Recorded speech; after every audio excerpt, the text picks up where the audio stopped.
Project Monkey, the Primate Directive. Chapter 1. The Earth Problem Committee. You're asking me what the Earth Problem Committee actually does, Senator. I've been its chair for 6 hours, and so far I've discovered that my predecessor spent more on catering than the entire Terran monitoring program spent on monitoring. So I'd say we're about on par. The comm light went dark. Vexthon set the data pad face down on the desk and looked at the office he had been assigned to for the foreseeable future of his professional career. It was a repurposed storage closet on Deck 14 of the Galactic Council Administrative Complex, below the cafeteria, above the Sewage Processing Advisory Board, absent from the building directory, accessible only through a sequence of wrong turns that had required him to ask a custodial worker for directions. The worker had provided them with the expression of someone who knew where Deck 14 was and was sorry for whoever was going there. The deck itself was dim, quieter than the levels above it, producing the ambient atmosphere of a building section that had long since accepted what it was. Distant cafeteria hum from above, the faint mechanical sound of sewage processing advisory infrastructure from below, and between them a corridor of air recyclers running their cycle in the specific register of systems maintained for function rather than comfort. The office air smelled of recycled nutrients, institutional neglect, and the stimulant beverage his predecessor had apparently consumed in considerable quantity, given the ceramic vessels arranged across the desk surface in a precise row, text outward, as though placed for the specific benefit of whoever came next. His translation implant rendered them in sequence.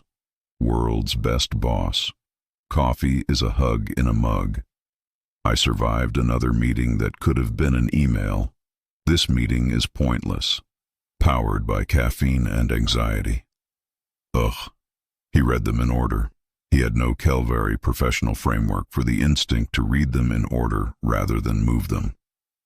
The Kelvary Secretariat's workspace guidance covered status display, affiliation signaling, and permissible personal items, and none of its 40 pages addressed why a departing occupant would arrange objects that described their professional situation as requiring endurance to occupy, with the text facing the entrance for a successor who had not yet arrived and would not know them. He noted the absence of a framework. He filed it with other observations that lacked one. He moved on. His assignment had arrived that morning.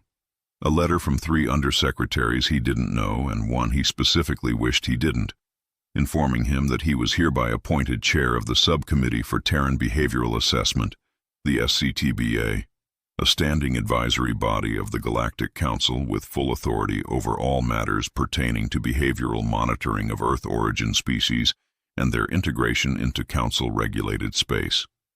He was the 4th chair in as many years. The letter described the appointment as an opportunity.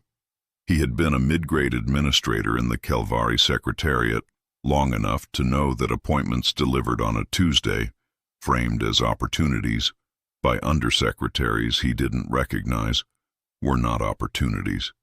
They were destinations. The relevant question was not whether you wanted to go, but whether you would emerge with your record intact. He had signed his acceptance form with the resigned precision of a man who had been punished before, and understood that display was the enemy of survival. He had placed the form in the outgoing tray, and found that the outgoing tray was full of his predecessor's unfiled motions, requests that had never been routed, proposals that had never been delivered, correspondence addressed to people who had long since been reassigned or retired, sitting in a tray whose function was to send things out, but which had instead been used to store things that nobody had wanted to deal with. He cleared it item by item. The acceptance form now sat alone where it belonged. He noted that this was already more than this committee had done with its outgoing infrastructure in recent institutional memory, and that the bar was low and moved on. The predecessor's crate was under the desk. He pulled it out and cataloged it. More ceramic vessels, a data pad with a cracked casing, several personal items he cataloged without examining, and one framed print at the bottom, stored face inward, Someone had made a deliberate choice to store it face inward. He turned it over. A Terran feline, photographic, suspended by both forepaws from a horizontal structure above an implied precipice. Below the image, large text, "Hang in there." His translation implant rendered the register without hesitation. Imperative mood, present tense, addressed to the animal. An instruction directed at a creature that was, by all visual evidence, dangling above an unillustrated drop with no visible landing and no visible origin and no context explaining how it had arrived in this position or whether anyone was coming to assist it. The instruction addressed not the height, not the structural integrity of the horizontal surface, not the distance to the ground, only the grip. As though the relevant variable, when suspended above a precipice the image's creators had decided not to show, was the animal's decision about what to do with its hands. He processed this. He was aware of processing it in a way that was taking longer than it should. He intended to set the print back in the crate, face inward, as it had been. He set it on the desk, text outward, facing him. He looked at it. He did not examine why he had done this. He opened the committee's operational files. The Subcommittee for Terran Behavioral Assessment had held 347 formal meetings in 4 decades. It had produced one binding resolution, a motion passed by 3 members, to table all future motions pending a procedural review whose initiating conditions had never been defined and had never been initiated. The resolution remained operative. Nothing had been added to it.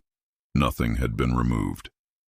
His predecessor had attended a fraction of his scheduled sessions, approved his own expense claims under a budget category that no accounting framework the Kelvari Secretariat maintained had ever recognized, continued this practice across several years without triggering a review, and ultimately retired to a colony world at unusual speed with administrative assistance from someone considerably more senior than the situation warranted, which was how the Council communicated that a problem had been resolved and would prefer not to be examined further.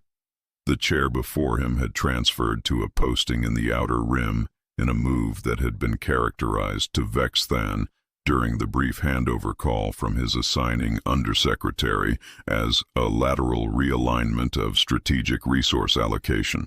He had not asked what this meant. He had been in the Secretariat long enough to know that asking produced answers. He reviewed the complete operational file in under 15 minutes. He noted that this was already more time than any of his predecessors had spent on it. He noted that the bar was low. He moved on. He opened the Council's current threat assessment of Earth. 361 pages. Executive summary: Tier 3 nuisance. Managed. Trade limitations in place. Technology restrictions active. Quarterly monitoring program producing reports filed into an archive that had been accessed across 4 decades by a number of readers he could count on one hand, at least 2 of whom were automated verification pings rather than sentient reviewers. The document had the specific architecture of a conclusion organized before the evidence, assembled afterward to confirm it. The Council had decided 40 years ago that the Earth problem was understood and contained, and it had then produced a document of considerable thoroughness to support this determination. Every annex and appendix and subsection was organized to confirm that the original determination remained valid, and none of it was designed to ask whether the determination had been right in the first place, because that was not what documents of this kind were for. Vexthon recognized the genre.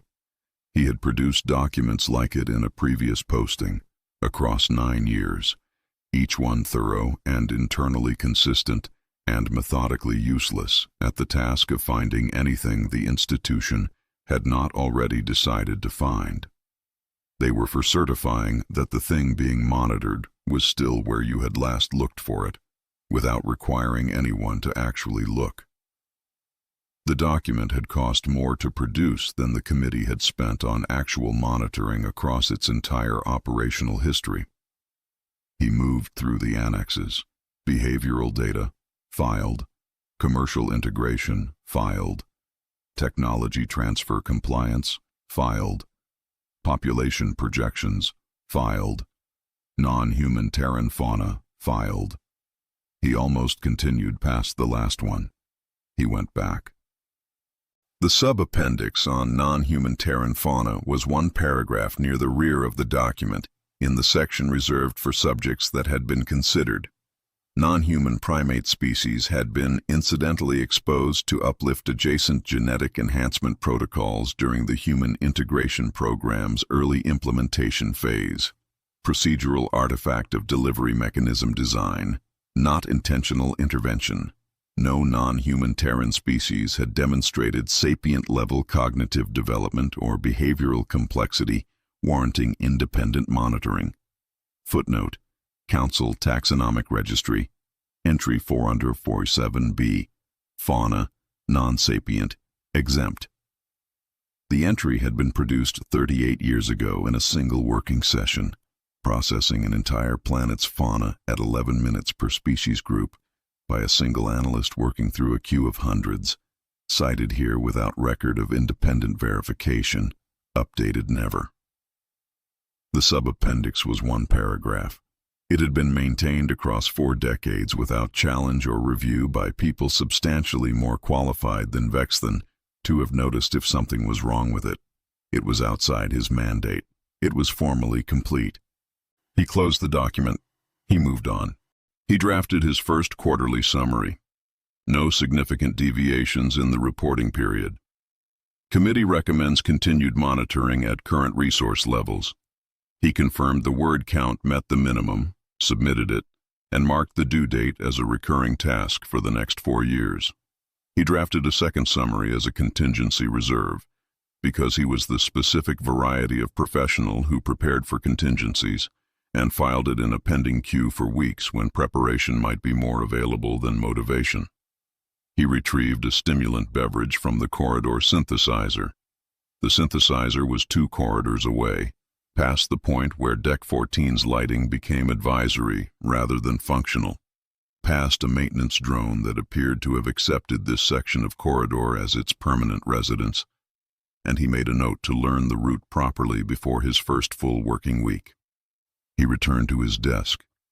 He sat with the beverage cooling in his hand and looked at the Terran feline on the desk, facing him, gripping its structure above the drop the image's creators had chosen not to show. He sat with it for a moment that was longer than was strictly required. Then he finished his stimulant beverage. He drafted a second quarterly summary as a contingency reserve and filed it in a pending queue for weeks when preparation might be more available than motivation. He confirmed this too was complete and closed his files and waited for the working day to end. The plan was simple, and he had formed it on the transit to Deck 14 that morning, in the interval between the second and third wrong turns, while he was still operating under the assumption that the building directory was complete. Survive the posting. Adequate quarterly summaries. No flags, no initiatives, no visible effort that could be mistaken for ambition in a direction someone might want to redirect. Attend no meetings that did not strictly require his presence.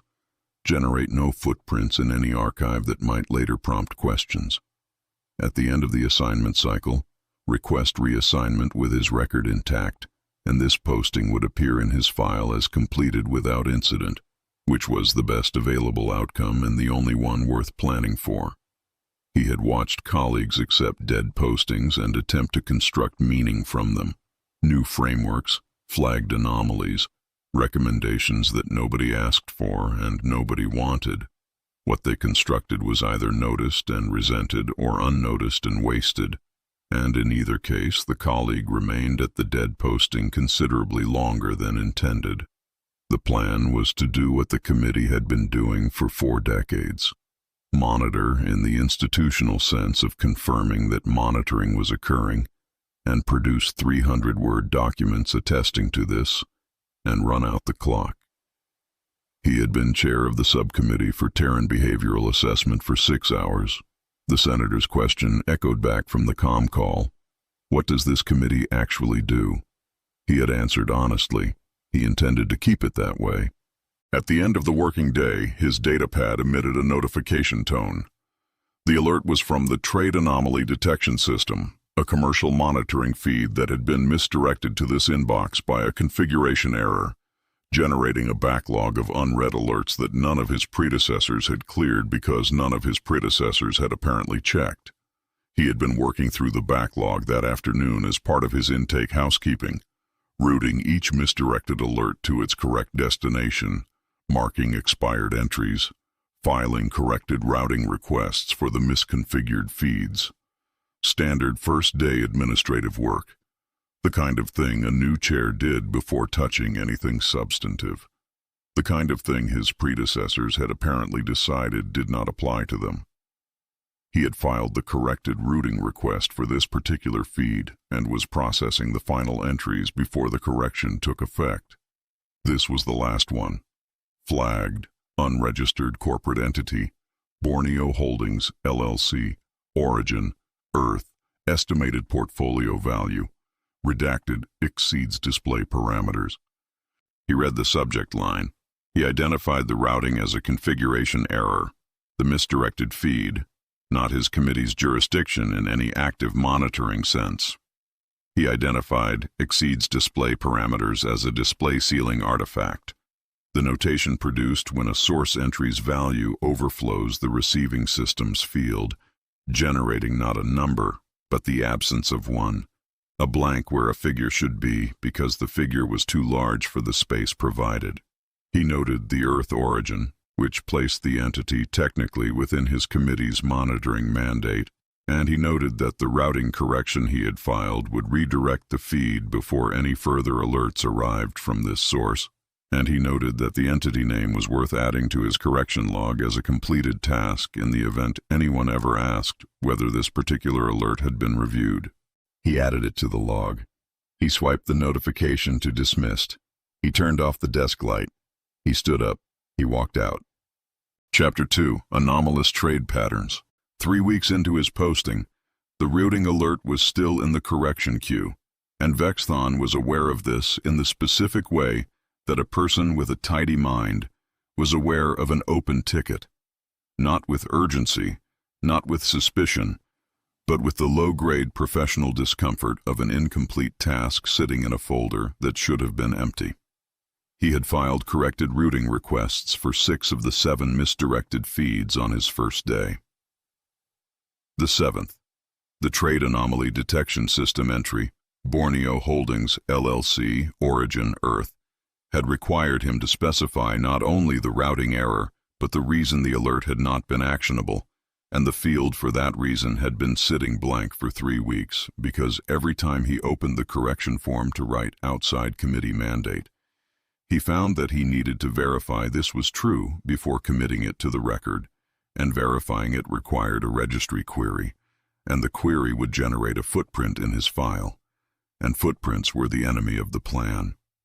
He had now sat with the incomplete ticket for 3 weeks, during which he had filed 2 quarterly summaries, attended 1 mandatory building-wide safety briefing in the basement of an adjacent building, and had thought about the ticket on each of those occasions without opening it, and had arrived finally at the conclusion that a query record was a considerably smaller footprint than a ticket open for a month. He opened the council's commercial registry. He searched the entity name.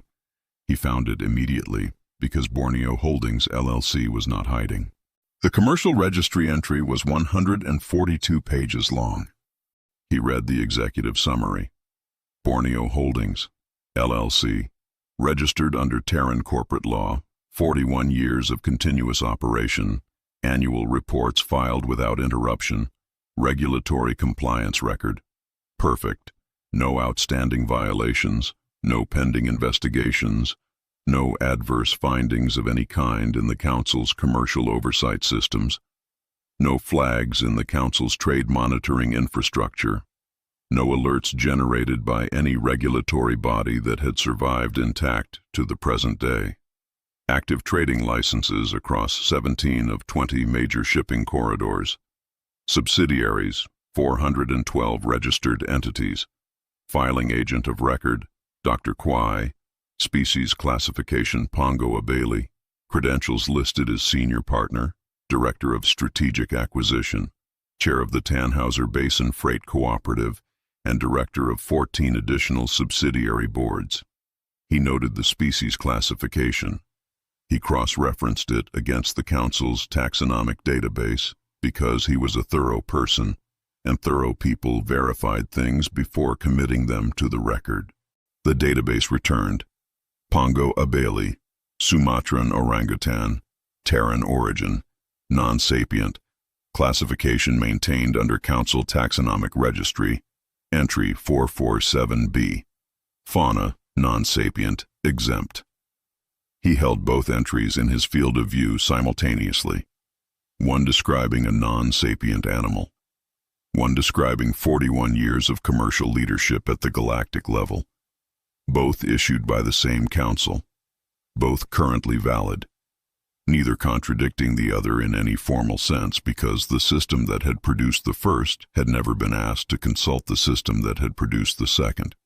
He went back to the commercial registry and pulled the founding documentation for Borneo Holdings' establishment 41 years ago. The founding hollow image showed a large, orange-furred primate seated at a contract table, pen in hand, in the company of 3 human lawyers.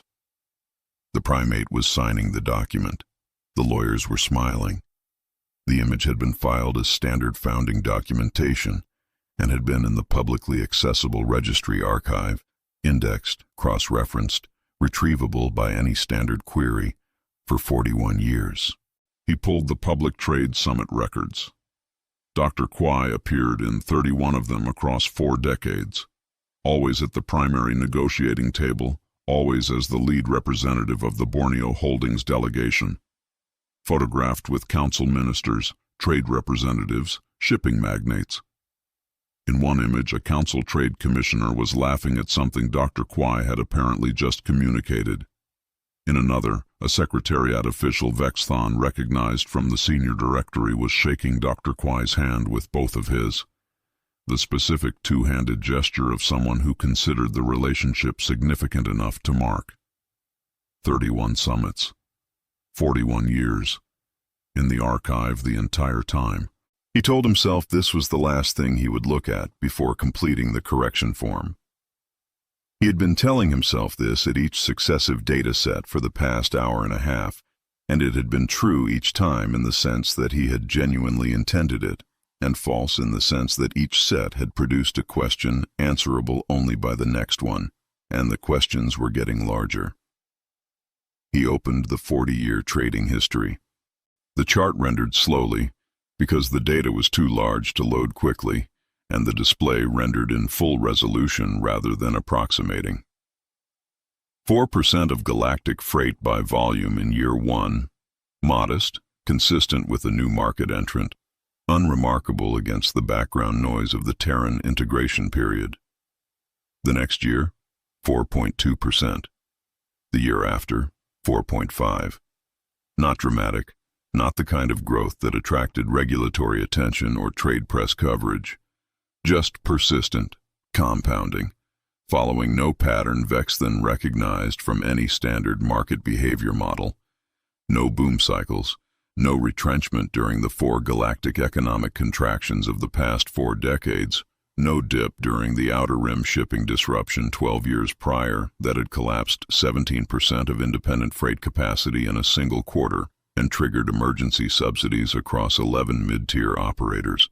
The OTC had grown through all of it, 11% by year 15, 19% by year 23, 26% by year 30, 31% by year 38. The Orangutan Trade Consortium, as the trade press had apparently been calling it for 2 decades in publications Vexthon had never had reason to monitor, was the 3rd largest economic entity in the known galaxy by freight volume. 3rd largest, after the Kelvari Merchant Collective and the Hegemony State Trading Apparatus, larger than the Consolidated Mining Authority, larger than the Galactic Banking Accord's commercial lending arm, larger than any independent private entity in recorded galactic history, by a margin that required no rounding to express. Starting capitalization: 12,000 standard units at founding, a sum small enough that Vexthon, as a mid-grade secretariat administrator, could have personally funded the third largest economic entity in the known galaxy from his own savings, if he had happened to be present on Earth 41 years ago and had had the relevant insight. He ran the compound growth calculation. He ran it twice because the first result looked incorrect. The result was not incorrect. He put the datapad down. He picked it up again. He pulled the Council Commodity Price Index and overlaid it against OTC position changes over 4 decades. The overlay produced a sensation he did not have a professional classification for. The OTC's position changes preceded major commodity price movements by an average of 14 months. Not approximately. Not as a general directional tendency. Every significant freight cost shift across 41 years had been preceded by an OTC repositioning that was, in retrospect, a precise anticipation of where the market would go.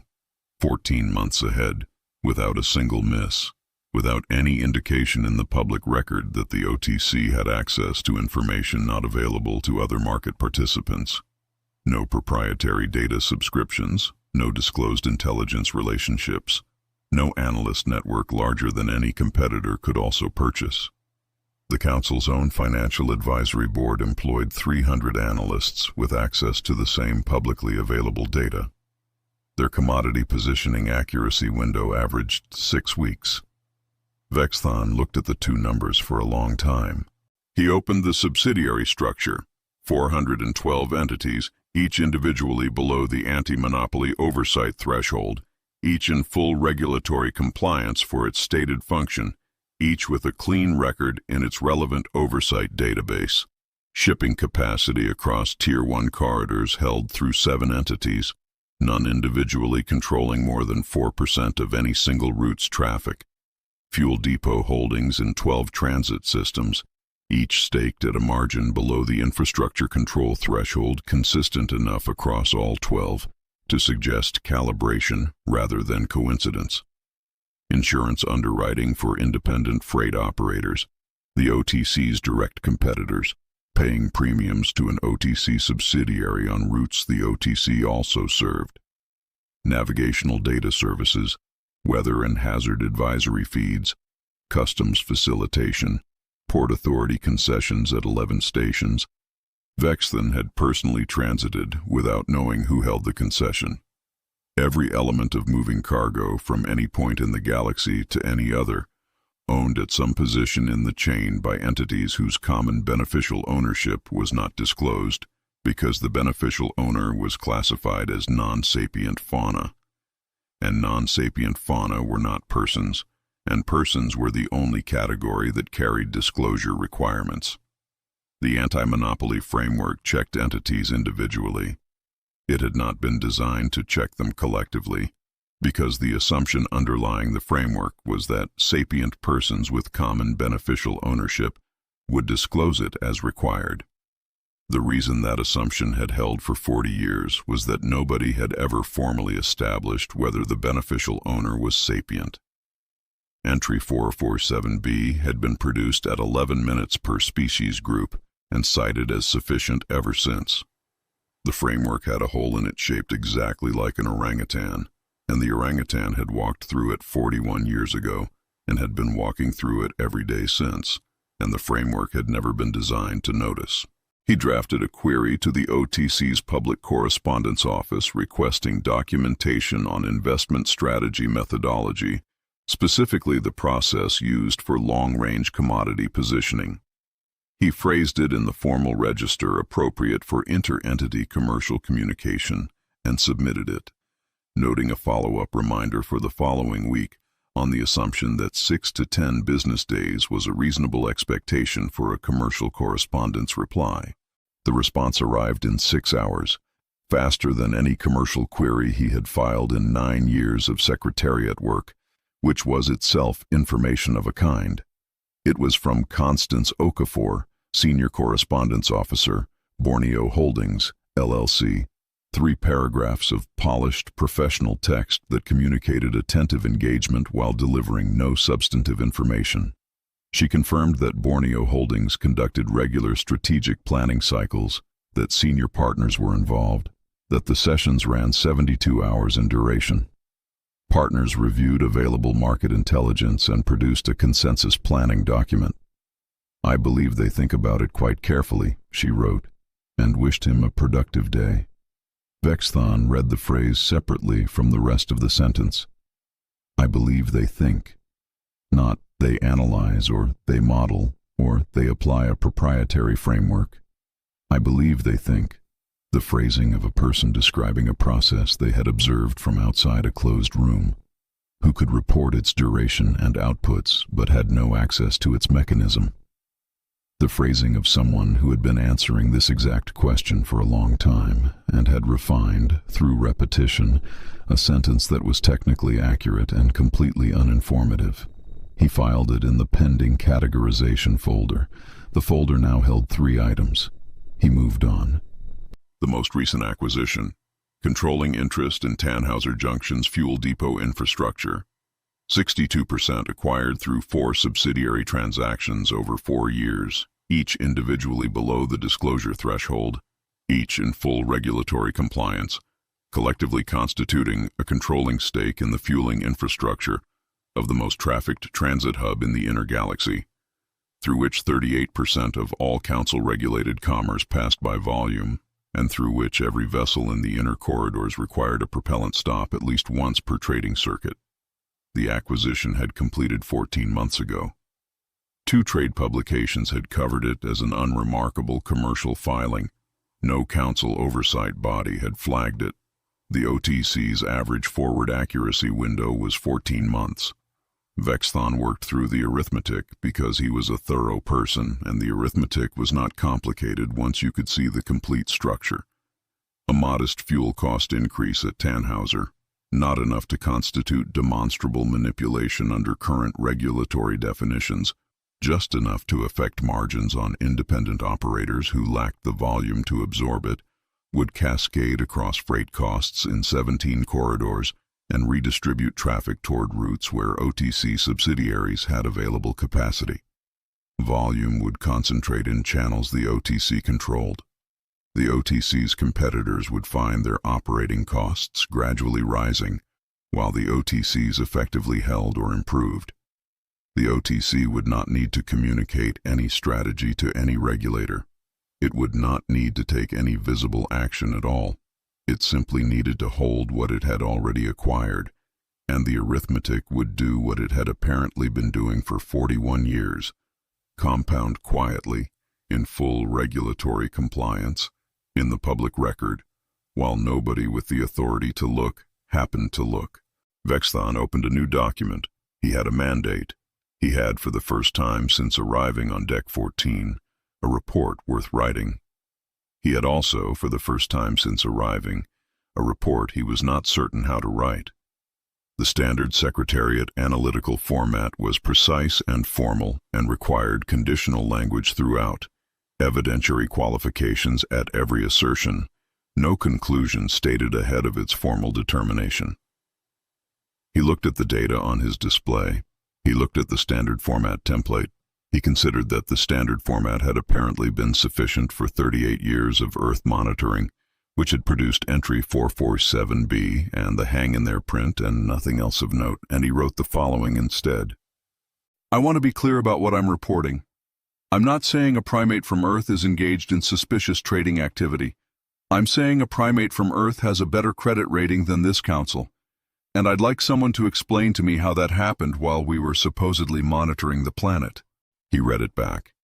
He noted it was not in standard report register. He kept it anyway and appended supporting documentation, the 40-year chart with the commodity overlay, the subsidiary structure breakdown, the Tannhauser acquisition timeline, the Okafor correspondence, the founding hollow image that had been in the public archive for 41 years. He reached for the submission control and stopped. A competent person verified their facts before filing. He pulled the Tannhauser Basin Trade Summit schedule. He found the attendee registry. He searched it for the name he had been looking at all day. Dr. Kwai. Status: keynote speaker, not attendee. not observer, not an invited guest of any member delegation, keynote speaker. At the summit that would set intercorridor freight policy for the next 5 years, representing an entity that controlled 62% of the summit venue's fuel infrastructure, whose portfolio value exceeded the display ceiling of the Council's own monitoring systems, and whose managing director was classified in the Council's taxonomic registry as non-sapient fauna. Vexthon submitted the report. The correction form for Alert 274 remained open on his display. He did not close it. Chapter 3, The Kessler Incident.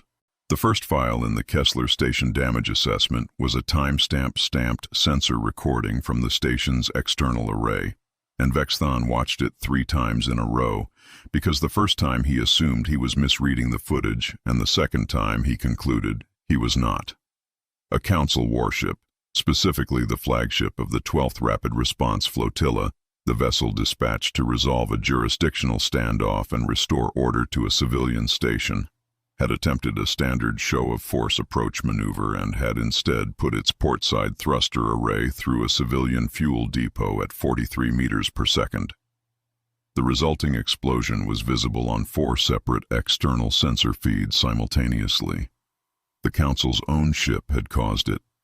The Council's crew had then spent the following 47 minutes transmitting damage reports to one another. He had asked his administrative routing system to flag anything marked as a Terran origin incident.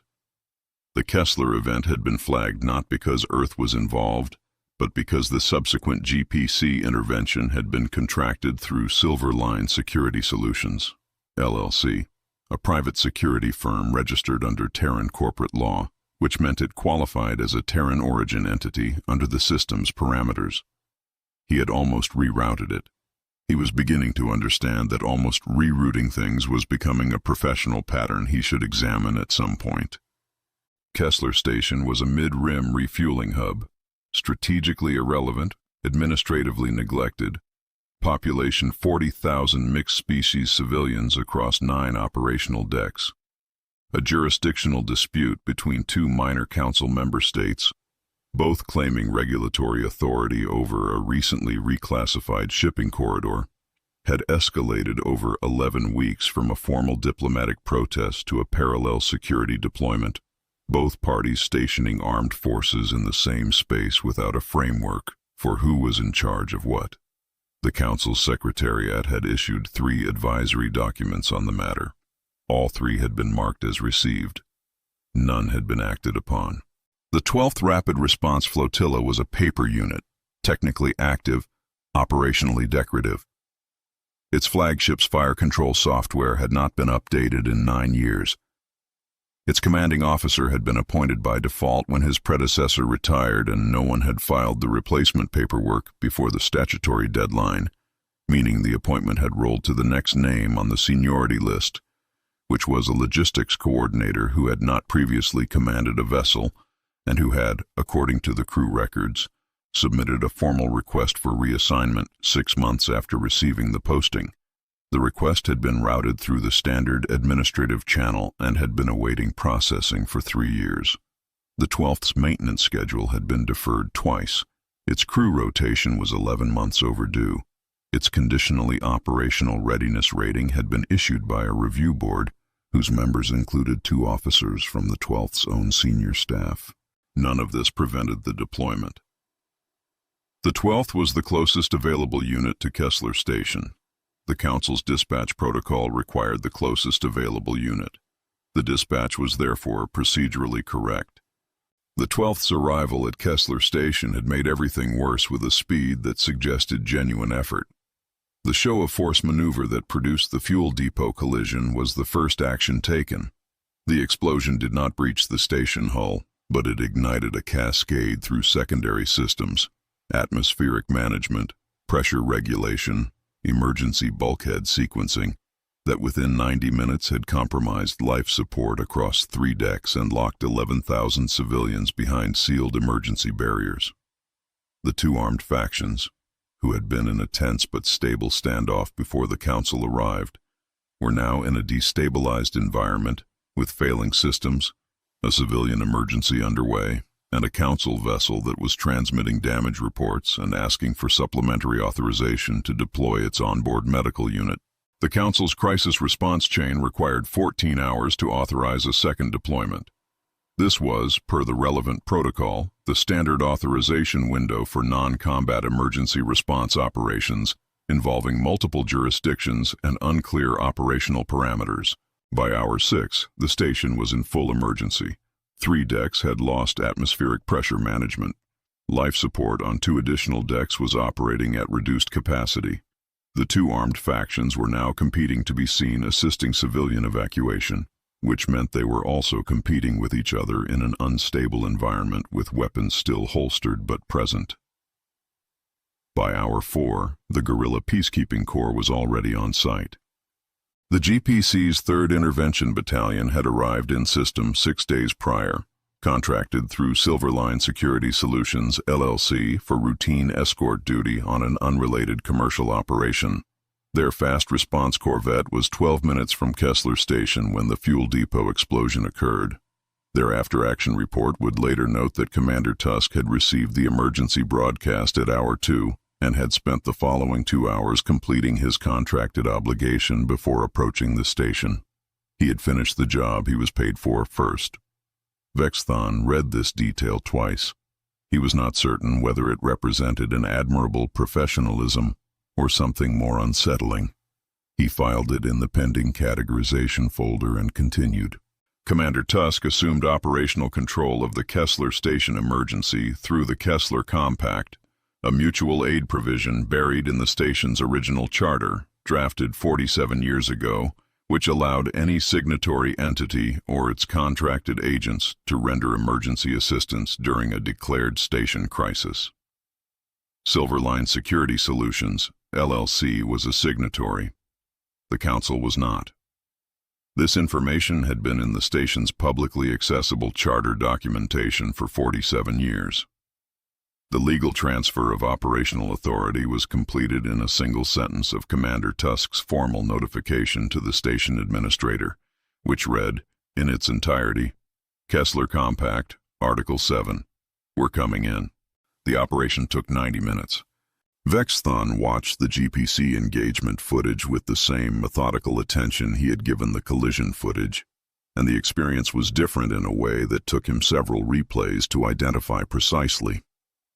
The 12th flotilla footage was loud, emergency communications overlapping, alarm systems cascading in competing priority registers, the specific audio frequency of a command structure encountering a scenario it had not trained for, and discovering this in real time. The GPC footage was almost silent.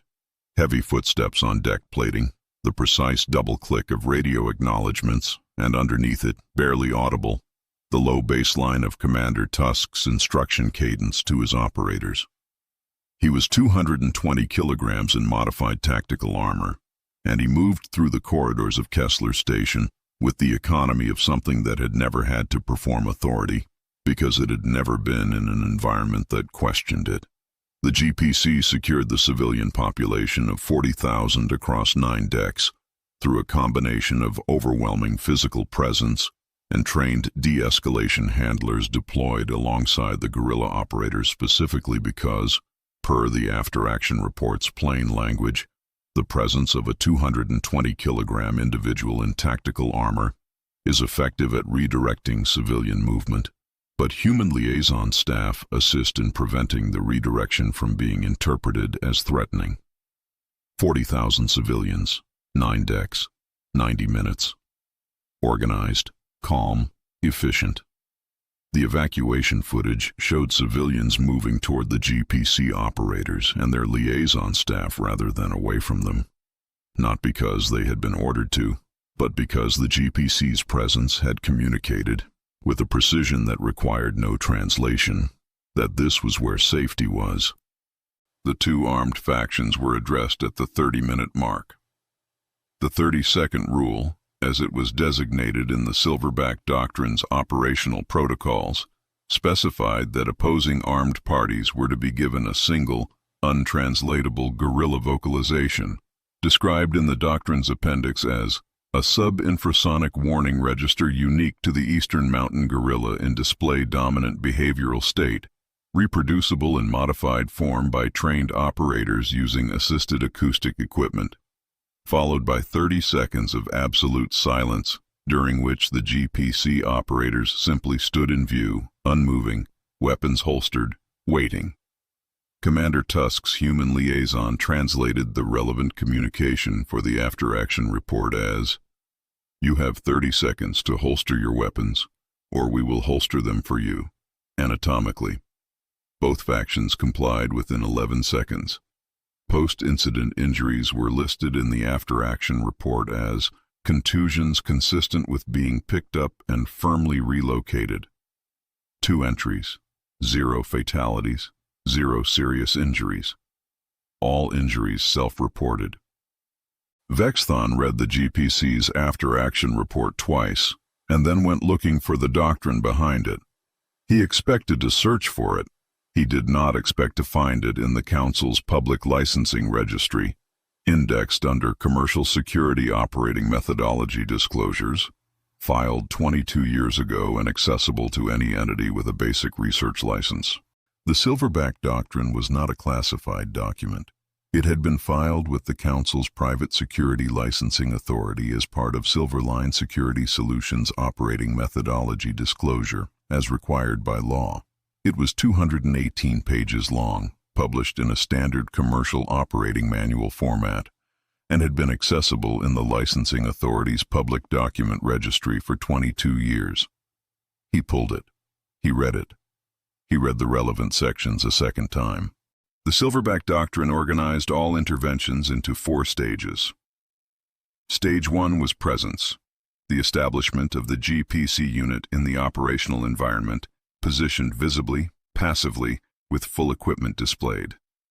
The doctrine devoted 89 pages to this stage, to positioning, formation, sightline optimization, acoustic footprint management, proximity calibration relative to ceiling height and corridor width, and what it described as the communication of capacity without the communication of intent. It specified uniform formation configurations for 17 distinct environmental types. It included detailed guidance on the management of the operator's own physiology during the presence phase, breathing, posture, gaze direction, on the basis that the communication being delivered was not verbal, and therefore every nonverbal element required deliberate management. The underlying principle was stated plainly in the opening section, the threshold effect. Peer-reviewed research, cited and appended, demonstrated that the physical presence of a unit meeting the Silverback Doctrine's present stage specifications produced a 73% reduction in hostile engagement probability among opposing parties, without any verbal communication, threat, or demonstration of capability. The unit's presence alone was sufficient in nearly 3/4 of all scenarios, 89 pages for Stage 1, because Stage 1 almost always worked. Stage 2 was display, the active communication of capability through structured, graduated demonstration. Not aggression, not threat. Structured communication of what the unit could do, delivered in a controlled sequence designed to inform rather than provoke. 44 pages. Stage 3 was contact. Physical engagement limited to the minimum force necessary to achieve positional control, using techniques developed from Silverback social hierarchy and refined over 22 years of operational application. 43 pages. Stage 4 was commitment, full operational engagement. 6 pages. Vexthon spent a long time with the ratio. 6 pages for full engagement, 89 for standing in a room. He ran the comparative record. The GPC 847 contracted operations across 22 years, in environments ranging from armed standoffs to full station emergencies to hostile extraction scenarios in active conflict zones. Civilian casualties, 0. Operator casualties, 0. First warning compliance rate, the rate at which opposing parties complied following Stage 1 presence alone, without further escalation, was 94%, The remaining 6% had proceeded to Stage 2. Of those, over 98% had resolved at display without physical engagement. Stage 3 and Stage 4 combined represented less than 1% of all GPC operational deployments in 22 years. He pulled the 12th Flotilla's comparable record: 193 operations over the same 22-year period. Civilian casualties, 4,271.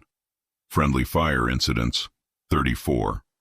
Vessels lost to operational error, 7.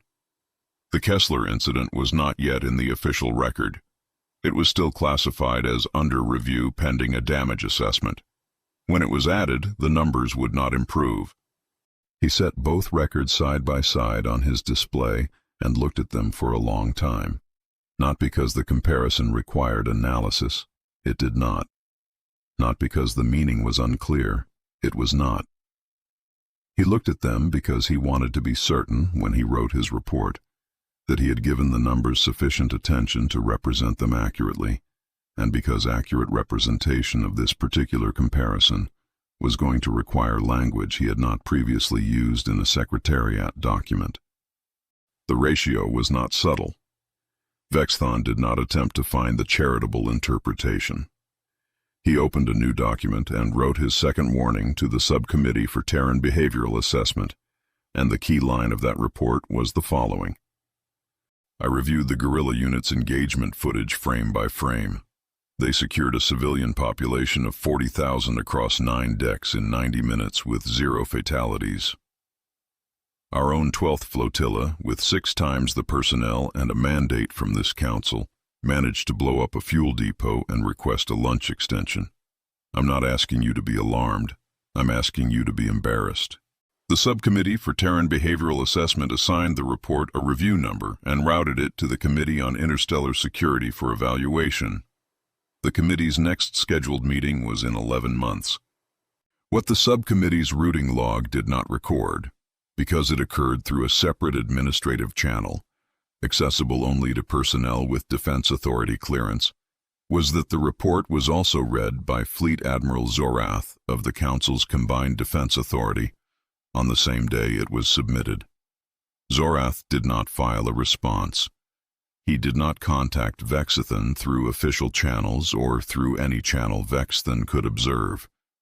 He filed a requisition through the Defense Authority's procurement registry for the complete operational history of the Gorilla Peacekeeping Corps, all available records, all after-action reports, all doctrine publications, and all publicly filed contract disclosures going back to the organization's founding. Classification, eyes only. Personnel authorized to access, 2. The requisition cleared Zorath's desk at hour 9 of the same day Vexthon submitted his warning. It was the fastest administrative response any of Vexthon's reports had ever generated. It was also not technically a response to his report at all. Vexthon did not know about the requisition. He closed his second warning, filed the correction form he had been meaning to complete since the Kessler files arrived, and made a note in his pending categorization folder.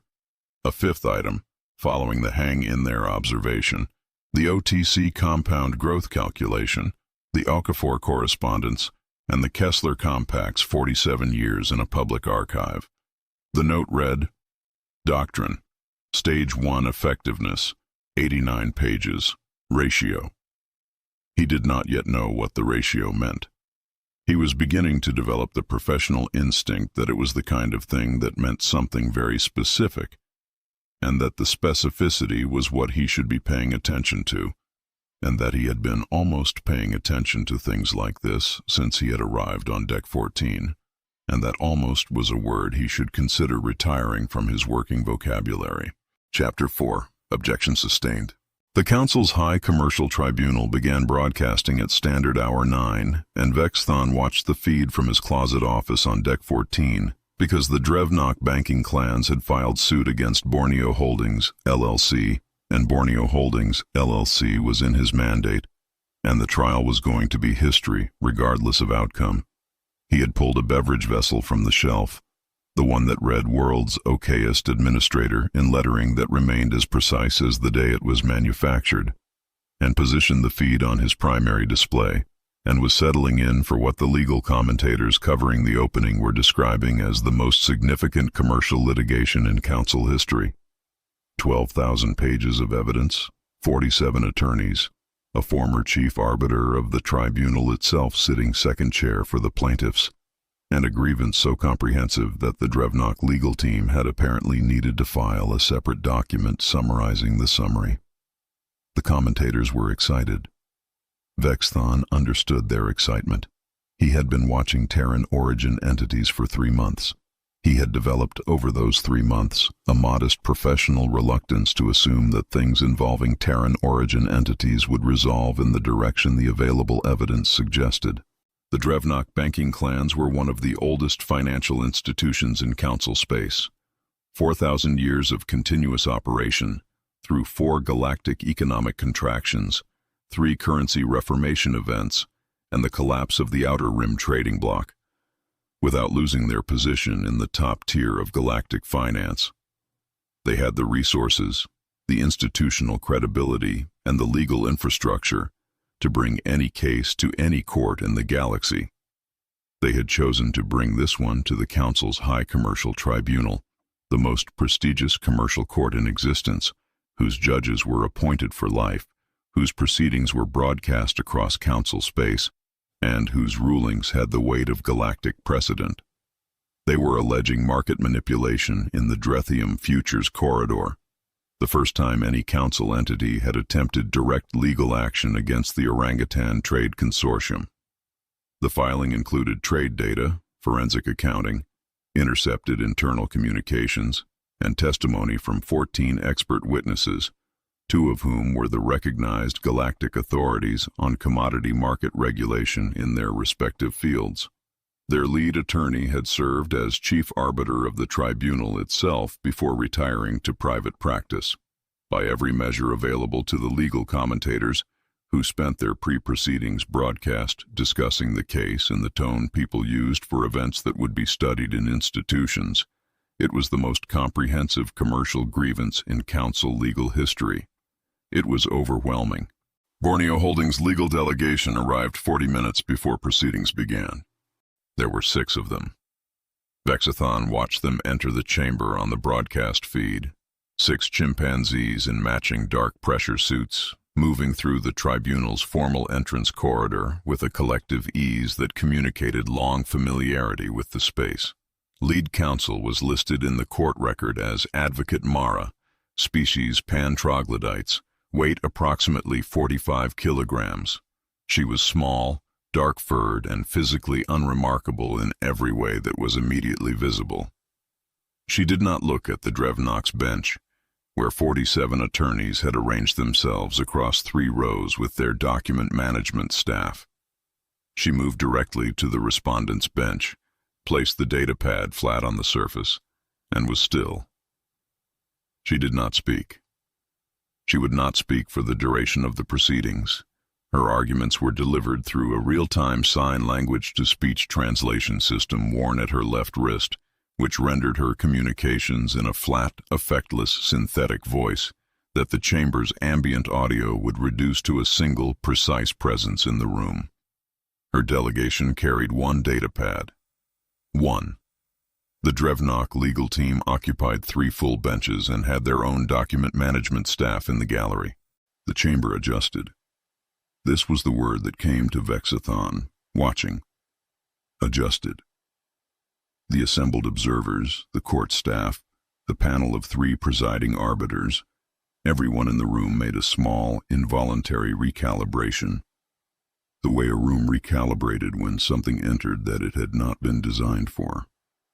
Advocate Mara found her position at the respondent's bench, set the datapad flat, and was still. The proceedings opened. The Drevnock's lead counsel spent 31 minutes outlining the scope of the complaint, the evidentiary basis, the chain of market interventions they alleged, and the scale of the harm. It was a thorough, precisely argued, well-constructed case. Vexthon followed it and found it convincing. The 47 attorneys had done the work required. Advocate Mara's response took 17 minutes. She did not address the substance of the complaint. She did not acknowledge the evidence, dispute the forensic accounting, challenge the expert witnesses, or contest a single factual claim the Drevnock had made. She addressed standing, the threshold question of whether the complaint could proceed at all, and she addressed it through 3 statutes, each one a step, each step following from the last with the precision of a logical proof, each step narrowing the chamber's options by 1 until there were none. The first step. The Council Commercial Code, Article 44, Section 3, defined market manipulation as deliberate interference with natural price discovery by a sapient entity or its authorized agents. The definition was not ambiguous. The definition was, specifically, sapient entity. Mara's synthetic voice read the relevant text into the record without inflection, without emphasis, without any rhetorical signal that this was the beginning of anything. It was a recitation. The Drevnock legal team made no objection to the citation because the citation was correct. The second step. The Council Taxonomic Registry, entry 447B, classified all non-human Earth origin species as fauna, non-sapient, exempt. The registry was, in the Council's own statutory framework, the authoritative and binding source for species classification determinations. It had been produced 38 years ago. It had not been revised, appealed, or challenged in all that time. Borneo Holdings' principles were classified under entry 447B. Their classification was non-sapient. It had been non-sapient since before the company was founded. Mara did not comment on the circumstance of this. She read the entry into the record. The Drevnock legal team made no objection because the entry was correct. The third step, the Fauna Protection Act, Section 12, subsection B, Item 4, prohibited legal action against non-sapient species on the grounds that such species lacked the cognitive capacity for legal culpability. The prohibition was not a recent statute. The prohibition had been enacted by the Council itself 31 years ago as a protective measure for pre-sapient and non-sapient species encountered in Council territory. It had been considered at the time of passage a straightforward welfare provision. Mara read the relevant section into the record. The Drevnock legal team made no objection. There was nothing to object to. Every word she had read was the Council's own law. The logic assembled itself in the chamber like a structure completing. Borneo Holdings could not have committed market manipulation because market manipulation required deliberate action by a sapient entity, and Borneo Holdings' principles were non-sapient by the Council's own classification. The Drevnock could not bring suit against them because the Fauna Protection Act explicitly prohibited legal action against non-sapient species. The complaint could not proceed. And further, in filing the complaint against an entity that a reasonable application of public records would have identified as non-sapient and therefore legally non-culpable, the Drevnock had themselves violated the Fauna Protection Act's harassment provision. The Drevnock legal team objected. All 47 attorneys, through their lead counsel, in a single coordinated motion. The 3 presiding arbiters conferred for 11 minutes, which was visible on the broadcast feed as 11 minutes of the chamber being very quiet and Advocate Mara standing at the respondent's bench without moving, the data pad still flat, her delegation behind her equally still. The presiding arbiter addressed the chamber. He looked at Borneo Holdings' lead counsel for what appeared to be longer than a procedural pause required. "Let me make sure I understand the legal position, Advocate Mara," he said. "You are arguing that your clients cannot have broken the law because, according to this council's own taxonomy, your clients are not intelligent enough to break the law. And you are simultaneously demonstrating, through the sophistication of this very argument, that your clients are among the most intelligent legal minds in the galaxy. And you see no contradiction." Mara signed a single word. The translator rendered it correct. The objection was sustained in favor of the respondents. The case was dismissed. Advocate Mara filed her counter-motion before the Drevnock legal team had finished recording the dismissal. Under the Council's vexatious litigation statute, the Drevnock banking clans had brought legal action against an entity they knew, or should have known by application of reasonable due diligence to publicly accessible taxonomic records, to be legally non-culpable under the Fauna Protection Act. The standard was constructive knowledge, what a reasonably diligent party would know from publicly available information. The Council Taxonomic Registry was publicly available. It had been publicly available for 38 years, a party filing the most comprehensive commercial grievance in Council legal history, with 47 attorneys and a former chief arbiter as lead counsel, was presumed to have consulted it. The filing had therefore constituted harassment of a protected non-sapient species. The statute provided a remedy: treble damages, assessed at 300% of the estimated harm caused by the litigation itself, payable by the plaintiff to the defendant. The Drevnock banking clans had filed suit to recover losses. They now owed Borneo Holdings considerably more than the original grievance had been worth. The statute was specific on this point. The arithmetic was straightforward. The chamber did not react quietly. The broadcast feed captured the moment the counter-motion's implications reached the assembled observers. An audible wave moving through the gallery from the front row to the back. The specific sound of a large number of entities understanding the same thing at the same time. The Drevnock lead counsel had gone still in a way that did not resemble composure. His second chair, the former chief arbiter of the tribunal itself, was looking at something in the middle distance. The broadcast commentators, who had been providing context throughout the proceedings, had stopped speaking. The feed carried ambient chamber noise and nothing else for 11 seconds. Vexthon counted them. He watched Advocate Mara simultaneously, because the feed had captured both the chamber and the respondent's bench in the same frame. Mara reached into a bag at her chair. She withdrew a nutritional supplement bar. She peeled it with her feet, both feet working with the unhurried coordination of a person performing a familiar task, while the gallery around her processed what had just happened to the oldest banking institution in council space. She watched the chamber with the same steady, attentive gaze she had maintained throughout the proceedings. She began to eat. Her delegation remained still behind her.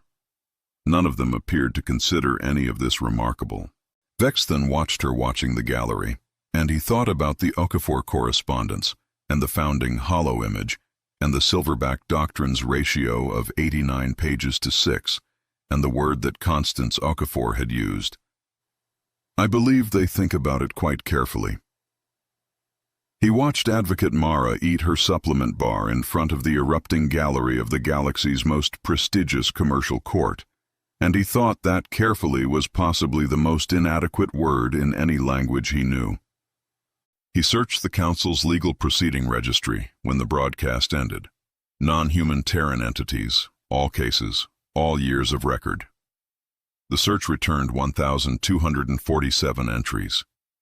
He filtered for cases in which the Chimpanzee Legal Collective had appeared as counsel of record. The filter returned 1,244. He searched for losses, dismissals, adverse rulings, partial findings against the respondent. The search returned no results. He refined the parameters because he was a thorough person, and thorough people did not accept a result on the first pass. The refined search returned no results. He examined the 3 cases the Chimpanzee Legal Collective had not appeared in. 2 dismissed on procedural grounds before counsel was required, and case 1117, the only entry in the registry where the CLC had appeared, and a ruling had gone partially against the Terran origin respondent. Vexthon read the case summary. He read it again. The adverse ruling was a minor procedural penalty, a filing fee assessed at standard rate, and the underlying case had still been dismissed in the respondent's favor. The CLC had, by any functional measure, won case 1117. They had accepted the filing fee voluntarily, per the record, to establish a precedent about fee jurisdiction that had been applied in 12 subsequent cases to preclude plaintiffs from recovering litigation costs. The deliberate loss was an investment in future wins. Vexthon looked at this for a long time and filed it in the pending categorization folder under a new subcategory he labeled, simply, architecture. The structure was not accidental. You could not convict an entity the law declared incapable of deliberate action. You could not regulate an entity the law declared non-existent. And every attempt made the accuser liable for treble damages under the vexatious litigation statute, which the CLC collected with the same precision that the OTC collected freight volume and the GPC collected compliance rates. The legal framework was not a system the apes had discovered. It was a system they had helped design, from the inside, using the Council's own statutes as raw materials, over 30 years. Vexthon looked at the number 1244 for a long time. Then he looked at the 3 cases that were technically exceptions. Then he looked at case 1117 for longer. He opened a new document. He had spent months writing warnings, reports that were assigned review numbers and routed to committees with 11-month meeting schedules that were read by no one with the authority to act on them, that had produced, collectively, a routing log and a defense authority requisition that nobody had told him about. The category was wrong. Warnings were what you wrote about problems at the margins of a functioning system. What he was looking at was not at the margins. It occupied the center, and it had occupied the center for 30 to 40 years, built from the inside, using the Council's own institutions as the construction material, the taxonomic registry as the foundation, the commercial code as the framing, the Fauna Protection Act as the roof. And the structure was complete, and it was impregnable, and it was impregnable specifically because it was built from laws the Council had written to protect the apes from the Council, and the apes had simply continued the construction the Council had started. Nobody was going to read the document. He wrote the header, Classified, Threat Assessment, Non-Human Terran Sapient Activity, Priority, Existential. The cursor blinked in the silence of Deck 14, below the cafeteria, above the Sewage Processing Advisory Board. Nobody was going to read it. He wrote it anyway. Chapter 5, The Long Game. The document was 41 years old and had been filed with a human jurisdiction called Delaware, which Vexthon understood to be administratively notable among Earth's corporate registry systems rather than geographically significant. The jurisdiction was known, per the research note he had attached to the Threat Assessment's source appendix, for incorporation procedures that were efficient, private, and historically popular with entities that preferred not to be examined closely. This was not, he noted, an inference about the OTC's founding intent. It was a jurisdictional characteristic. He noted it because thoroughness required it. The filing was 14 pages. The first line identified the founding entity as 7 Sumatran orangutans and their designated human fiduciaries. The second line named the filing attorney, Patricia Chen, licensed to practice in Delaware and 7 other jurisdictions, specializing in agricultural commodities incorporation and non-human signatory arrangements. The third line provided the business purpose, wholesale broker in Earth origin agricultural commodities. The fourth line stated the founding capitalization, 12,000 credits. He read the document 3 times. There was nothing in it that suggested the entity would become anything other than what it claimed to be, a fruit company run by apes. 14 pages, filed 41 years ago in a human paperwork system, by a human attorney who had billed 42 hours for the work and who Vexthon had since confirmed was currently in retirement on a colony world where the property values had appreciated considerably over the preceding 4 decades. He added the incorporation filing to the threat assessment and spent some time looking at the maintenance corridor visible through his office window, which was not a window so much as a section of wall where someone had previously installed a viewport for reasons that had not survived the building's last renovation. He was on deck 14. There was nothing to see. He looked at it anyway. The pharmacological uniqueness of Earth's biosphere was not a discovery that post-dated the Orangutan Trade Consortium's founding. Council research institutions had documented Terran biochemical distinctiveness for decades before the Delaware filing. The metabolic complexity of Earth-origin organisms produced compounds with properties found nowhere else in charted space, the result of evolutionary pressures and ecological density that had no direct analog in any other cataloged biosphere. Durian, a large and structurally aggressive Terran fruit notable in Council records primarily for its banned status on enclosed transit vessels, contained alkaloids that functioned as highly effective antiemetics for species with Kelvari-type neural architecture, approximately 30% of all Council member species.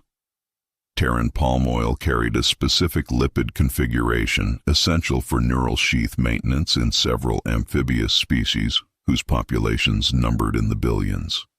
Terran medicinal botanicals represented an entire pharmacological submarket that the galaxy's largest chemical synthesis operations had been attempting to replicate for 40 years with documented and consistent failure.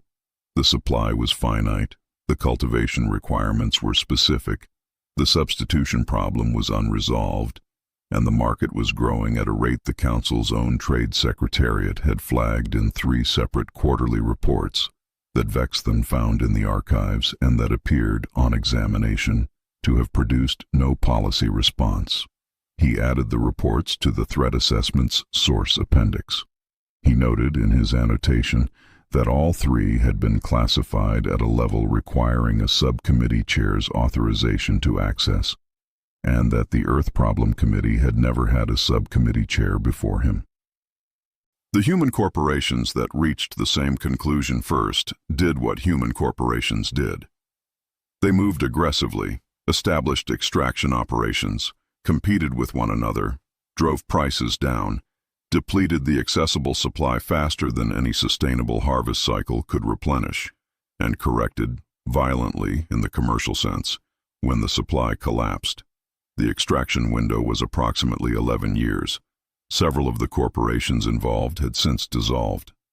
Their histories were archived, well documented, and somewhat instructive. In that same 11 years, the Orangutan Trade Consortium planted trees. The cultivation programs required 30-year timelines. The target species did not produce commercial yields faster than that, and attempts to accelerate the cycle through modified growth protocols had produced inferior pharmacological profiles that the market correctly identified and discounted.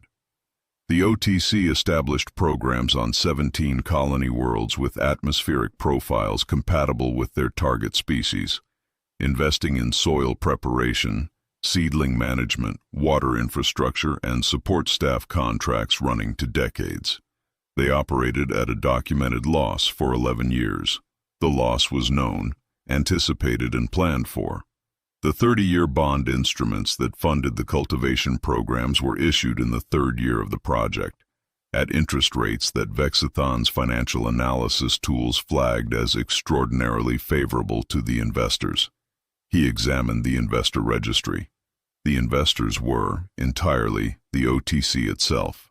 The human corporation's extraction operations were faster, more profitable in the short term, and more visible.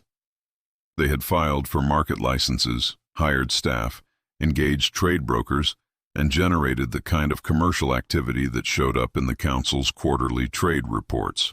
The OTC had filed cultivation permits, which were processed by an office within the Council's Agricultural Development Secretariat, staffed by 3 people, and which reported to a subcommittee Vexthon could not find in the current organizational chart. The cultivation permits had not generated any trade reports. They had generated seedlings, which had generated saplings, which had generated 30-year programs on 17 worlds that nobody in any regulatory capacity appeared to have assembled into a coherent picture.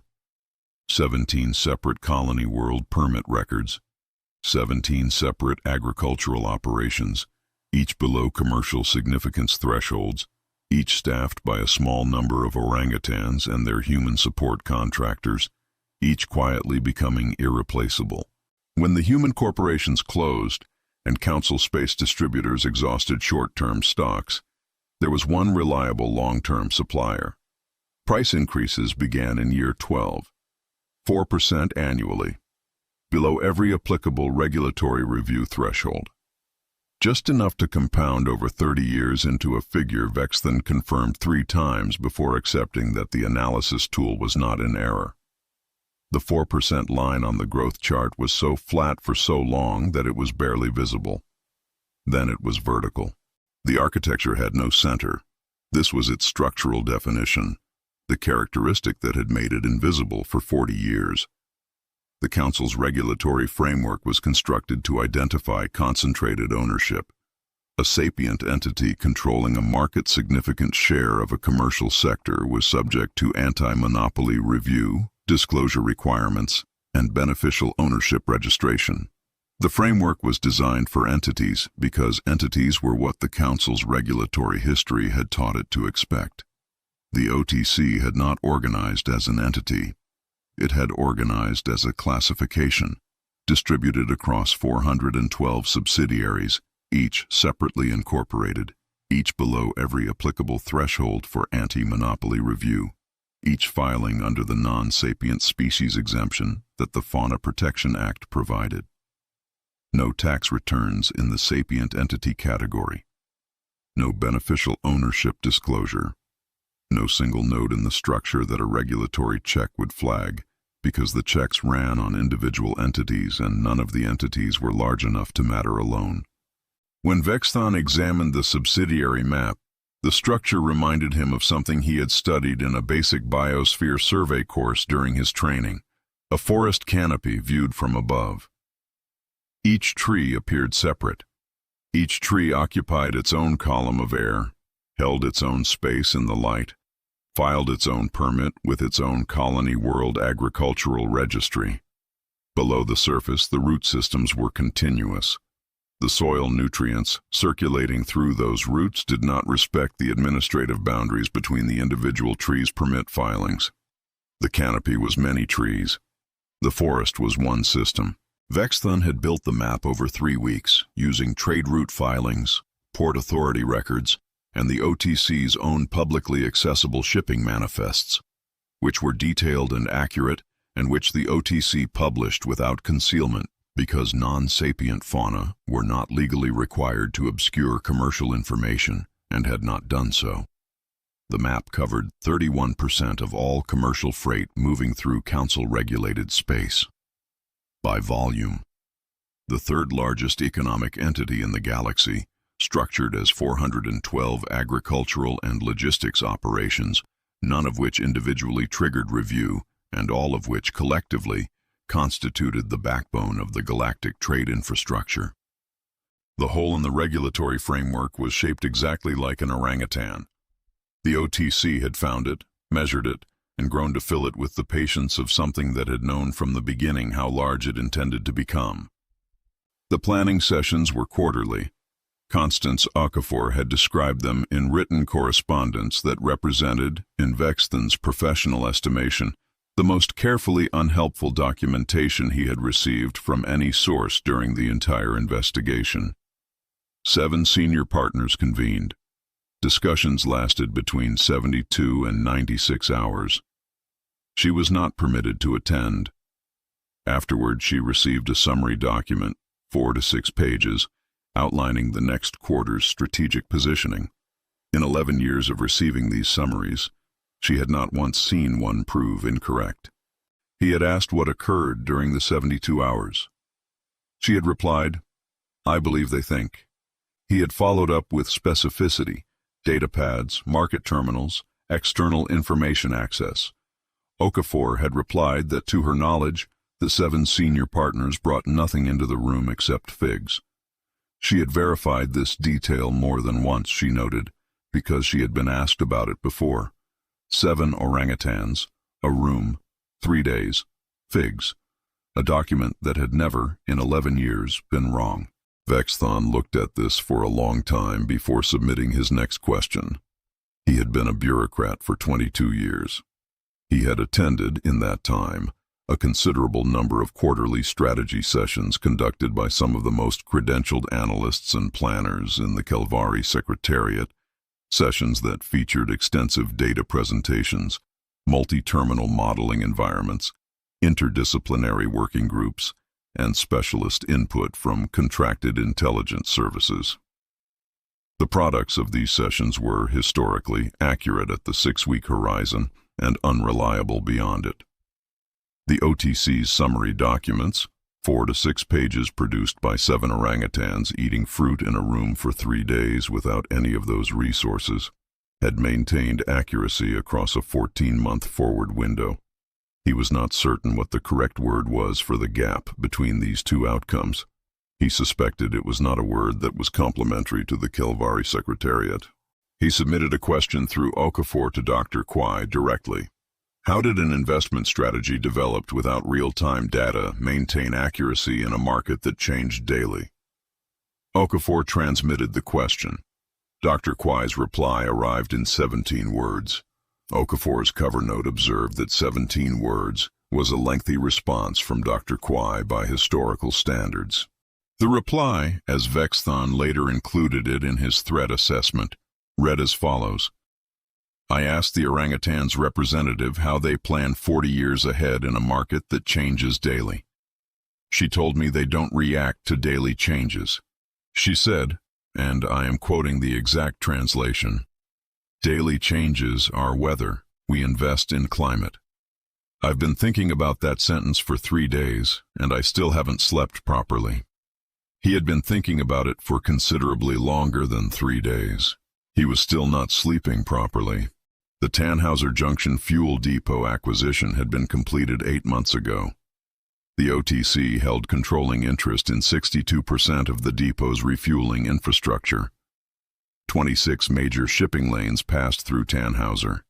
Every bulk freighter, every passenger liner, every council logistics vessel operating in the inner trade corridor required fuel at Tannhauser at intervals determined by the vessel's operational ranges, non-optional, structural, built into every route table used by every operator in the region.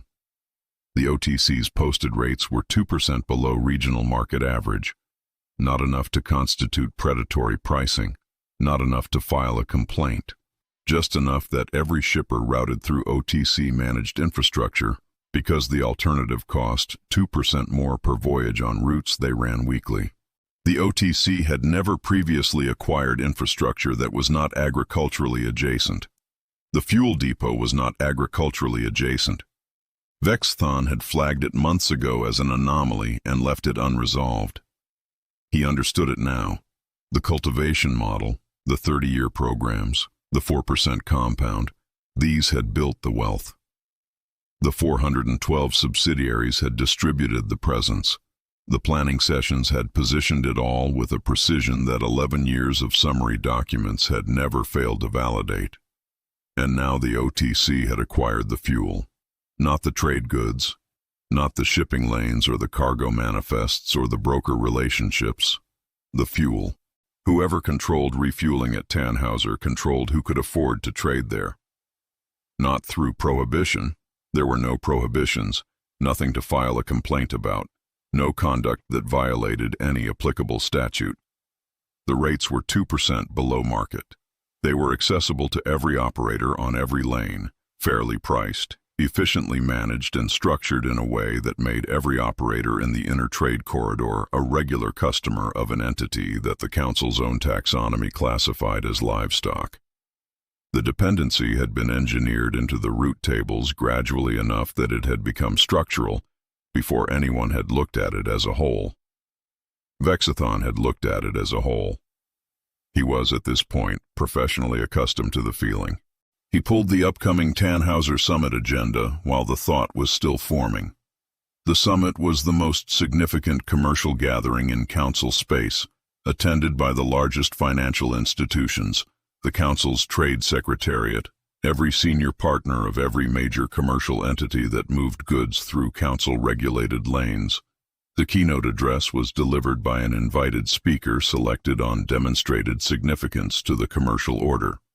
The keynote speaker was Dr. Kwai. Vexthon looked at the name on the agenda for a long time. The orangutan who had filed as livestock, who had incorporated as an agricultural commodities broker in a Delaware paperwork office 41 years ago, who had eaten figs in a room for 3 days every quarter for 4 decades and produced documents that were never wrong. That individual was going to address the assembled leadership of the Galactic Commercial Order at the most prestigious venue available to them, in an official capacity, invited, formally credentialed, listed in the summit program as keynote speaker. The threat assessment's timeline section now ran from the Delaware filing to the summit date, 41 years. It did not look like a trajectory when you read the individual entries. It looked like a series of small, unremarkable events separated by long gaps. 12,000 credits, cultivation permits, sub-threshold subsidiaries, a fuel depot, a keynote address. You had to look at all of it together to see what it was. Nobody had looked at all of it together. That had apparently been the plan. Vexthon was now the first person in 41 years to have done so, and he was doing it alone, in a storage closet on Deck 14, writing a document that nobody had yet requested and nobody had yet read. He wrote it anyway. Chapter 6, The Silver Line. The Freedom of Information request had taken 11 days to process, which was faster than Vexthon had expected for a document filed with a human military licensing authority. The response arrived as a single attached file, 340 pages, written in 2 parallel columns, the left in a human language called English, and the right in a Gorilla Sign Language notation system that the document's cover page described as being provided for completeness and not for ease of non-Gorilla readers.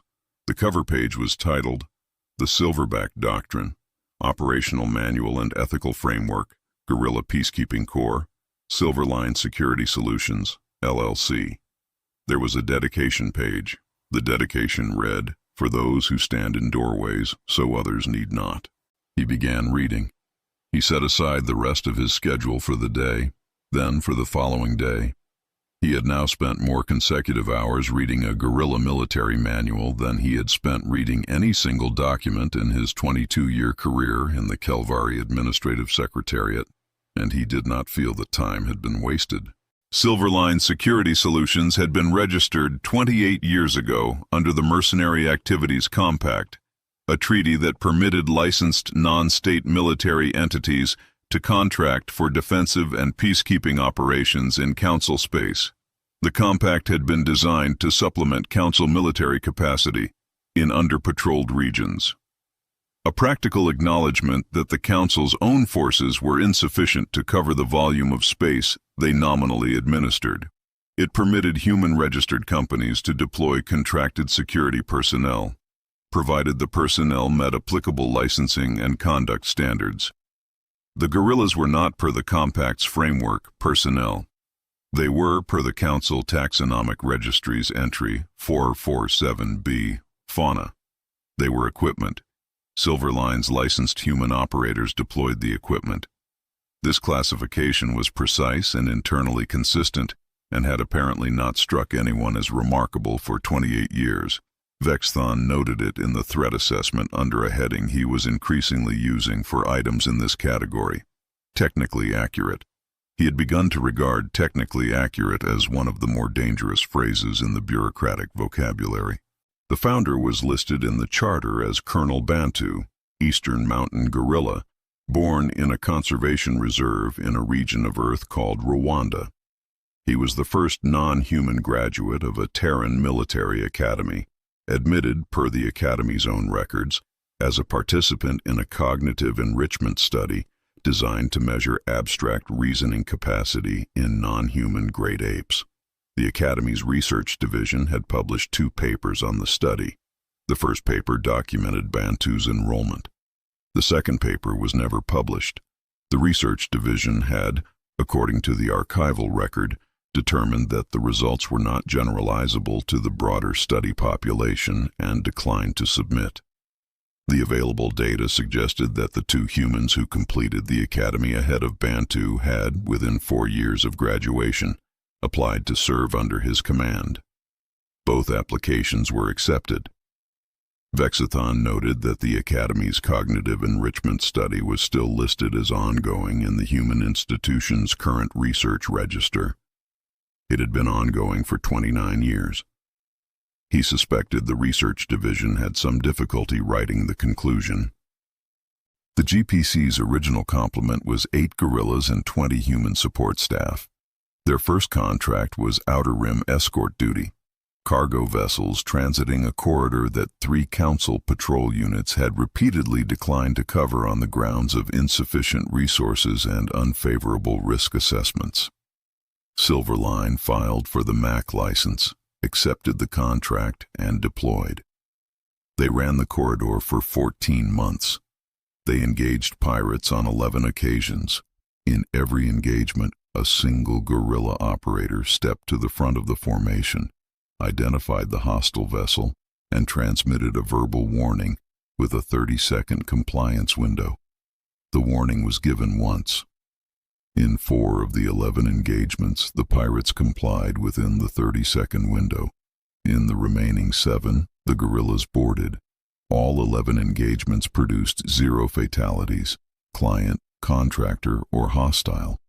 The after-action reports listed injuries on the hostile side exclusively as contusions consistent with being picked up and firmly relocated. Several pirates had been secured to structural supports using their own equipment. The equipment in question included standard-issue restraint harnesses, cargo webbing, and in one documented case, a length of hydraulic cable the pirates had apparently been using for a different purpose. Vexthon read the detail about the hydraulic cable twice. He found it difficult to identify the applicable regulation it might have violated.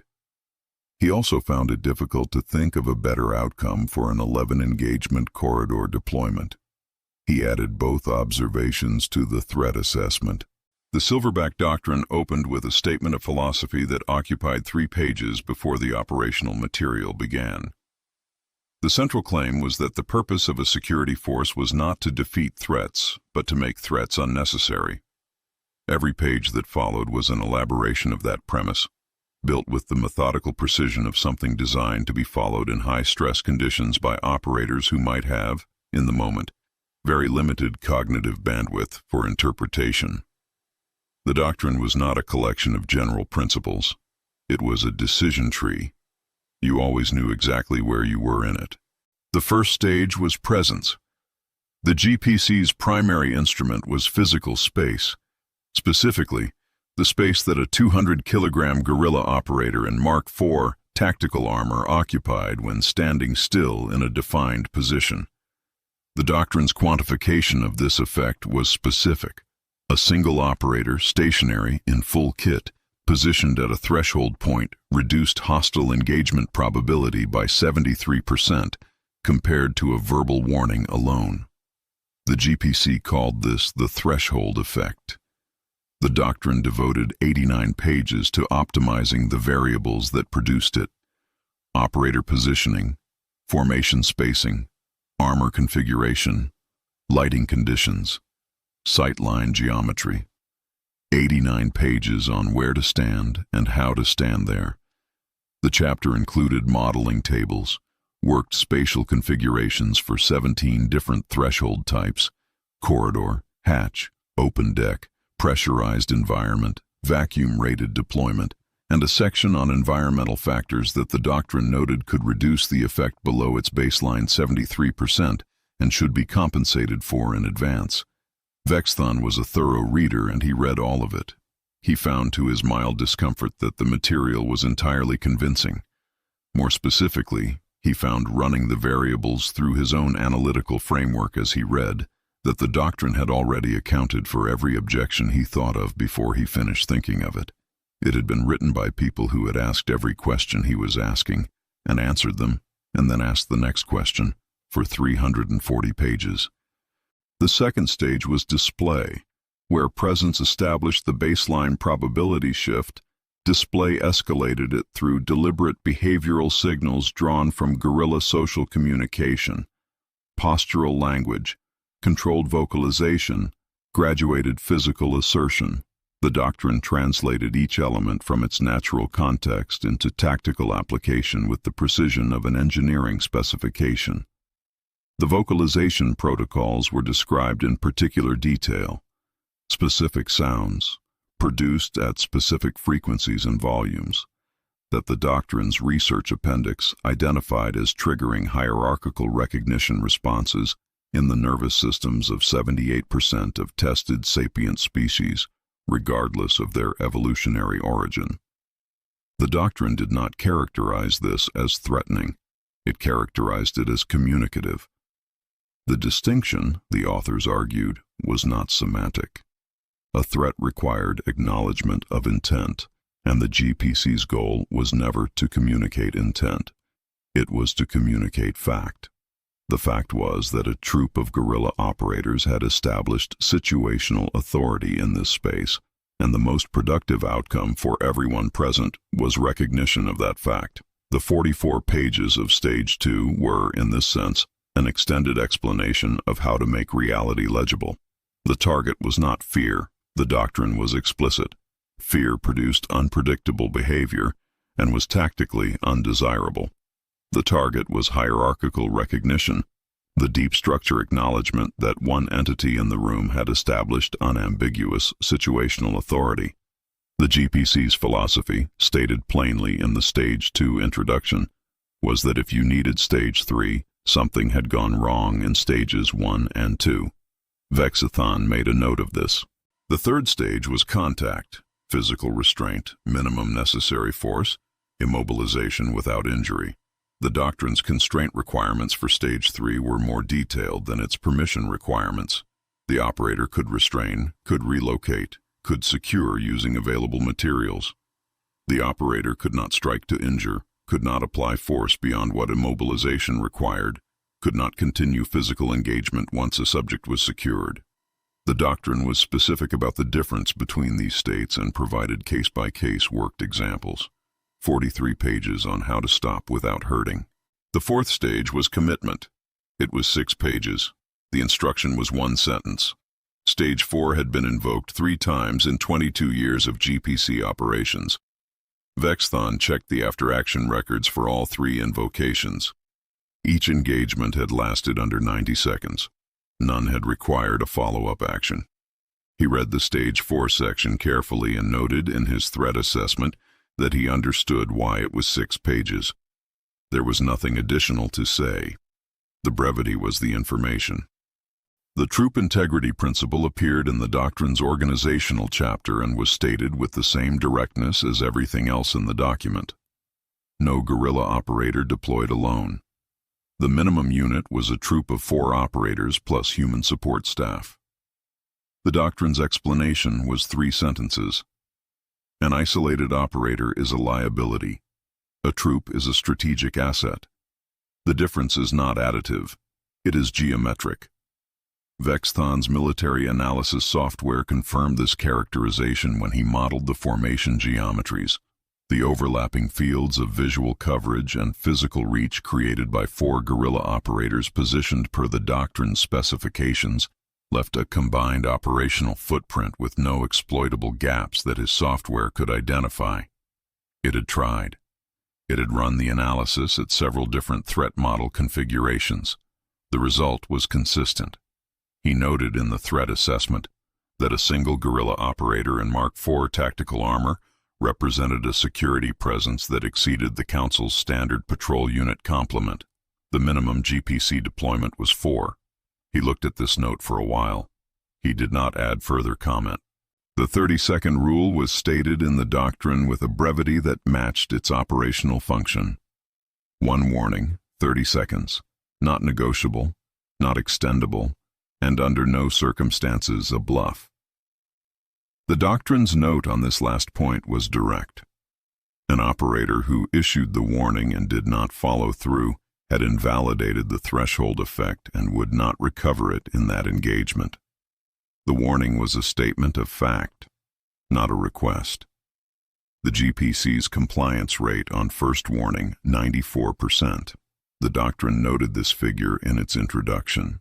It also noted without elaboration that the figure represented an upper bound and that the GPC's goal was to raise it. He compared the GPC's operational record against the Council's 12th Rapid Response Flotilla.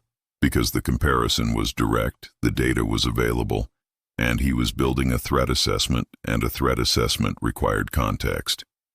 The GPC had completed 847 contracted operations across 22 years. Civilian casualties, 0. Operator casualties, 0. Client losses, 0. Contract renewal rate, 100%. The 30-second rule had been applied in every engagement where Stage 2 escalation was required. First warning compliance, 94%. The remaining 6% had all proceeded to Stage 3. There were no recorded instances of Stage 3 failing to resolve an engagement. The 12th Rapid Response Flotilla had completed 193 operations across 30 years. Civilian casualties, 4,271. Friendly fire incidents, 34. Vessels lost to operational error, 7.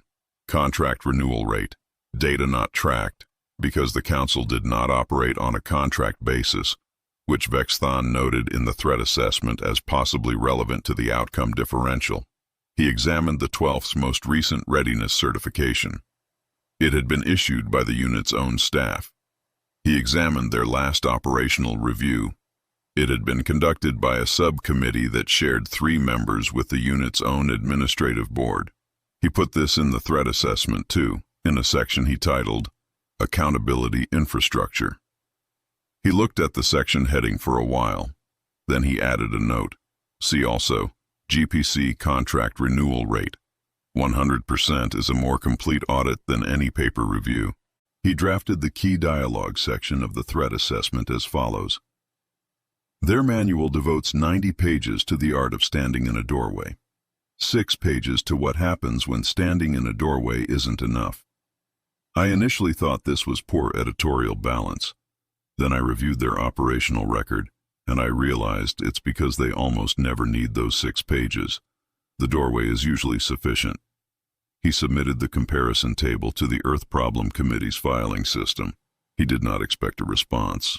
The section he had not expected to find was near the back of the doctrine, between the logistics appendix and the glossary. It was titled Inter-Service Coordination Protocols. It described communication and logistical coordination procedures between the Gorilla Peacekeeping Corps and what it referred to as allied non-state entities. The protocols specified encrypted communication channel architectures, shared logistics network integration standards, and joint operational planning frameworks for scenarios requiring multi-entity coordination. The section was 41 pages. The allied non-state entities were not named.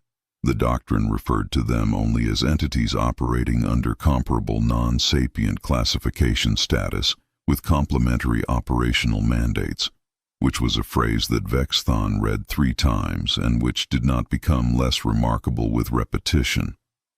He ran the communication encryption standard against every known commercial and institutional network in the Council registry.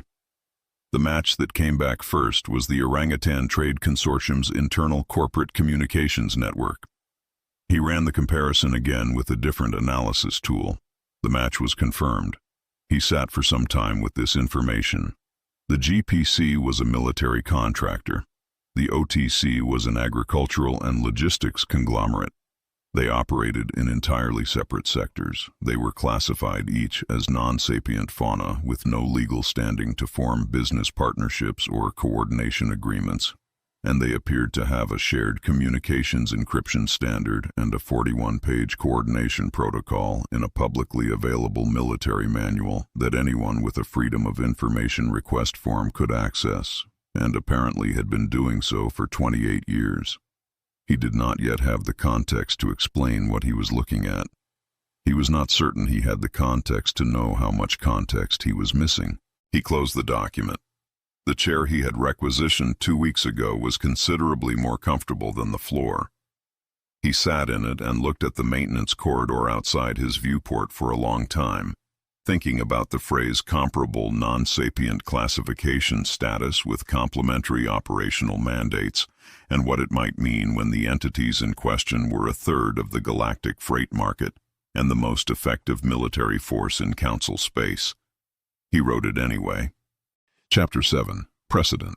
Dr. James Osei had published his finding in a peer-reviewed cognitive science journal 12 years before the Chimpanzee Legal Collective filed its first case.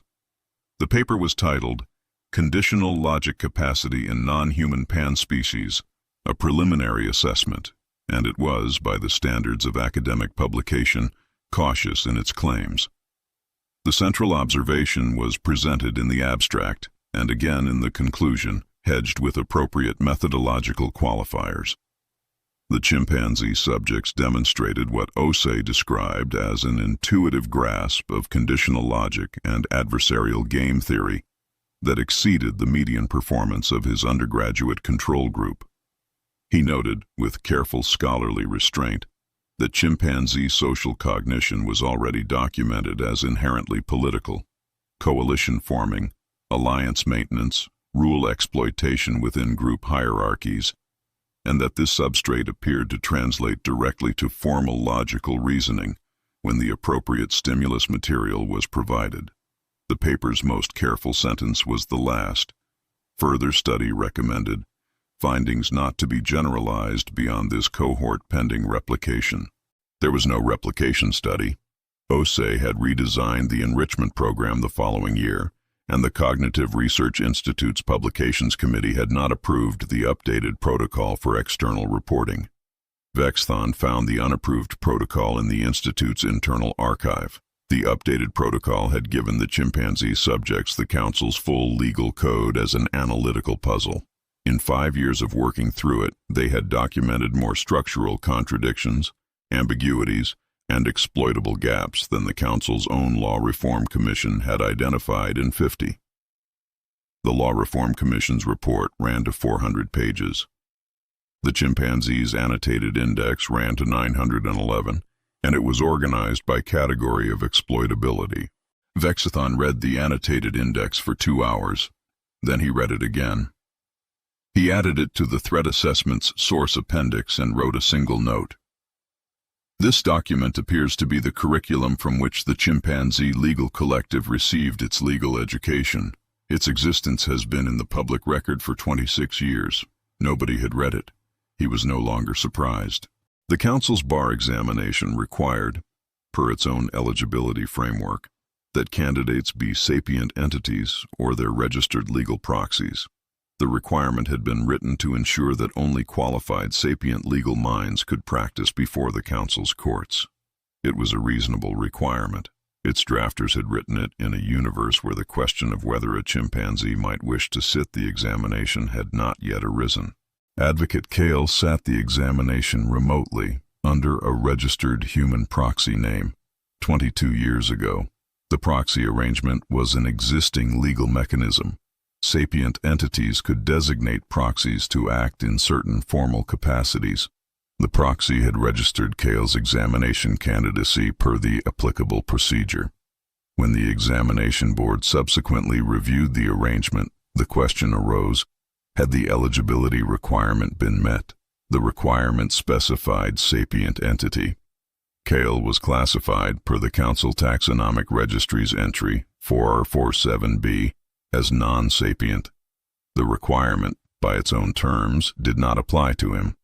A non-sapient entity was not a sapient entity and was therefore not subject to a requirement that pertained to sapient entities.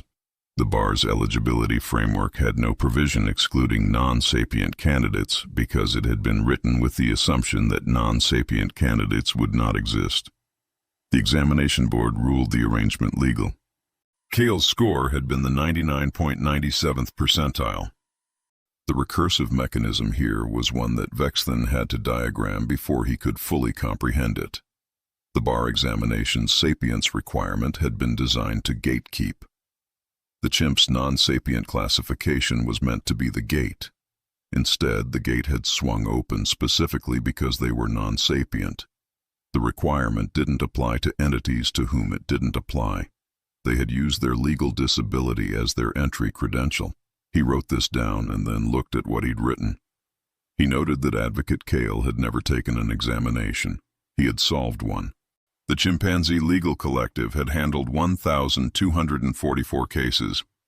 In 3 days of mapping the case history, Vexthon sorted them into the CLC's own internal taxonomy, which he found documented in the case file headers.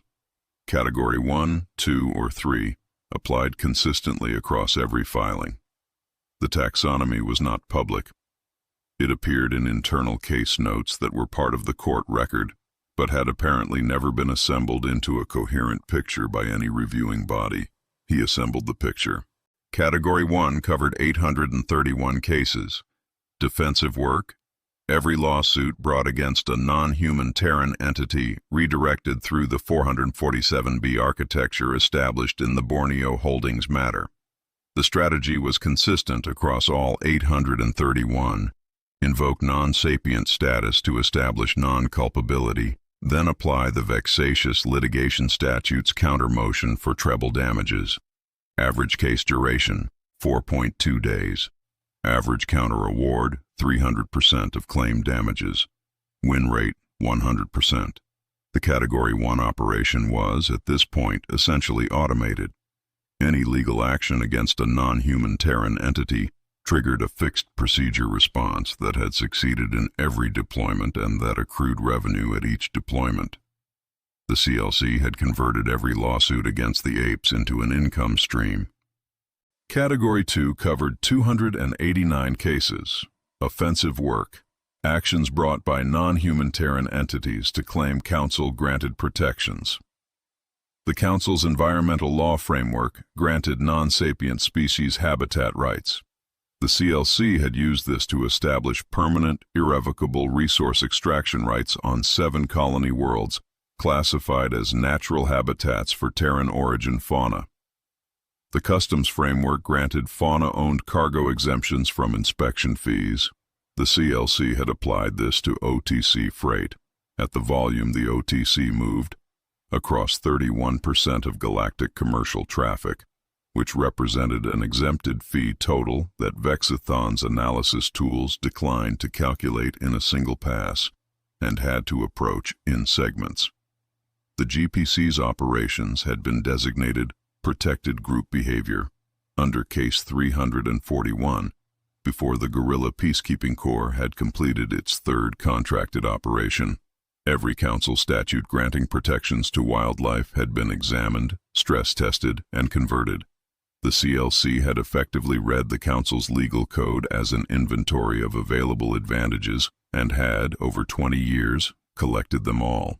Category 3 covered 124 cases. These were the ones Vexthon spent the most time on, and the ones that had taken 3 days to fully comprehend, because their significance was not in any individual case, but in the pattern they formed together. Category 3 cases were not filed to win disputes. They were not filed for damages or protections or fee exemptions. They were filed to establish precedent, each one a brick, laid with precision, in a structure whose final form had been planned at the beginning. He mapped them chronologically against the CLC's operational timeline and saw the architecture the way you saw a constellation, not until you drew the lines connecting the individual points. Case 73 had established that natural behaviors of non-sapient species included resource acquisition and distribution. It had been a minor environmental case, ostensibly about foraging territory on a colony world. The precedent it created was not minor. With Case 73 in the record, the OTC's commercial trade operations were legally characterized as natural fauna behavior, not commerce, not enterprise, not economic activity subject to commercial regulation, but the instinctive resource gathering of protected wildlife. Case 341 had established that protective group behaviors of non-sapient species included coordinated threat response. Another minor case, ostensibly about a wildlife preserve management dispute. The precedent it created had legalized the GPC's military operations by the same mechanism, not peacekeeping, not contracted security, not military activity subject to arms regulation, but the coordinated defensive response of a protected species group to perceived threats. Case 8. 192 had established that reclassification of a non-sapient species required assessment by the species' own cognitive standards. A third minor case. The precedent it created was the keystone of the entire structure. The consent paradox, as Vexthon named it in the threat assessment, was the legal Ouroboros that Case 892 had completed. He diagrammed it in the document because he needed to see it fully before he could write about it clearly. Reclassification of a non-sapient species as sapient required a finding that the species met the cognitive threshold for sapience. That finding required a hearing before the Council's Taxonomic Review Authority. The hearing required the subject species to be assessed using appropriate cognitive standards. Case 8. 192 had established that appropriate cognitive standards meant the subject species' own cognitive assessment frameworks, not the Council's externally imposed benchmarks, which the CLC had argued successfully were culturally biased metrics of doubtful cross-species validity. Assessment must use the subject's own standards, but the assessment was being conducted to determine whether to grant the subject's sapient status, which would remove their non-sapient protections. The Council's civil rights framework required that stripping protections from any entity required that entity's informed consent or a finding of compelling state interest, or both. Informed consent required the consenting party to understand the implications of what they were consenting to. Non-sapient entities, by definition, lack the cognitive capacity to give informed consent. This was established law, the same law the CLC used in every Category 1 defense. Therefore, to reclassify the apes as sapient, you needed their informed consent. But they were non-sapient, so they couldn't give informed consent. The consent requirement could not be satisfied. To override it without consent, you needed a compelling state interest finding. A compelling state interest finding required a legal proceeding. The CLC would litigate the proceeding. They would cite the protections the reclassification was trying to remove, because those protections applied until reclassification was complete, and reclassification couldn't be complete until the proceeding concluded, and the proceeding couldn't conclude while the CLC was litigating it under the protections the proceeding was trying to remove. Every path through the diagram led to the same terminus: cannot reclassify. Vexthon stared at this diagram for a long time. He was not staring because he didn't understand it. He was staring because he understood it perfectly and was trying to find the part he had gotten wrong, the step where his analysis had made an error and there was actually a way through. There wasn't. He had checked. The CLC had built a legal structure using the Council's own civil rights framework as its foundation, the framework designed to prevent powerful entities from stripping rights from vulnerable ones. And the apes were now the beneficiaries of that framework, and the powerful entity trying to strip their classification was the Council itself, and the Council could not do it. Not because the Council lacked authority in the abstract, because the law it had written to protect the weak from the strong now protected the strong from it. The chimps hadn't found this loophole. They had spent 30 years, 124 cases building it. Case 1117 was filed in the 17th year of the CLC's operational history. It was a minor procedural matter, a filing deadline dispute in a routine administrative case. The CLC missed a deadline. The opposing counsel moved for dismissal on procedural grounds. The CLC argued, under the Council's Disability Accommodation Act, Section 7, that non-sapient entities could not reasonably be expected to comprehend temporal legal obligations. The Disability Accommodation Act had been designed to ensure equitable legal access for species with non-standard cognitive processing, a welfare provision, passed with good intent. The CLC invoked it. The Tribunal ruled against them on the underlying deadline question. Procedural violation sustained. Minor penalty, standard filing fee. The same ruling established non-sapient entities qualified for indefinite deadline extensions under the Disability Accommodation Act. Vexthon read the case record 3 times, then read the ruling once more from the beginning, checking whether he had understood correctly. He had. The CLC had lost a filing fee. They had gained no statute of limitations. Any legal action against any entity for any event filed at any future time valid. The Disability Accommodation Act's extension provision applied to non-sapient entities per case 1117 had no defined ceiling. The ceiling had been removed by the same ruling that had imposed the penalty. He checked the date. The case had been filed in year 27 of the CLC's operational history, 12 years ago. He sat with that for a long time. The CLC had entered year 27 with a specific objective. They had identified a provision of the Disability Accommodation Act that, if properly triggered, would provide a specific precedent. They had engineered a circumstance, not an accident, an engineered circumstance, in which that provision would be triggered. They had accepted the penalty that triggering it required, and then they had filed the precedent-establishing ruling in their case database and waited. 12 years. Not one recorded citation. Not one deployment. The precedent sitting in the archive, dormant, for 12 years, while the CLC continued building Category 1, 2, and 3 cases around it. He went back through the Category 3 case map and ran a specific search.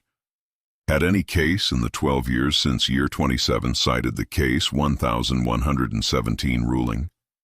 The search returned 0 results. The precedent had not yet been used. It was available, sitting in the archive, waiting for something worth using it against. He wrote in the threat assessment, "The CLC does not deploy assets before they are needed. This precedent will be deployed when there is something worth deploying it against. I do not know what that target is. I believe it has already been identified." He entered the key dialogue section of the threat assessment as follows. "I spent 3 days mapping their case history. I thought I was looking at a legal practice. I was looking at a siege. Every case is a trench. Every precedent is a wall. They've been building a fortress out of our own laws for 30 years. And the irony, the absolutely exquisite, nauseating irony, is that the fortress is impregnable specifically because it's made of laws we wrote to protect them from us." He closed the case archive. He had been in his office for 3 days and had not slept for most of them. He had a formal hearing before the council's full session in 6 weeks. He was 9th on the agenda. He added a note to the threat assessment cover page. "This document is the most important intelligence product filed with this council in 40 years. He believed this to be true. He did not believe anyone in the session chamber was going to agree with him. He was becoming resigned to the possibility that being right and being heard were not the same thing, and that this distinction had been a known feature of the Council's institutional design for considerably longer than he had been chair of the Earth Problem Committee. Chapter 8. The Briefing. The Council's full session convened at 1400 Standard, and Vexthon arrived at 1350 with a presentation he had spent 6 weeks preparing, and a data pad he had been carrying everywhere for 3 days, because he did not entirely trust his office systems. The chamber seated 247 delegates. 43 were present.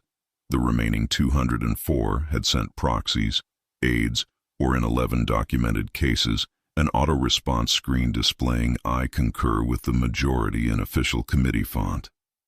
He counted the screens while he waited for the session to open. 11 screens. He added the number to his notes because he was a thorough person, and the 11 screens were, he felt, a data point that belonged somewhere in a document about institutional failure, though he had not yet determined where. Items 1 through 8 took 1 hour and 42 minutes. The cafeteria renovation budget review generated more discussion than he had expected. There was a substantive disagreement about countertop materials that consumed 23 minutes of council time, required testimony from a facilities subcontractor, whose expertise was not immediately obvious to Vexthon, and ultimately resulted in a procedural vote in which the presiding chair was required to clarify the motion twice. Font standardization was tabled for further study by a subcommittee that would, per the session minutes, report back within 18 months. Vexthon used the time to review his presentation one final time and to watch the room. 43 delegates. 7 were visibly reviewing unrelated materials. 3 were in side conversations with aides. 1 appeared to be asleep in the manner of someone who had arranged their posture for plausible deniability. The auto-response screens concurred with whatever was happening.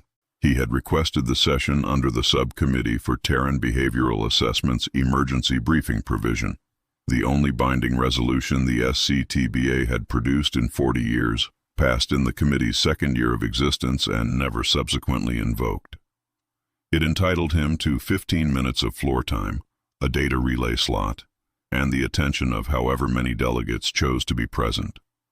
43 out of 247. He had been 9th on the agenda for 3 weeks, and in that time had received no inquiries, no pre-briefing requests, and 1 automated calendar confirmation.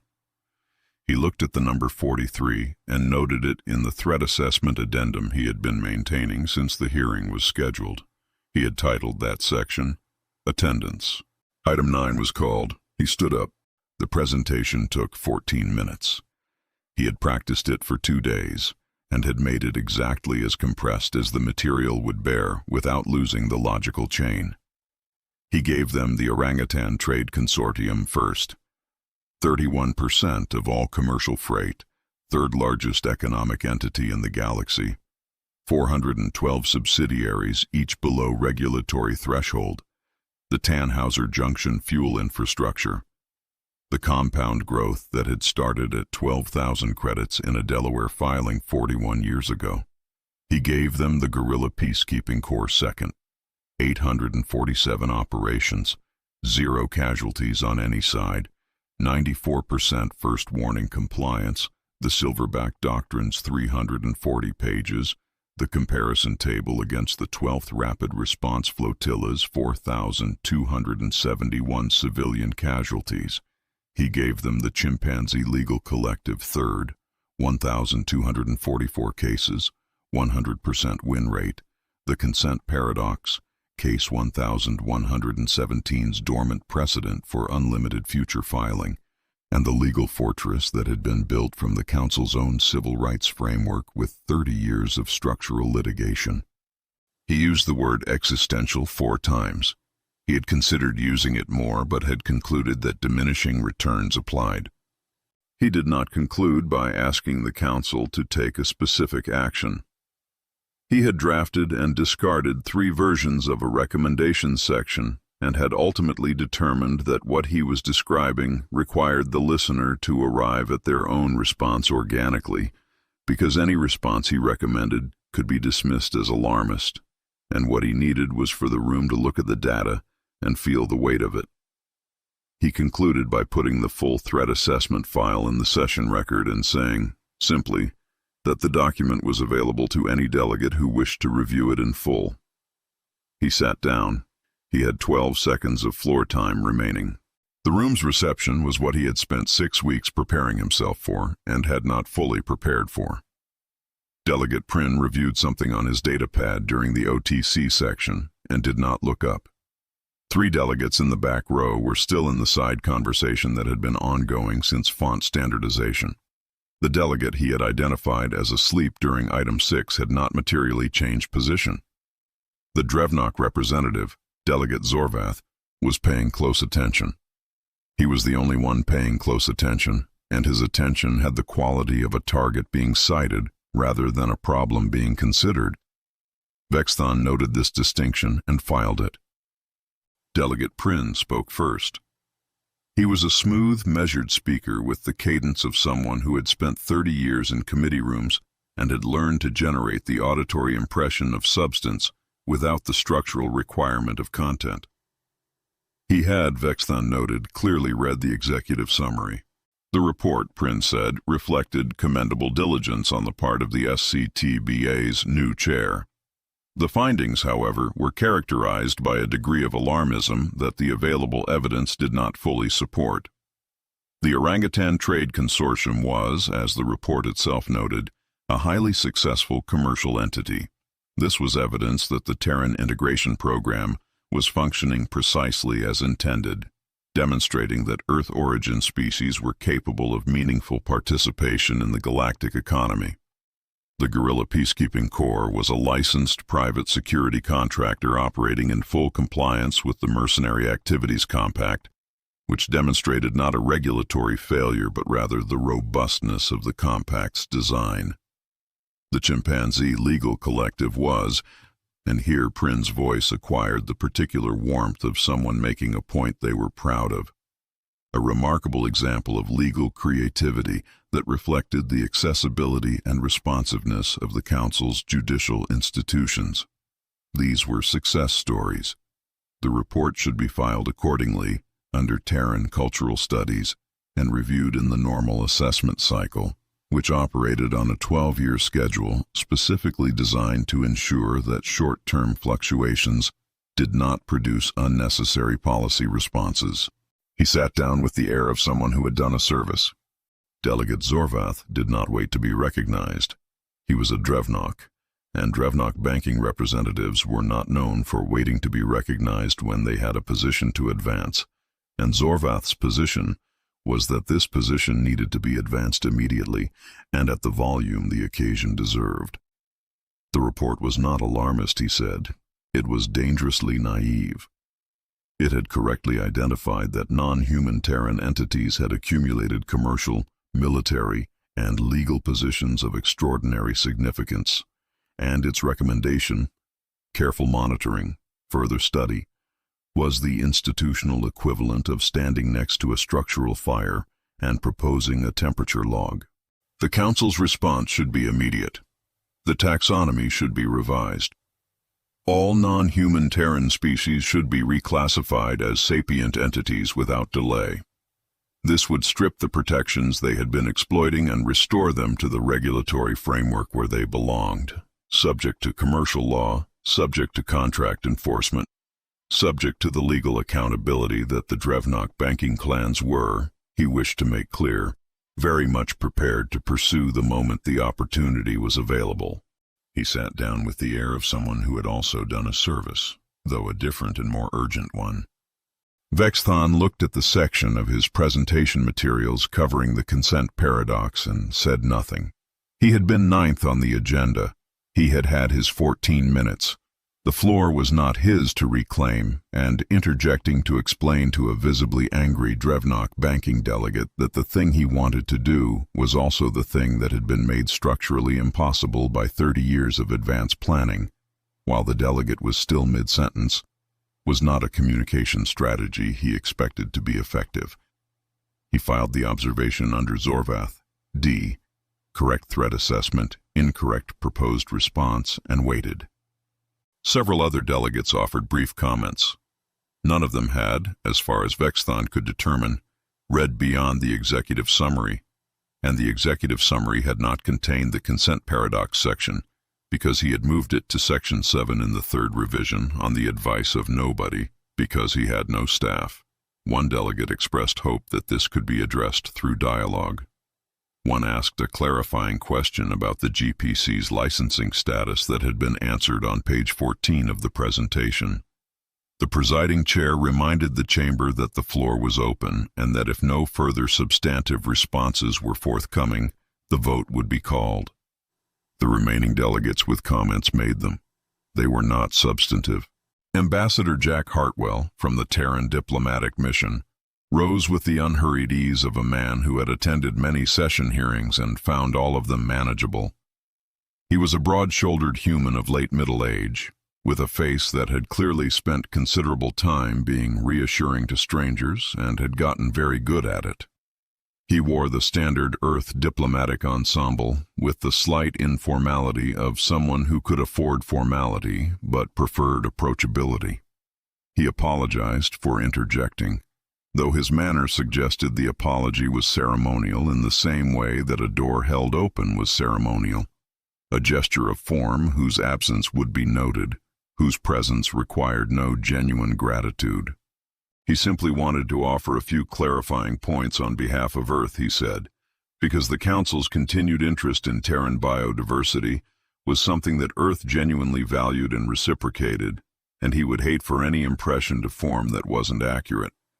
He said Earth genuinely valued and reciprocated in a way that made it feel like a description of a fond relationship between long-standing partners, rather than a statement made in response to testimony about an existential intelligence failure. Vexthon noted the phrasing. Earth's non-human species were, he assured the chamber, well cared for, thoroughly documented, and absolutely no cause for concern. The relevant populations were healthy and thriving. The programs supporting them were robustly funded and expertly administered. And any council member who wished to see the facilities firsthand was warmly invited to visit Earth's primate heritage centers, which he described as world-class conservation environments, offering an extraordinary window into Terran ecological heritage. He had visited them himself, he said, on several occasions. He paused as if recalling this with genuine pleasure. Remarkable places. The delegates who were paying attention appeared to find this information pleasant and reassuring, which Vexthon supposed was the point. Then Hartwell said that Earth took its responsibilities to all its children very seriously. He delivered this with a slight shift in register, not somber, not pointed, just a fraction warmer than his preceding sentences, the way someone's voice shifted when they moved from professional courtesy to something they meant. He paused. He smiled. Every single one of them. The room moved on. The presiding chair called for the vote. Several delegates who had been inattentive consulted their data pads briefly, registered their positions without visible deliberation, and resumed what they had been doing. 203 to table, 41 to advance for further review, 3 abstentions, 2 of whom Vexthon suspected had pressed the wrong option. The session moved to item 10, which was a licensing dispute Vexthon did not stay to observe. Vexthon packed his presentation materials into his case. The chamber was clearing, delegates filing toward the exits with the purposeful movement of people whose schedules had resumed. He was still at the presentation station, assembling his materials with the care of someone handling documents that no one had treated as important and that remained, regardless, important, when the encrypted channel alert appeared on his datapad.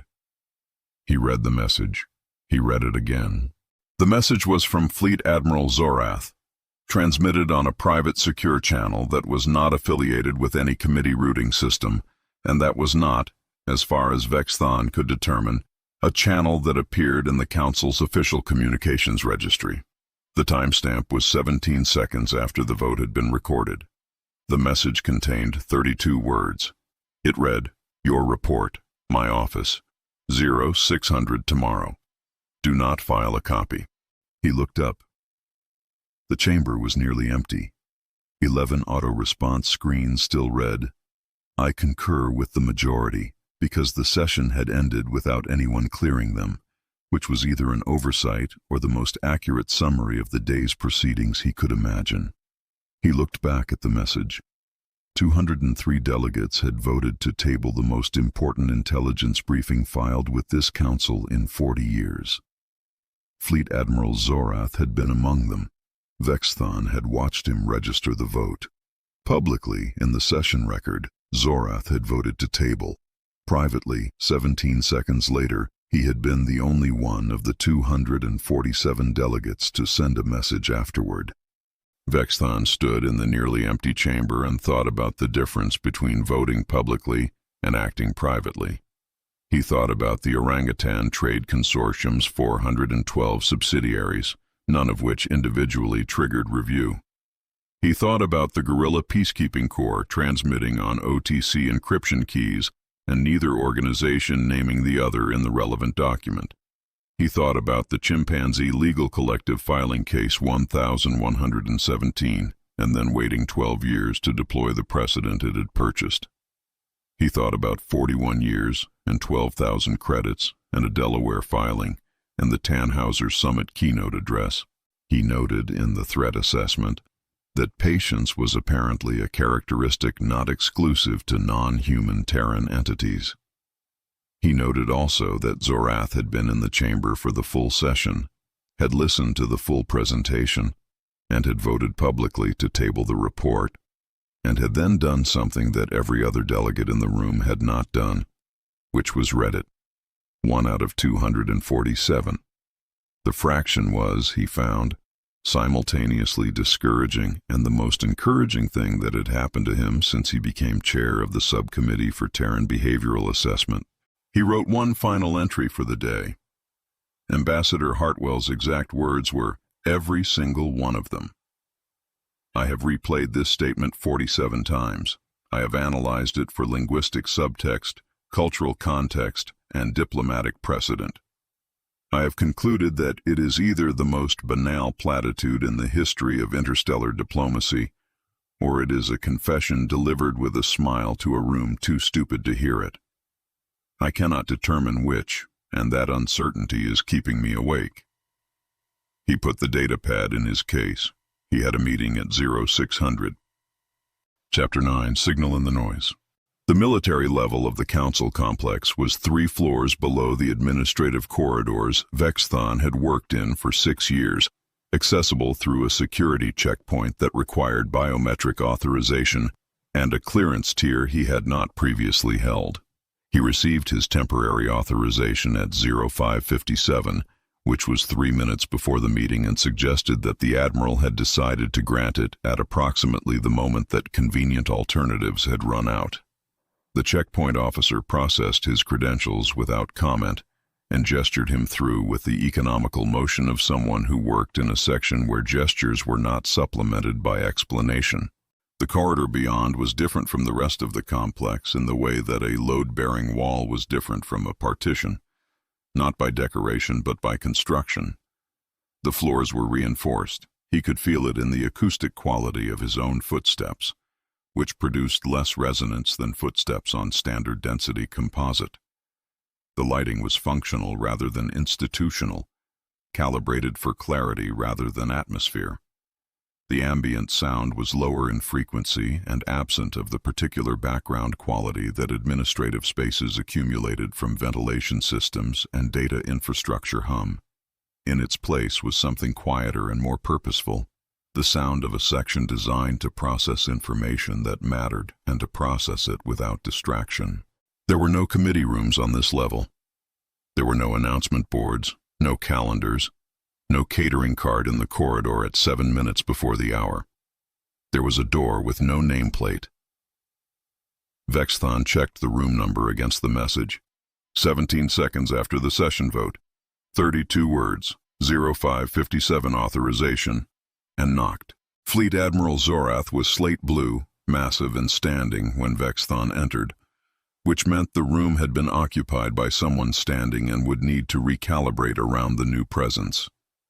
He was a head taller than Vexthon, and broader by a proportion that felt architectural rather than biological. The kind of physical presence that reorganized spatial relationships without effort. He did not fill the room. He anchored it. The room behind him was austere. A desk, 2 chairs, a strategic display covering most of the rear wall showing fleet positions in real time across council space, in colors that meant specific things to people who knew what the colors meant. Vexthon did not know what all of them meant. He noted which colors clustered where and filed it for later. Zorath looked at Vexthon for a moment with the expression of someone assessing a piece of data that had arrived in an unexpected format. Then he gestured to the chair. "Your report, my additions. Let's compare." He spoke in complete declarative sentences, each one self-contained, no filler between them, no rhetorical scaffolding. Vexthon had encountered this communication style in documentation but rarely in person. It was, he found, clarifying in the way that cold water was clarifying, effective, not comfortable. The pace required him to be present at the same level the Admiral was present, which was a level Vexthon had spent 6 years working toward in document-only form, and was now encountering in a physical room with reinforced flooring and a man who appeared to have a resting metabolic rate roughly equivalent to a working generator. The Combined Defense Authority has been tracking logistical anomalies in the Outer Rim for 6 years, Zorath said. He pulled up the first data set. Cargo convoys moving faster than their registered engine specifications allow. Peacekeeping deployments arriving on site before formal distress calls are filed. Resource shipments routing through systems with no registered waypoints. He looked at Vexthon steadily. I had no explanation for these. I had filed them as equipment anomalies and infrastructure irregularities. I had accepted that the data was incomplete. He paused. Structurally, not for effect. Then I read your report. The anomalies resolved with a clarity that made Vexthon uncomfortable, because the discomfort came from how simple the explanation was once you had the right framework. The question was not whether the framework was correct. The question was what you did with it. The cargo moved faster than registered specifications because OTC-controlled shipping lanes were classified as fauna transit corridors and were therefore exempt from Council Customs inspections. Inspections that were, in practice, the mechanism that created transit delays. No inspection, no delay. The exemption had been established through a Category 2 CLC filing in year 19, characterized in the court record as a wildlife habitat corridor access provision. Vexthon had reviewed that filing in his case history map. He had noted it as a commercial advantage. He had not mapped it against transit time data across the Outer Rim. The GPC arrived before distress calls because they were already in system. The OTC convoy escort contracts, standard commercial security arrangements, entirely above the regulatory threshold for reporting, embedded GPC rapid deployment modules in OTC freight haulers on active trade routes. When a situation developed on or near an OTC serviced route, the nearest convoy was already there. Not prepositioned for the crisis, prepositioned for the route, which happened to pass through regions where crises occurred at statistically elevated rates, which the GPC's operational history had documented, and which Zorath's intelligence service had noted as anomalous response times without identifying the mechanism. The jurisdictional coverage prevented regulatory review of both facts, because the CLC's accumulated body of Category 3 precedent had established that none of the applicable statutes could be applied to fauna-classified entities in any enforcement capacity, and a transit time analysis that required accessing fauna-classified cargo, manifests for cross-referencing, would itself constitute regulatory action against a protected species under the Fauna Protection Act.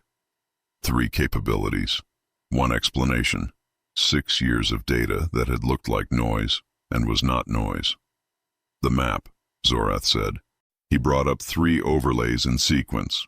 The first was orange, OTC trade routes across council space, every shipping lane, transit corridor, and depot operating under Borneo Holdings subsidiaries or OTC-affiliated carriers. It covered more of the map than Vexthon had seen assembled in one visualization. It looked alone like commerce. The second was silver, GPC deployment zones, every contracted operational area, every escort route, every Kessler-type engagement in the past 22 years, the full Silver Line operational footprint. It looked alone like a private military contractor's service map. The third was blue, CLC jurisdictional precedent zones, every case where the Chimpanzee Legal Collective had established a ruling that applied to a defined geographic jurisdiction. Every colony world with habitat rights, every corridor with fauna transit provisions, every commercial zone where the consent paradox or the vexatious litigation statute had been applied at least once. Zorath laid them on top of each other. The room went quiet, not because Zorath had done anything to make it quiet. He had simply placed 3 data overlays on a strategic display. The quiet was the response of Vexthon's cognition to the image, which required processing at a level that temporarily crowded out the ambient sounds of the room. Three networks that had looked like independent activity, trade, security, legal, resolved into a single integrated infrastructure covering 40% of council space, not 40% of the outer rim, not 40% of commercial corridors, 40% of all council-administered space, the combined footprint of three species operating in three domains, each invisible in isolation, the pattern only visible when you assembled all three simultaneously and accepted what you were seeing. The orange shipping lanes ran through transit corridors. The silver deployment zones were adjacent to those corridors. The blue legal jurisdictions extended from points where the silver and orange intersected outward to encompass the surrounding regulatory environment. The overlapping areas, the places where all three colors occupied the same territory, were not random. They were the Council's highest traffic trade junctions, its most critical fuel infrastructure nodes, its most strategically significant peacekeeping zones. The absence of coverage was as informative as the coverage itself. The network wasn't distributed because the three species had grown independently and happened to overlap. It was distributed deliberately. The gaps were the parts of council space that didn't matter enough to cover yet. It was a circuit diagram. The circuit was already built. He wrote the key dialogue note in his threat assessment that evening. 3 overlays: trade, military, legal. They looked like noise, static, random activity. Then the Admiral laid them on top of each other, and the room went quiet, because it wasn't noise. It was a circuit diagram, and it was already built. The synchronization packet had been intercepted 6 months ago.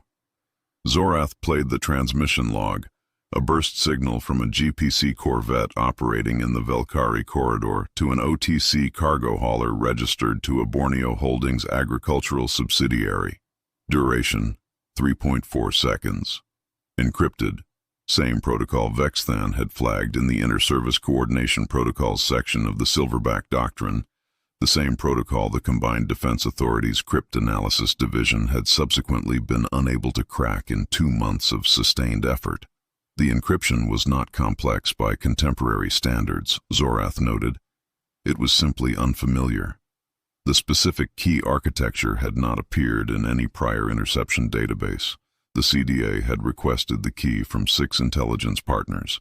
None had a match. The protocol had been designed by someone and used exclusively within this network. What cryptanalysis could determine was the packet's structure, Zorath said.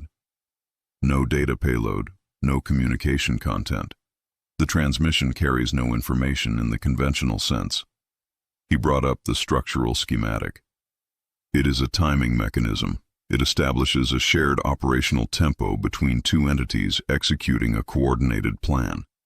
Allied fleets use this before joint operations. It is called battle rhythm synchronization.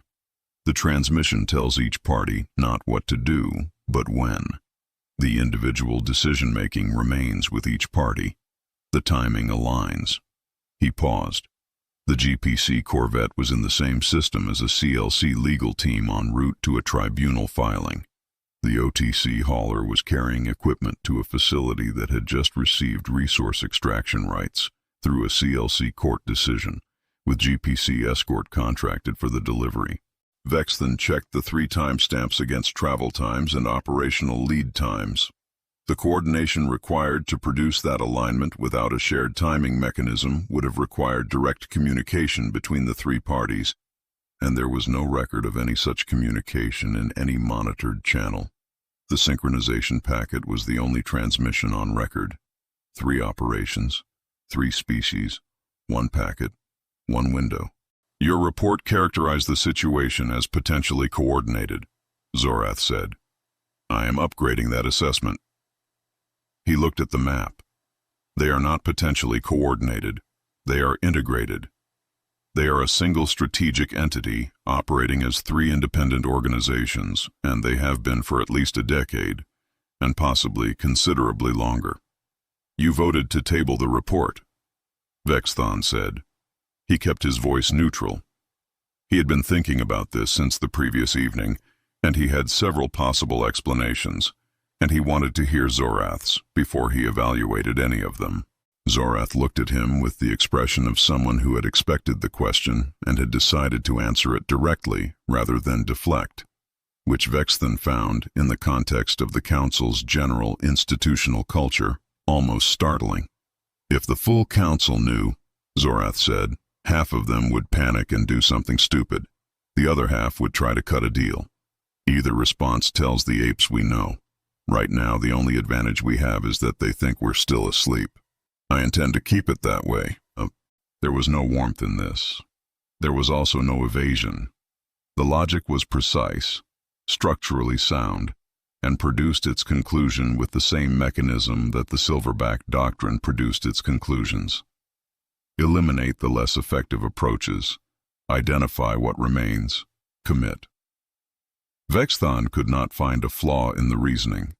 He found this unsettling in a different way from the map, because the map's implications were external, and the operational implications of Zorath's reasoning were immediate and meant that the only person in the Council complex currently treating his threat assessment as actionable intelligence was a fleet admiral who had voted publicly to ignore it and was running a classified operation under the Council's radar, using an analyst pulled from a dead-end punishment committee. He noted this in a private addendum. He titled it, Structural Parallels. Zorath's new assignment was stated in 4 sentences. Unofficial, off the books, reporting directly to the Admiral. Mandate, identify the coordination mechanism. The 3 species operated from 3 distinct cognitive architectures, the OTC's multi-decade economic planning, the GPC's tactical military discipline, the CLC's adversarial legal logic. These were not naturally compatible operating modes. The synchronization protocol aligned their timing, but timing alignment required a shared strategic framework, and a shared strategic framework required someone to have built and maintained it over decades. The inter-service protocols did not name the allied entities. The synchronization packet carried no identity data. The network existed, fully operational, and its organizational origin was not in any document Vexthon had reviewed. Find the conductor, Zorath said, because this orchestra doesn't play itself.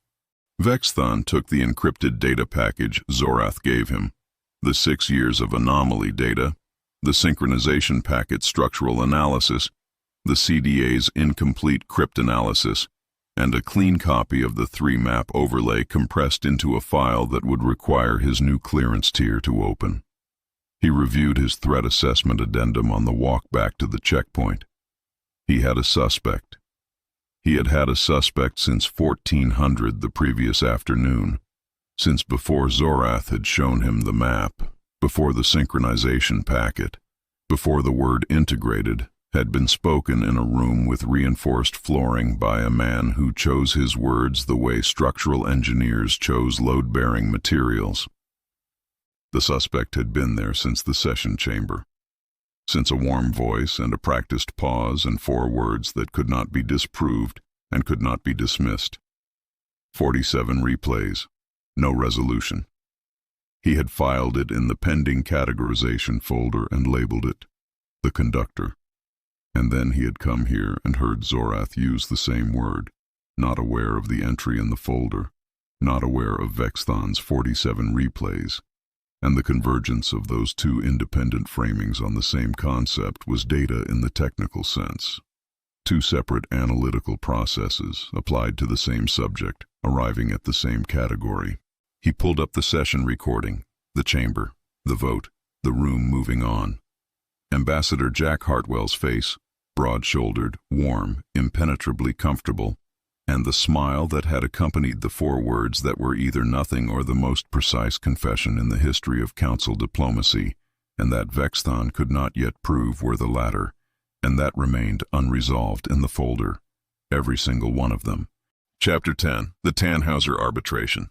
The Tannhauser Commercial Tribunal opened at 900 Standard, and Vexthon watched from his intelligence workspace via secure relay, 300 light-years away, with 6 case history files open and a direct feed to the tribunal's public record stream. He was not supposed to have the secure relay. He was not supposed to have the case history files, which were non-public research documents from the CLC's registered filing archive that required a clearance tier his SCTBA posting had never come with. He had received both from Zorath's office 4 days earlier, along with a handwritten note, actual handwriting, on physical paper, presumably because physical paper did not generate a data trail. That read, "No copies, no filing, watch and report." And he had been watching for 4 days. The TRA had filed its challenge on day 1. The CLC had filed its initial response on day 2. The initial response had been 26 pages and had been prepared by 2 junior associates, not Mara.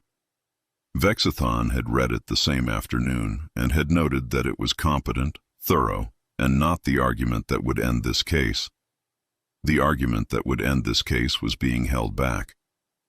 The CLC was conserving Advocate Mara for the moment when she was needed, which meant they had assessed the TRA's challenge as something she would need to resolve personally, which meant the TRA had done something more sophisticated than prior challengers. He checked the filing record. They had. The TRA's lead counsel was a Velkari attorney named Orvex, retained specifically for this case, whose published work included 3 papers on regulatory theory and 2 on interspecies commercial jurisdiction. Vexthon had read all 5 in the preceding 48 hours. Orvex had spent those same 48 hours preparing a challenge that had, by every observable indication, been designed from first principles to avoid the trap that had swallowed the Drevnock banking clan 7 months earlier. He had clearly read the transcript of that proceeding. He had clearly understood what went wrong. He had designed his approach around the specific failure mode of every prior challenge the CLC had faced. The direct confrontation with the sapient, non-sapient classification. The TRA's challenge did not mention sapience. It did not invoke Entry 447B. It did not attempt to reclassify Borneo Holdings or any of the Orangutan Trade Consortium's subsidiary entities, and it did not challenge the OTC's legal standing to own property, enter contracts, or acquire commercial infrastructure. On those points, Orvex offered no argument whatsoever. Vexthon noted this the way he noted everything, precisely without emotional register, and noted simultaneously that the absence of the expected argument was itself an argument, and that it was a reasonably well-constructed one. The TRA's position was this: the Junction Charter, which predated the Council's current regulatory framework by 60 years and governed all commercial activity at Tannhauser, prohibited monopolistic control of essential services by any single entity, not sapient entity, any entity. This was, Orvex argued, a jurisdictional question of infrastructure regulation, not a question of species classification. The Tribunal had authority over Junction Charter violations regardless of the nature of the entity involved. The OTC's acquisition of controlling interest in the fuel depot infrastructure constituted a charter violation, and the appropriate remedy was divestiture or regulated oversight by the TRA. No classification needed, no species question raised. Clean jurisdictional argument, narrowly scoped, well-sourced. Vexthon watched Orvex present it and did not speak into the empty room. He thought, "This is the best argument anyone has made." He thought, "It is not going to work." He opened the Category 3 case history file and searched for Junction Charter interactions. He found 9. He did not yet know which one was coming. Advocate Mara arrived at the defense table 17 minutes into the TRA's opening argument. She moved through the chamber with the particular unhurried quality of a being who had not arrived late, but had simply not arrived until her presence was required. She was accompanied by 2 junior CLC associates who carried nothing because Mara carried nothing. No physical materials. She stood at the defense table and waited. The Tribunal's presiding arbiter acknowledged her. Mara signed a brief acknowledgement with one hand and was still. Orvex completed his opening. The arbiter invited response. Mara's synthetic translator began, The TRA's challenge is novel. We acknowledge this. The strategy of invoking the Junction Charter rather than the Council's regulatory framework demonstrates careful preparation. We will not contest the TRA's characterization of the Charter language. The word entity is in the Charter. We stipulate this. Vexthon noted the stipulation. CLC stipulations were either irrelevant to the argument that followed or were load-bearing. He had reviewed enough filings to know the difference was not always visible until the next sentence. The Junction Charter, Mara continued, is a jurisdictional instrument administered under Council commercial law. Its enforcement mechanisms derive from the Council's Commercial Code. The Commercial Code's enforcement provisions, at Section 44, require that any entity subject to enforcement action demonstrate awareness of and capacity to comply with the relevant regulatory obligation. This is a standard sapience-adjacent requirement. It exists in the Code because enforcement against an entity incapable of understanding a regulation is not enforcement, it is harassment. She paused. The translator rendered the pause as silence. Borneo Holdings' parent entities are classified under Council Taxonomic Registry Entry 447B. Fauna, non-sapient, exempt. They cannot, by definition, be found to have demonstrated awareness of or capacity to comply with a regulatory obligation. The Commercial Code's enforcement provision, therefore, does not apply to them.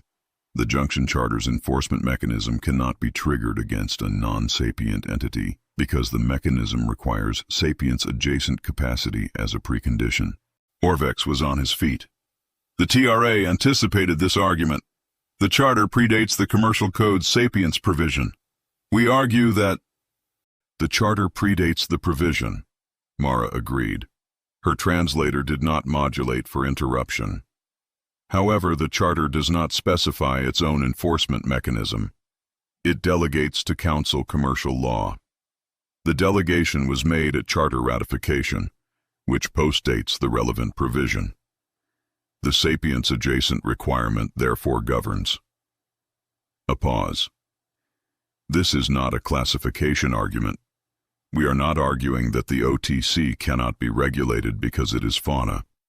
We are arguing that the specific enforcement mechanism the TRA invokes requires a precondition that the TRA's own regulatory framework holds cannot be met. The TRA is attempting to use a tool that, by the TRA's own taxonomy of our clients, does not fit. The room was not quiet. Courtrooms are never quiet. But the particular ambient frequency of a tribunal processing an argument it had not anticipated was distinct from the ambient frequency of a tribunal following an expected procedural sequence. Vexthon had learned to recognize the difference in the past 4 days. Orvex regrouped at the lunch recess. His team filed a counter-petition in the afternoon session, and Vexthon watched them file it and thought, "This is good." He had been watching Council for 9 months. The Drevnock disaster, the vexatious litigation counter, the 47 cases in the threat assessment's case history map, and this was genuinely good. Orvex had understood Mara's argument correctly, had identified the load-bearing point, and had designed a counter that removed the load-bearing point entirely by changing the legal track. The strategy was elegant, and Vexthon found himself watching it with the specific attention he had previously reserved for the CLC's own work. The TRA petitioned the Tribunal to classify the fuel infrastructure acquisition as a strategic infrastructure transaction requiring Council oversight, which was a separate jurisdictional category with its own authorization framework, one that did not invoke the Commercial Code at all. No Commercial Code, no sapience provision, no enforcement precondition argument. A clean end run around Mara's counter. Entirely new track. Different statute, different mechanism, different door. Vexthon looked at the Category 3 case history and searched for strategic infrastructure transaction filings. He found 2. He found them both before Mara responded, which meant he saw what was coming a full 8 minutes before the Tribunal did. The Council's Strategic Infrastructure Oversight Act, Mara's translator said, establishes Council review authority over strategic infrastructure transactions. The Act defines strategic as transactions meeting one or more criteria related to military significance, essential service provision, or council security interest. The TRA's petition argues this transaction meets the essential service criterion. She paused. The TRA is correct that the fuel infrastructure is an essential service. We do not contest this. We contest the authority to invoke the Act in this case. She reached the argument in 3 steps. First, the Strategic Infrastructure Oversight Act, when passed, had been reviewed by the Council's Equal Treatment Commission, which had found it compliant with the equal treatment provisions only on the condition that its application be non-discriminatory across entity classifications. Second, the TRA's petition explicitly framed the oversight requirement as applying because the acquiring entity was non-sapient and unregulatable through normal channels, a framing that targeted the regulatory gap created by the OTC's classification rather than the transaction's inherent strategic character. Third, under the accumulated body of Category 3 CLC precedent, any new or newly invoked regulatory mechanism that specifically targeted non-sapient entities as the basis for its application constituted discriminatory legislative action under the equal treatment provisions, regardless of the mechanism's original intent. The TRA cannot regulate this transaction through the Commercial Code, Mara said. The Commercial Code's enforcement mechanism requires sapience-adjacent capacity our clients cannot meet.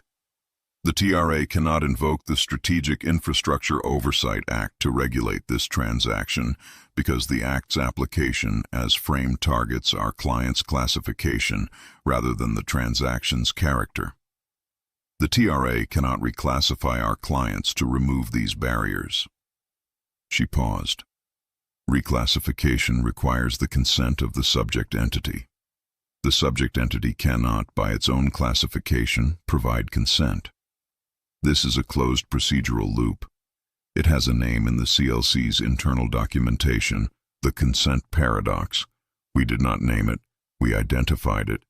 It exists in council law because council law created it. She waited. The tribunal has 3 possible approaches before it.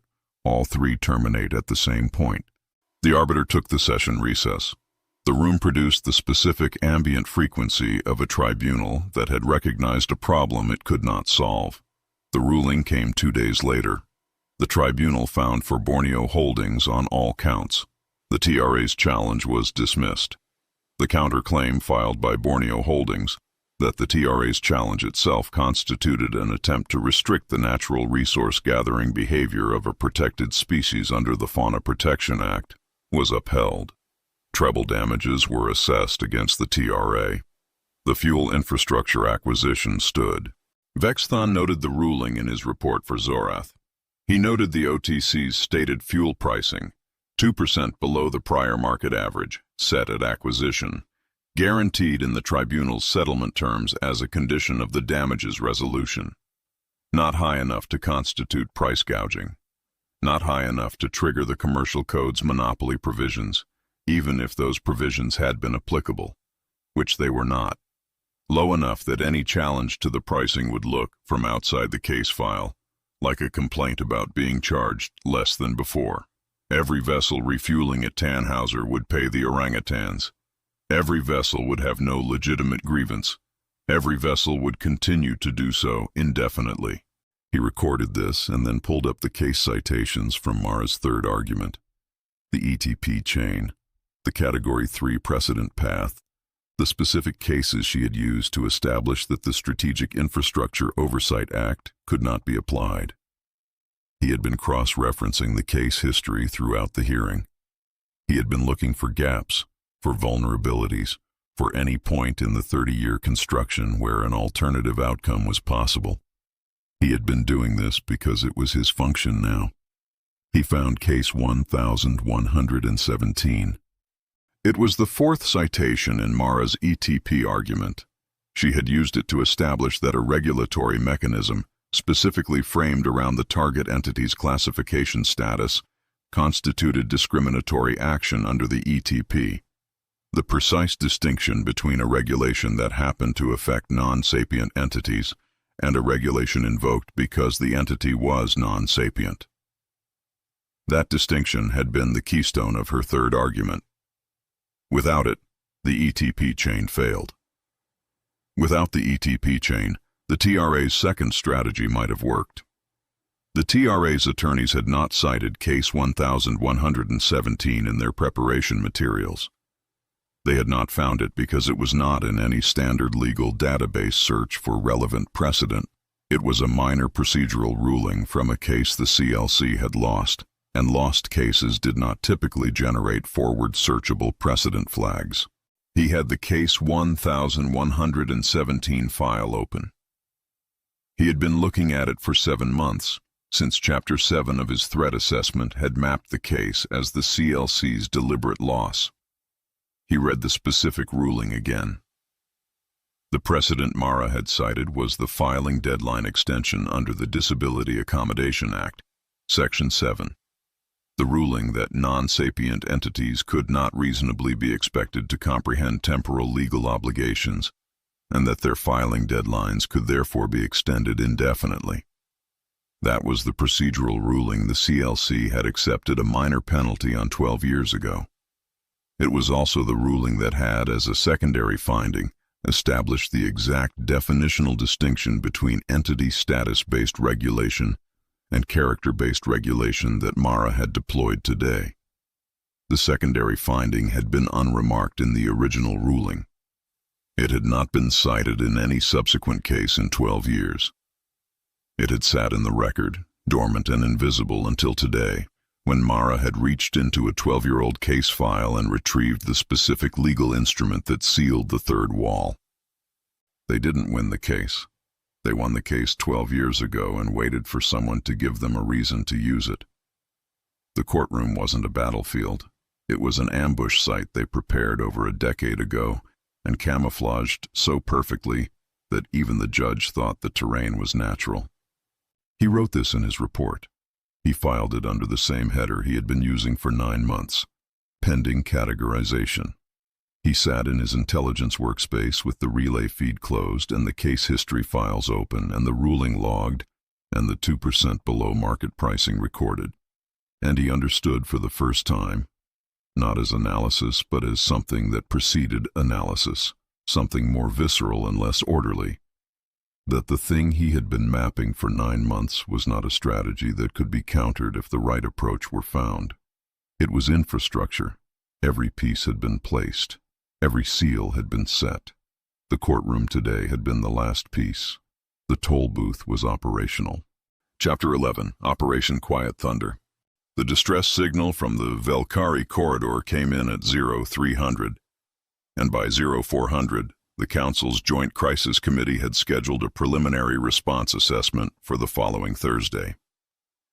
The 2 species involved, a pair of minor territorial claimants whose names Vexthon had not previously encountered in any intelligence file, had been harassing commercial traffic through the corridor since the previous month, a pattern of escalation that had been documented, flagged, reviewed by 2 subcommittees, and forwarded to the Joint Crisis Committee's agenda in a process that had taken 11 weeks and produced 4 memos, each one concluding with a recommendation for continued monitoring. The distress signal represented a change in classification from monitoring required to response required, and the Council's institutional process for managing that reclassification involved a preliminary assessment, a secondary assessment, an authorization debate, a vote, and a deployment order, in sequence, with standard review periods between each stage as designed. The Council's projected response timeline, per the Joint Crisis Committee's preliminary assessment, was 3 weeks from authorization. Travel time from the nearest available fleet position added another 4 days. 25 days minimum before Council forces reached the corridor. Vexthon noted the timeline, noted that the 40,000 civilians currently trying to route commercial freight through a war zone did not have 25 days of tolerance built into their shipping schedules, and noted also that the Valkyrie corridor was 4 days' travel from the nearest Gorilla Peacekeeping Corps operating base. He filed these numbers side by side and waited. The GPC's 7th Intervention Battalion arrived in 31 hours. Vexthon had the access now. Zorath's encrypted relay, the CDA's logistics tracking, the shipping manifest database he had not previously known existed, and he used all of it to trace the battalion's route in the 14 hours following their arrival. They had not come from their base.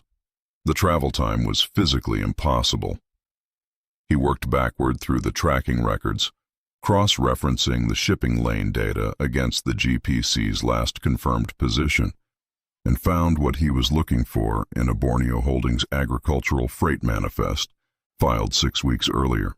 The OTC cargo hauler Persistence of Vision, registered tonnage 64,000 metric tons, designated cargo, agricultural equipment and perishable organic goods, had been in the Valkyrie transit zone for 19 days, running a standard loop between 3 colony worlds that happened to sit on either side of the corridor. Its cargo manifest was on file with the Regional Customs Authority. Vexthon pulled the pre-clearance documentation and read through the itemized contents. Agricultural equipment, biological sampling hardware, climate monitoring apparatus, perishable organic goods, 43 varieties across 7 climate classifications, including a section of fresh organic material logged simply as enrichment supplies. The last item on the manifest was a standard freight container, dimensions 12 meters by 4 meters by 4 meters, listed as compressed agricultural processing machinery. The weight log matched a container of that mass. The customs seal had been applied at the point of origin and recorded as intact through every subsequent inspection.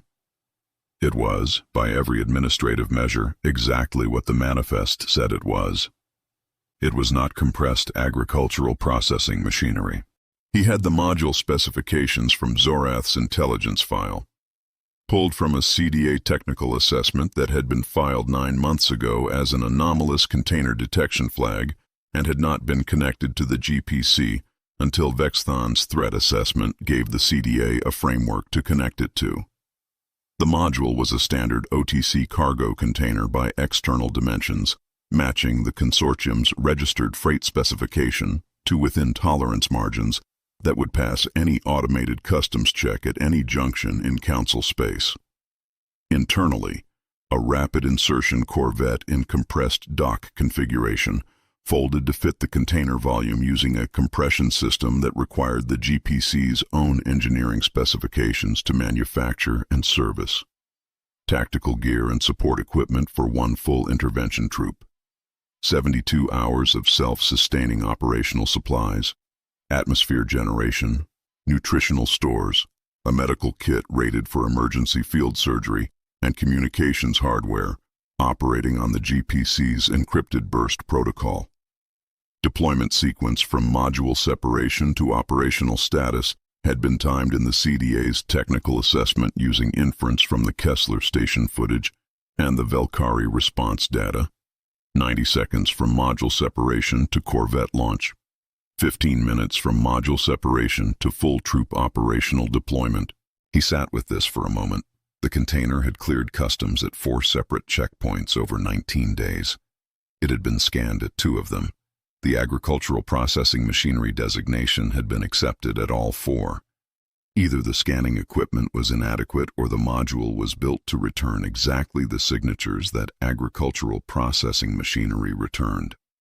The CDA technical assessment noted, in a footnote, that the compression system's material composition produced a radar and spectrographic signature consistent with heavy-grade agricultural fabrication equipment.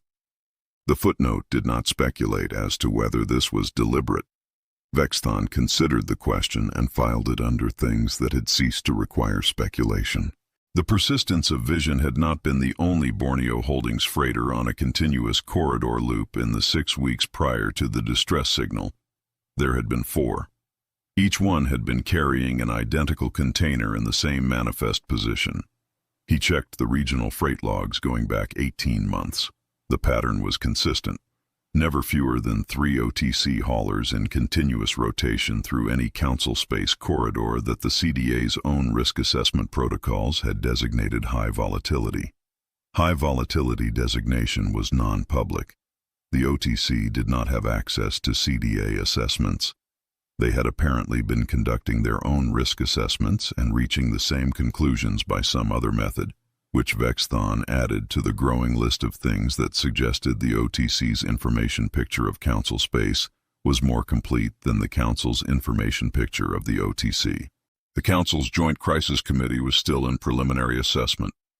He noted this as a data point and did not file it under anything, because it had ceased to require a category.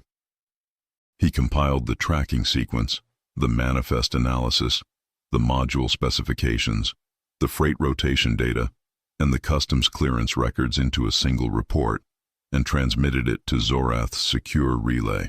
The report's summary section contained one sentence that he had rewritten 3 times before settling on a version that was accurate without being editorializing.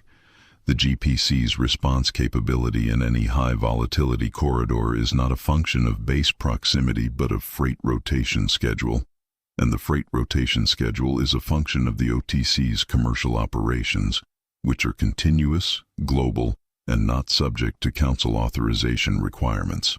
He noted in the supporting data section that the OTC's corridor rotation had been running for at least 4 years before the Valkyrie incident, which meant the deployment capability had existed for at least 4 years, which meant that for 4 years, the GPC had been able to reach any high volatility corridor in council space within 48 hours, and the council had not known, and the council's own commercial freight infrastructure had been the mechanism that made it possible.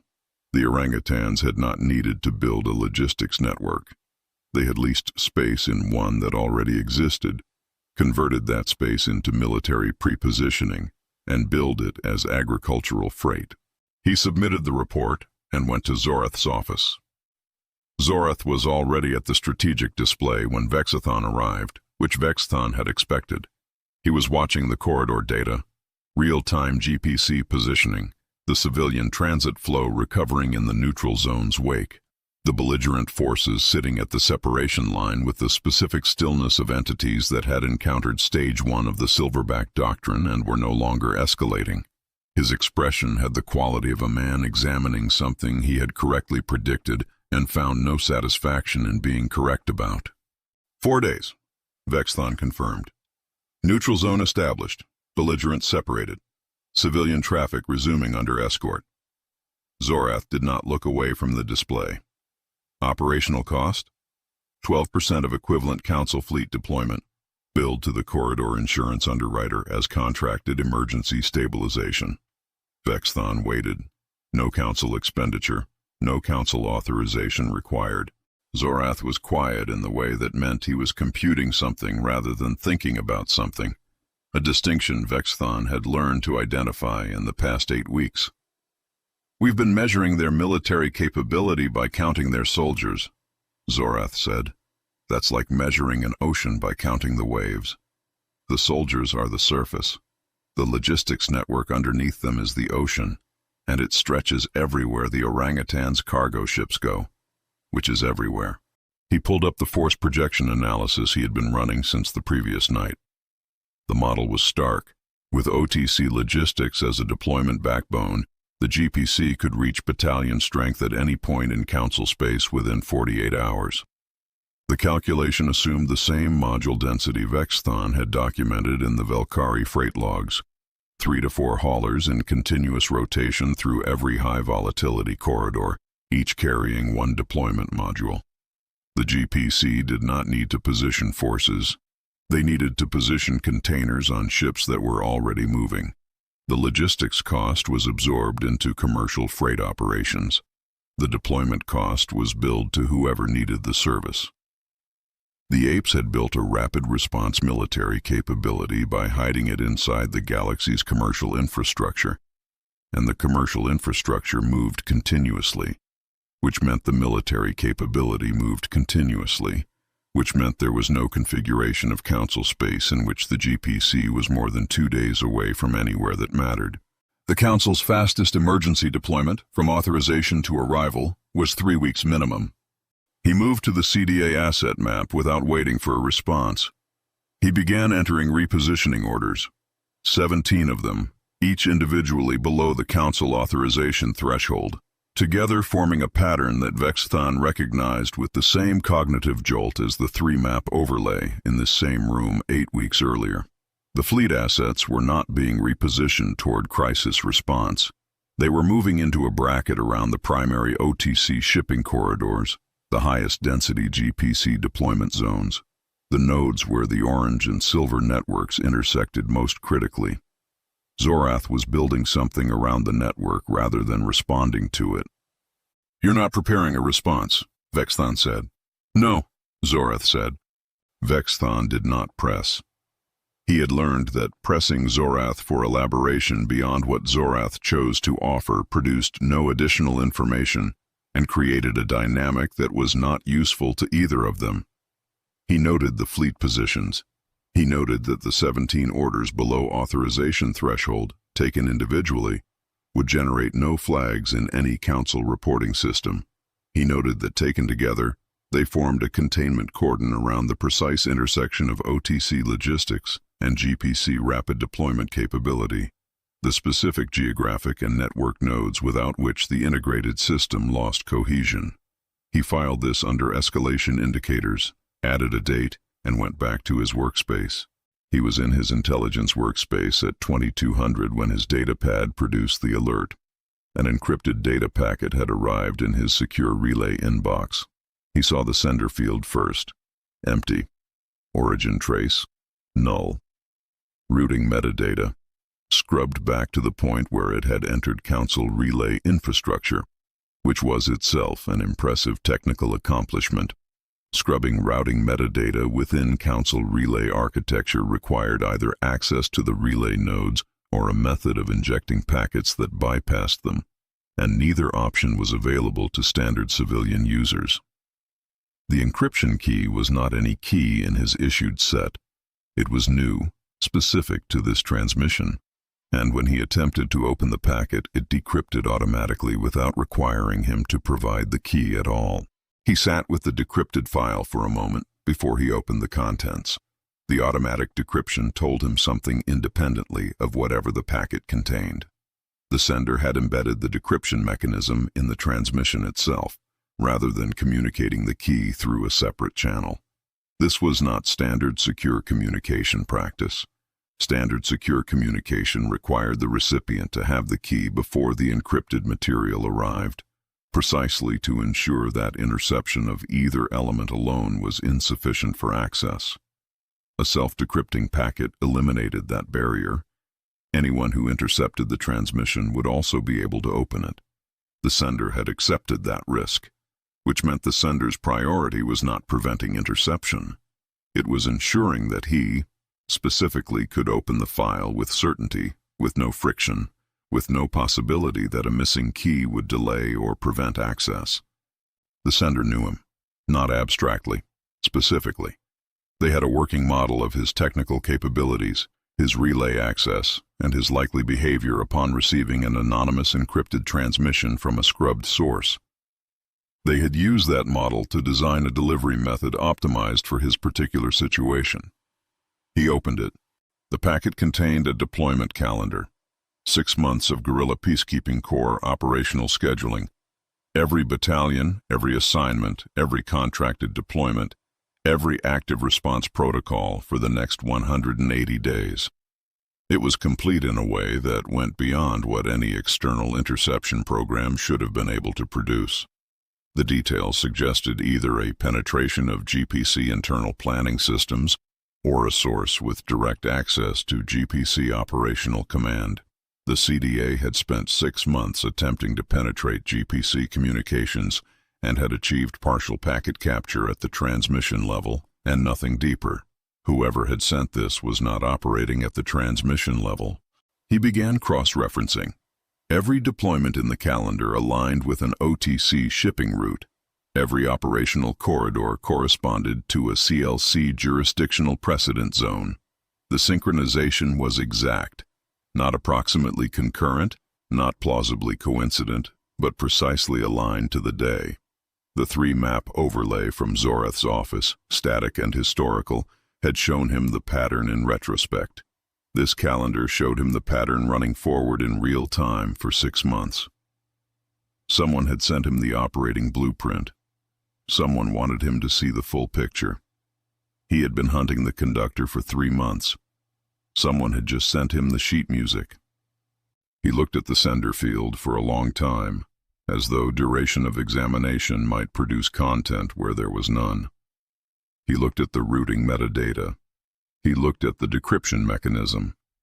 He constructed a profile of the sender from the technical decisions alone: access to GPC internal planning, ability to scrub council relay metadata, willingness to accept transmission interception risk in exchange for delivery certainty, and a model of Vexthon accurate enough to predict his behavior without prior contact. He had a short list of entities in the galaxy that matched that profile. The list had 1 entry. He added a final line to the structural parallels entry in his threat assessment. It read, "The apes were already watching when we started watching them." The list of entities who could have sent the packet had 1 entry. He had been calling that entry the conductor for 3 months. He did not sleep that night. Chapter 12. The Tribunal. The 3 filings arrived within 47 minutes of each other, which was either a coincidence of such improbability as to be statistically meaningless, or a demonstration of coordination so precise it constituted its own proof. Vexthon, in his intelligence workspace at the moment all 3 alerts appeared, did not consider the coincidence hypothesis for longer than it took him to note the timestamps and open the first file.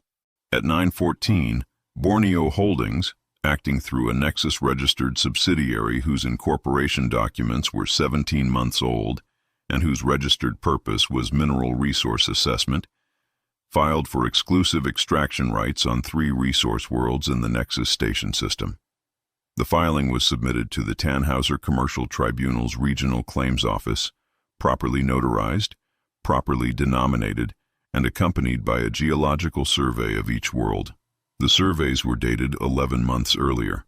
They had been planning the filing for nearly a year. At 9:31, the Gorilla Peacekeeping Corps' 3rd Intervention Battalion activated an emergency security contract with the same Nexus-registered subsidiary. The contract's triggering clause: protection of commercial assets pending regulatory resolution. The battalion deployed to the system from an OTC cargo hauler that had been running the Nexus freight loop for 6 weeks. 12 gorillas, 1 corvette, 90 seconds from module separation to launch. At 10:01, the Chimpanzee Legal Collective filed an emergency injunction in the Council's Commercial Jurisdiction Court, characterizing the mineral rights filing as a private commercial matter between non-sapient entities and petitioning for an order preventing Council administrative intervention pending adjudication. The injunction cited 11 precedents. 6 were Category 3 structural cases. The filing was 412 pages long. It had been prepared in advance. Vexthon looked at the 3 timestamps and began writing. He titled the report, "The Full Triangle." The Council scrambled with the specific energy of an institution that had been in comfortable motion for 4,000 years and had just encountered an obstacle it could not root around. By noon, the Joint Security Committee had convened an emergency session. By 1300, 3 separate subcommittees had requested briefings, and the CDA's communications relay was running at capacity from the volume of priority requests Zorath was fielding. Vexthon watched the institutional machinery engage at full speed and noted, with the detachment of someone who had spent 9 months watching the machinery fail to engage at all, that engagement at full speed in the wrong direction was not materially better than not engaging. The Hawks wanted military deployment to the Nexus system, counter the GPC's presence with Council force, establish jurisdiction physically, resolve the legal ambiguity by removing the question of who controlled the system's approaches. The CLC's injunction prevented it. Any military movement toward the Nexus system that could be characterized as intervention in an active commercial proceeding would trigger an automatic contempt filing in the Commercial Jurisdiction Court and expose the Council to civil liability under the Non-Interference Clause established as Category 3 precedent in Case 892. The Hawks reviewed the injunction's statutory basis and asked for an alternative legal opinion. The alternative opinion confirmed the first opinion. They asked for a third. The third opinion noted that the first two had been correct and that a fourth would likely reach the same conclusion. The regulatory doves wanted a formal administrative challenge to the mineral rights filing, invoke the Council's resource management authority, assert jurisdictional priority over the commercial claim, reframe the proceeding as a Council regulatory matter rather than a private commercial dispute.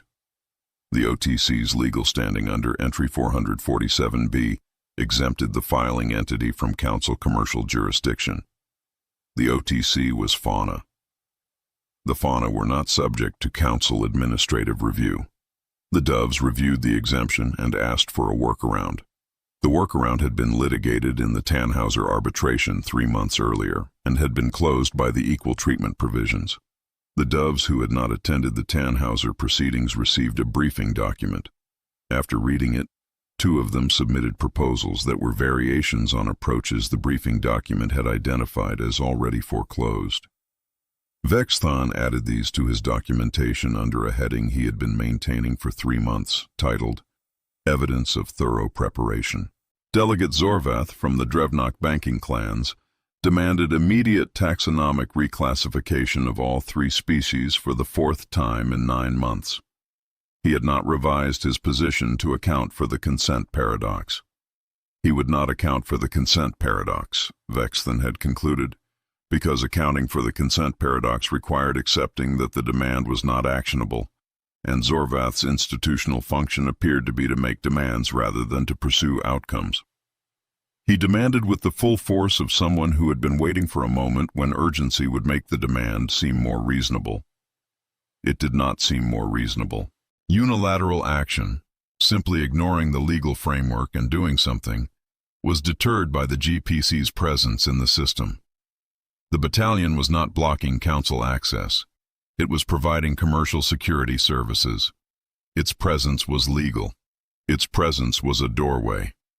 Nobody on the Joint Security Committee wanted to be the first Council body in 4,000 years to take overt military action against a legally operating non-sapient species security contractor for the offense of standing in a doorway.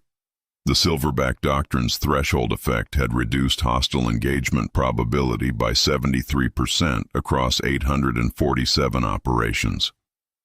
Vexthon had written that statistic in his threat assessment 9 months ago. The Joint Security Committee was now demonstrating it. Every countermove produced the same terminus. He documented each one and submitted them to Zorath. The header read, Available options. Below the header there was one line, None of the above. He also noted something that he filed separately in the section of his threat assessment he had been maintaining since the anonymous packet. The CLC's injunction had been prepared before the mineral rights filing triggered it. The filing had been submitted at 9:14. The injunction had been submitted at 10:1. 412 pages of legal argument, 11 cited precedents, a full jurisdictional brief, assembled and formatted in 47 minutes. This was not possible. Either the CLC had drafted the injunction before the filing existed, which meant they had known the filing was coming, which meant the coordination was tighter than even the synchronization protocol data had indicated, or the CLC had prepared template injunctions in advance for every possible Council response to every possible OTC commercial action in every system where an OTC subsidiary had filed incorporation documents. Vexthon considered both options and determined they were functionally identical. The preparation was the point. The question of when, specifically the 47 minutes had been used, was secondary to the fact that the preparation had been done and the response had been ready. The emergency session was the first in 9 years. and 247 delegates were present, which was the first time the chamber had been at full attendance in Vexthon's tenure, and which he would have noted as historically significant under any other circumstances. Nobody was reviewing unrelated materials. Nobody appeared to be asleep. 11 auto-response screens that had been reading "I concur with the majority" in the briefing session 8 months ago had been replaced by their delegates, who had apparently decided that the current situation warranted physical presence.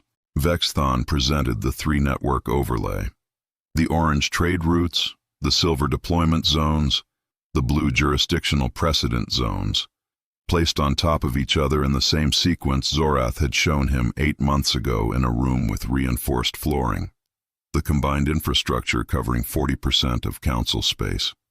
He did not need to explain what they were looking at. He had spent 6 months being the only person in this institution who understood the image. He watched 247 delegates understand it in approximately 30 seconds, and felt something that was not quite vindication and was not quite grief, but was positioned precisely between them. Ambassador Hartwell was in the observer gallery. He sat with a datapad and a mild expression and took notes in the unhurried manner of someone attending a meeting whose outcome he was curious about. Vexthon looked at him once, for long enough to confirm that the mask was fully on and impenetrable, and then returned to his presentation. The session devolved in the way that 247 entities attempting to solve an unprecedented problem simultaneously and without agreement on first principles will always devolve. The hawks argued for force, the doves argued for dialogue, the Drevnock argued for reclassification. Several delegations with no prior position argued for things that were variations on one of the other 3 positions, but framed differently. The presiding chair used the gavel 4 times in the first 20 minutes. After the 4th time, it became clear that the gavel was not going to be sufficient, and the chair called a recess that was extended twice before anyone established the order of speakers. Zorath did not speak during the chaos phase. He sat at the military observer table with his arms folded and his expression arranged into the specific configuration of a man who had been right about something for 8 months, and was conserving his words for a moment that mattered more than this one. Vexthon watched him and watched the delegates and noted the gap between what the room was arguing about and what the room was failing to argue about, which was the question of what any of the proposed responses would accomplish even if they were legally possible, which none of them were. Ambassador Hartwell sat in the observer gallery with the same mild expression he had worn in the briefing session 8 months ago, when the room had been at 43 delegates and the topic had been 9th on the agenda between cafeteria renovation and font standardization. The gallery had been sparsely attended then. Today it was full. Hartwell had the same datapad and the same unhurried manner. He was taking notes in the careful way of someone who found the proceedings genuinely interesting and wanted to preserve the details. Vexthon looked at him once, for exactly as long as it took to confirm that the mask was fully engaged, and returned to the proceedings. The session chair called for order. Order was achieved after several attempts and then lost again when a Drevnock delegate and a mid-rim agricultural bloc delegate attempted to speak simultaneously about different subjects with incompatible premises. The gavel was used 7 more times. Vexthon stopped counting after 11. He requested the floor at 1700, 3 hours into the session's resumed proceedings. He had been 9th on the agenda in the previous hearing in a room of 43 delegates after font standardization. He was not on the agenda this time. They had summoned him, which was the first time in his career that being summoned had represented an improvement in status. He stood at the presentation station with the same compressed data file he had used 8 months ago, and the same threat assessment he had filed in the same session, and which had been voted into Terran Cultural Studies by 203 delegates, who now occupied every seat in the chamber. The room quieted with a different quality than it had quieted 8 months ago. 8 months ago, the quiet had been the quiet of a room not paying attention. This was the quiet of a room that had been paying attention for 6 hours and had arrived, collectively and without coordination, at the conclusion that the person at the presentation station might have something useful to say. "I told them 6 months ago," he said. "They voted 203 to 41 to ignore me. Now they want answers. I have the same answers I had 6 months ago. The difference is that 6 months ago we had options. Now we have the privilege of choosing which option hurts least." He gave them a moment. The chamber was quiet enough that he could hear the circulation system. "The question is not whether we can respond," he said. "The question is whether any response is available that doesn't make our position worse. Military action triggers the CLC's accumulated body of precedent protecting non-sapient species from persecution. Regulatory action is blocked by 30 years of case law. Reclassification requires their consent, and every day we debate, the network expands. We are not choosing between good options and bad options. We are choosing between bad options and worse ones. And the apes are the ones who built the menu." He sat down. He had spoken for 4 minutes. Zorath, at the military observer table, did not move.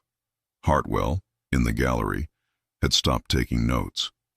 For the first time in the session, the chamber produced silence that was not the silence of confusion, but the silence of comprehension arriving in 247 places at once. The alert arrived on every datapad simultaneously at 1842. A new CLC filing, not related to the Nexus mineral rights dispute, not related to any current proceeding before any council court. The filing had been submitted to the council's highest appellate court 40 minutes earlier, while the emergency session had been in progress, while every delegate in the chamber had been focused on the Nexus situation. The timing was precise. Vexthon noted the timestamp and did not need to calculate the margin. It had been filed while they were distracted. It had been prepared long before today. The petition requested formal recognition of multi-species collaborative non-sapient economic activity as a protected form of expression under the Council Cultural Heritage Act. The CHA, designed to preserve indigenous cultural practices from governmental interference, had never been applied to commercial coordination between multiple non-sapient species. The petition's argument was 407 pages long. It cited 49 precedents, all of them from the CLC's own archive. The core argument, stripped to its foundation, was this: the collaborative economic, military, and social activity conducted by Earth's great ape populations across 40 years constituted an organic cultural tradition of multi-generational scope and cross-species significance that met every criterion for Cultural Heritage Act protection. If recognized, the three-species coordination itself became a legally protected cultural practice. Any council action to disrupt, monitor, regulate, or intervene in the integrated operations of the OTC, GPC, and CLC would constitute governmental interference with a protected cultural tradition under the Act's anti-interference provision. They were not just running the operation, they were trying to make it illegal to stop them. Vexthon looked at the filing on his datapad. He looked at the 247 delegates in the chamber, each looking at the same notification. He looked at the observer gallery where Ambassador Hartwell had stopped taking notes and was sitting with a small, particular smile that was either warm or impenetrable, or both. The chamber produced no sound at all for 11 seconds. Chapter 13. Containment Failure. The Trade Inspection Initiative was announced on a Tuesday and was dead by Thursday, which was a faster turnaround than most council countermeasures achieved, and which Vexthon noted in his running log of institutional failure times under a column he had titled Days to Collapse. 2 days. He wrote it down and moved to the next entry. The initiative, Zorath's design, cleared through the CDA's emergency authority provision to avoid the Council's standard review timeline, which would have taken 6 weeks and produced the same result at greater expense, authorized CDA inspectors to board and examine OTC cargo vessels operating in 3 designated monitoring zones in the outer rim. The legal framing was careful. Not a search for contraband, not a species classification investigation, not a challenge to OTC ownership or operating status, but a safety compliance audit under the Council's commercial transit regulations, which applied to all freight carriers in Council space, regardless of ownership classification. The legal team had been told the framing needed to survive a CLC challenge. The legal team had reviewed it for 2 days and concluded it was sound. Vexthon had reviewed it and had not shared his assessment, because his assessment was that anything that had not anticipated the FPA's natural behavior provisions was not sound, and the legal team had not looked at the FPA. The CLC filed its emergency injunction 19 hours after the initiative's public announcement. The injunction cited the Fauna Protection Act's prohibition on invasive investigation of non-sapient species' natural behaviors. Trade, the CLC's filing argued, constituted a natural foraging and resource-gathering behavior for OTC entities operating under Entry 447B. A safety compliance audit requiring boarding, inspection, and document review constituted an invasive investigation of that behavior. The FPA's protection was categorical. The injunction was 403 pages long. It cited 22 precedents. The Commercial Jurisdiction Court granted the injunction in 6 hours. Vexthon noted the timeline. The CLC's filing had been complete, cited, and formatted in under 19 hours. He had seen the Tannhauser injunction prepared overnight. He had watched the Nexus filing arrive 47 minutes after the mineral rights filing triggered it. He had stopped being surprised by the preparation times and had started being interested in the underlying question. The CLC had 6 members and 1 data pad in every courtroom appearance he had documented, and they were routinely producing more legal material, faster, than the Council's institutional apparatus with orders of magnitude more personnel. Either the 6 chimpanzees were working at a pace no comparable legal body had ever achieved, or the filings had been written before the triggering events existed. He had an opinion on which was more likely. He added it to the pending categorization folder under a new entry. Preparation infrastructure. Scope unknown. Days to collapse 2.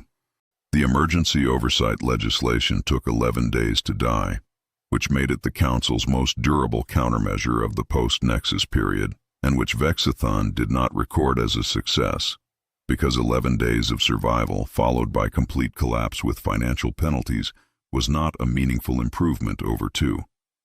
The legislation had been drafted by a 12-delegate coalition, cross-factional, carefully constructed, with the specific intention of addressing the procedural gap the CLC had exploited in the Tannhauser arbitration.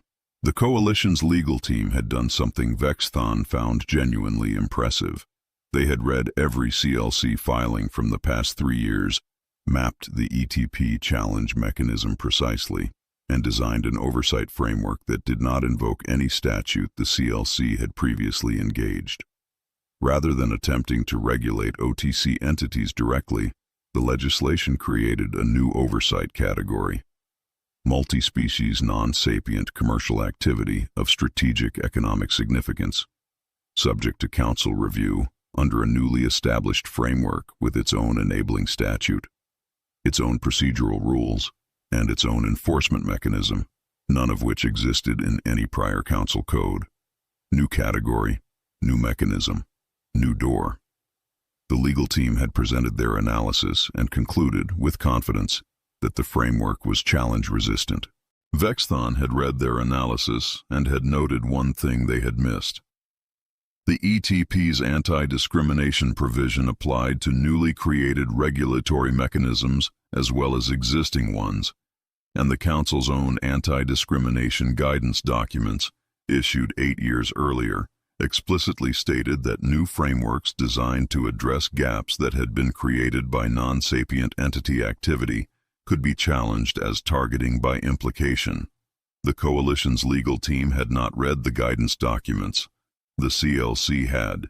The CLC challenged it under the equal treatment provisions on the fourth day, characterizing it as discriminatory legislative action that disproportionately targeted a protected class of entities by creating a regulatory category that could, by design, only be triggered by their specific activity. The coalition's legal team filed its counter-argument on the seventh day. The Council's highest court struck the legislation on the 9th. On the 11th day, the delegates who had proposed the legislation received notice that they were being sued individually for legislative harassment of protected fauna. The suit was filed by a CLC-registered entity that had not appeared in any prior filing and whose incorporation date was 2 weeks before the legislation's introduction. Vexthon looked at the incorporation date. 2 weeks before. He added it to the preparation evidence timeline without comment. 12 delegates settled out of court within the week. The settlement terms were not public. He noted the settlement and wrote one line in his threat assessment addendum. The apes are not reacting to our moves. They predicted them. The pattern, once documented, was straightforward enough that Vexthon could represent it in a single table. He had been maintaining the table since the Trade Inspection Initiative's collapse and had added rows as each countermeasure produced its results. He submitted the completed version to Zorath on the 14th day, after Nexus under the header, Assessment of Available Response Space. The table had 3 columns, countermeasure, response mechanism, consequence, and 7 rows, because 7 countermeasures had been attempted or proposed in the 14 days since the emergency session, and every row in the consequence column read worse than the preceding state. The Trade Inspection Initiative had established new FPA precedent confirming commercial transit as protected natural foraging behavior, which narrowed future inspection authority beyond what had existed before the initiative launched. The emergency oversight legislation had established new ETP precedent, confirming that oversight frameworks targeting non-sapient activity were discriminatory regardless of structural framing, which closed the new mechanism door the coalition had tried to open.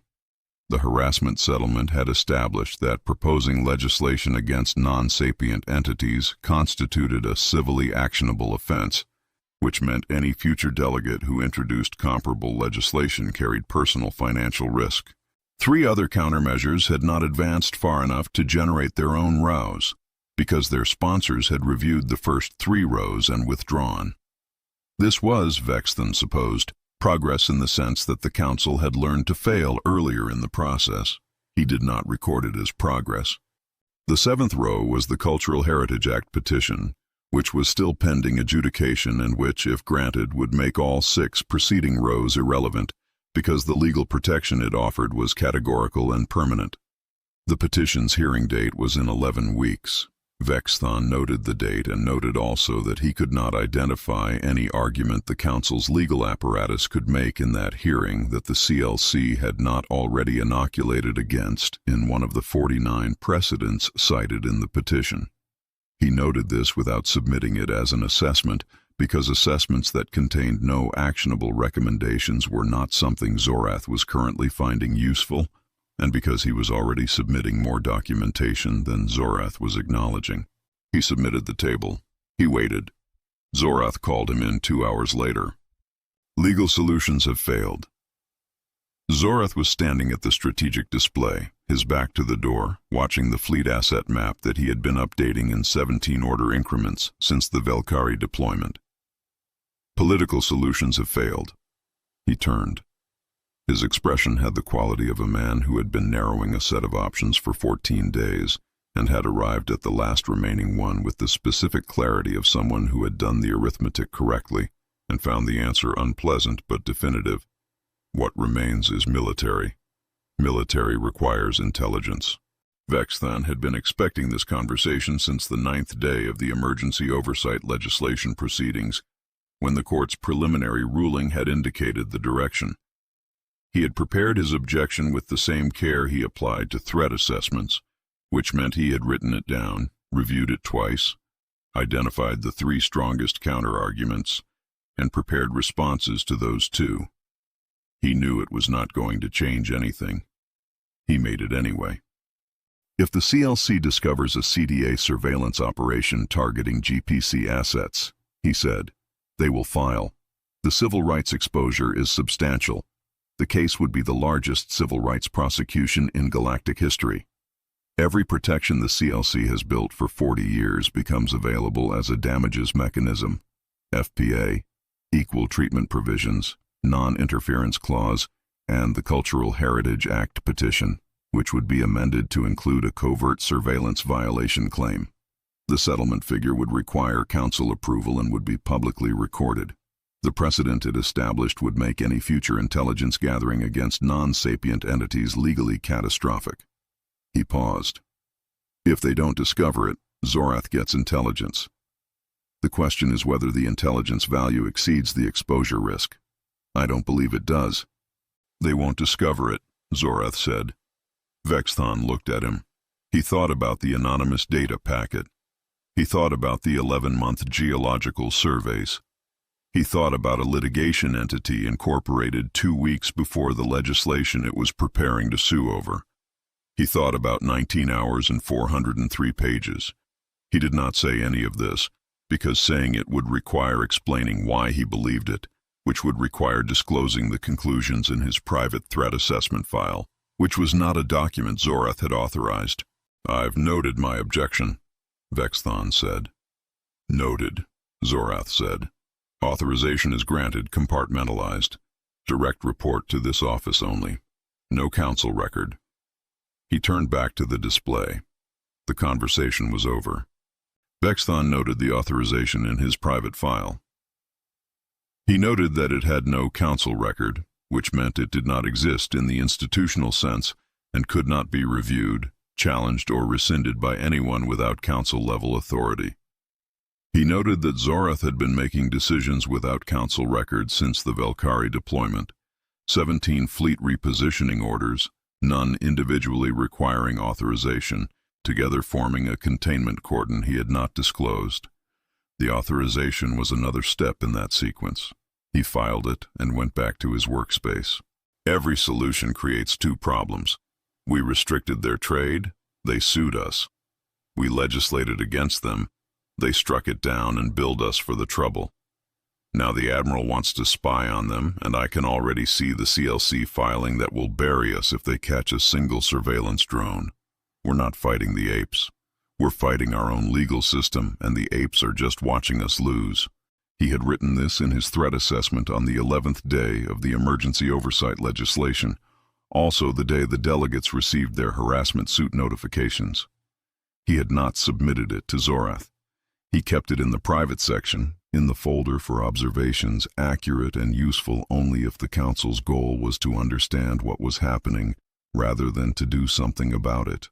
A goal the Council had not held for 14 days. A goal, he was beginning to think, the Council had not held at the level required since approximately the moment the Subcommittee for Terran Behavioral Assessment had been created as a career-ending posting for bureaucrats who asked inconvenient questions about Terran monitoring expenditure. He thought about his predecessor, who had used the SCTBA to approve his own expense reports for 11 years. He thought about a closet office and 11 coffee mugs and a hang-in-there poster. He thought about the alert he had dismissed as spam on his first day, Borneo Holdings, and the 41 years of compounding growth that had been running when he had not been in his office yet, had not found the light switch yet, had not reviewed a single file yet. The machine had been running for 41 years before he knew it existed. It had been running for approximately 60 years before that in a laboratory on Earth. If the classified archive he was about to receive access to was accurate, which he suspected it was, he was not comforted by this. He was aware that being not comforted by things was, at this stage of his investigation, not a useful emotional category to maintain, because everything he encountered was not comforting, and the list was growing. He built the cascade in the table below the 7 completed rows, projecting forward. Each failed countermeasure had generated a precedent that constrained future action. The Trade Inspection Initiative's failure had narrowed inspection authority. The emergency legislation's failure had closed the new mechanism door. The harassment settlement had imposed personal financial risk on future legislators. The Cultural Heritage Act petition, if granted, would make all previous constraints permanent and add a categorical protection. The Council had no procedural mechanism to challenge. The cascade was not an accident. It was architecture. Each step was designed to make the next countermeasure more costly, and the one after that more impossible, and the one after that not worth considering. He looked at the surveillance authorization sitting in the escalation indicators section and added a projection row to the table. He did not label it formally. He wrote it as a note. CDA covert surveillance of GPC assets. CLC response, prepared. If discovered, CHA petition strengthened by surveillance violation claim. If not discovered, intelligence obtained. Probable net outcome, discovered. This was the row he had not included in the version submitted to Zorath. He thought about the anonymous data packet, the self-decrypting transmission from a sender with an accurate model of him. He thought about the 11-month geological surveys filed before the Nexus crisis that preceded them. He thought about an entity that had been doing things before those things were required for 11 months, 2 weeks, 19 hours, 47 minutes. He extended the logic. The chimps had not prepared responses to countermeasures the Council had already made. They had prepared responses to countermeasures the Council was going to make. He had documented this 7 times. He was now projecting the 8th. The difference between the 8th projection and the 7 documented cases was that the 8th was not yet confirmed. He noted the distinction and found it insufficient consolation. He did not know that the CLC already had a response filed. He suspected it with a confidence level that had been climbing for 14 days and had reached a height that made the word suspicion feel imprecise. He closed the file and noted the date and reflected that there was a specific quality to being right about things you could not prevent that was distinct from, and worse than, being simply wrong. Chapter 14, The 70-Year Itch. The archive arrived in a single encrypted transfer at 0900 on a Thursday, labeled in Zorath's routing system as Captured Diplomatic Correspondence, Earth Origin, Pre-integration Period, Classification Level requiring specific authorization to access. The authorization had been obtained through a process Vexthon did not ask about and which had not been communicated to the Council's Intelligence Oversight Committee, because the Intelligence Oversight Committee did not currently know that Zorath was running an investigation at all. This was consistent with everything else Zorath had authorized since the private meeting 14 months ago in the room with reinforced flooring. Vexthon opened the transfer. He estimated it would take 3 days to read. It took 7. The public record of Earth's Great Ape Cognitive Enrichment Program was straightforward and well documented. The program had begun approximately 70 years ago under a joint charter between Earth's Conservation Authority and several academic research institutions with the stated objective of expanding the cognitive capacity of endangered great ape species as a conservation intervention. The theoretical foundation was established. If the species could be made more cognitively complex, not human, not sapient in any technical sense, but more capable of navigating a more complex environment, they would be more resilient to habitat loss, better able to exploit marginal territories, and less dependent on protected reserves that were themselves threatened. The science was sound and the intent was genuine. Vexthon reviewed the first 600 pages of program documentation and found no evidence of strategic intent, no classified annexes, no concealed objectives. The program was what it appeared to be. Then first contact happened. Earth made contact with the Council 37 years into the program's operation. The public record of first contact was also well documented. The standard Council integration protocols, the diplomatic reception, the species assessment, the taxonomic classification. Earth was assigned its registration, sapient, Tier 2, provisional integration status. The great apes were assessed separately and assigned entry 447B, fauna, non-sapient, exempt. The assessment team noted that the enrichment program had produced cognitive enhancement significantly above baseline but below the Council's sapience threshold. The apes were categorized, documented, and filed. The integration team moved to the next item on their assessment checklist. Vexthon noted the assessment date. The enrichment program had been running for 37 years at that point. The apes at the program's advanced cohort were in their second and third generations of enhanced cognitive development. The assessment team had spent 4 days on Earth. He noted the assessment team's composition: 6 members, standard council intake protocol, no specialist in non-standard cognitive architecture, no behavioral ecologist, no game theorist. The classification headers changed on page 612. Restricted appeared first, then strategic. Then, in a classification tier Vexthon had not previously encountered in any document he had reviewed in 14 months of intelligence work, a designation he had to look up in the CDA's classification registry. Directive level, authorized distribution limited to principal architects and designated successors. The document beneath that header was dated 6 months after first contact. It was written by a committee of 9 and had the structure of a strategic assessment: premises, analysis, conclusions, recommendations. The committee had been assembled by Earth's first contact response group within 2 weeks of the integration team's departure. Their mandate, as stated in the document's first paragraph, was to evaluate the galactic order and identify Earth's long-term strategic position within it. Their conclusion occupied 3 pages. Vexthon read it twice.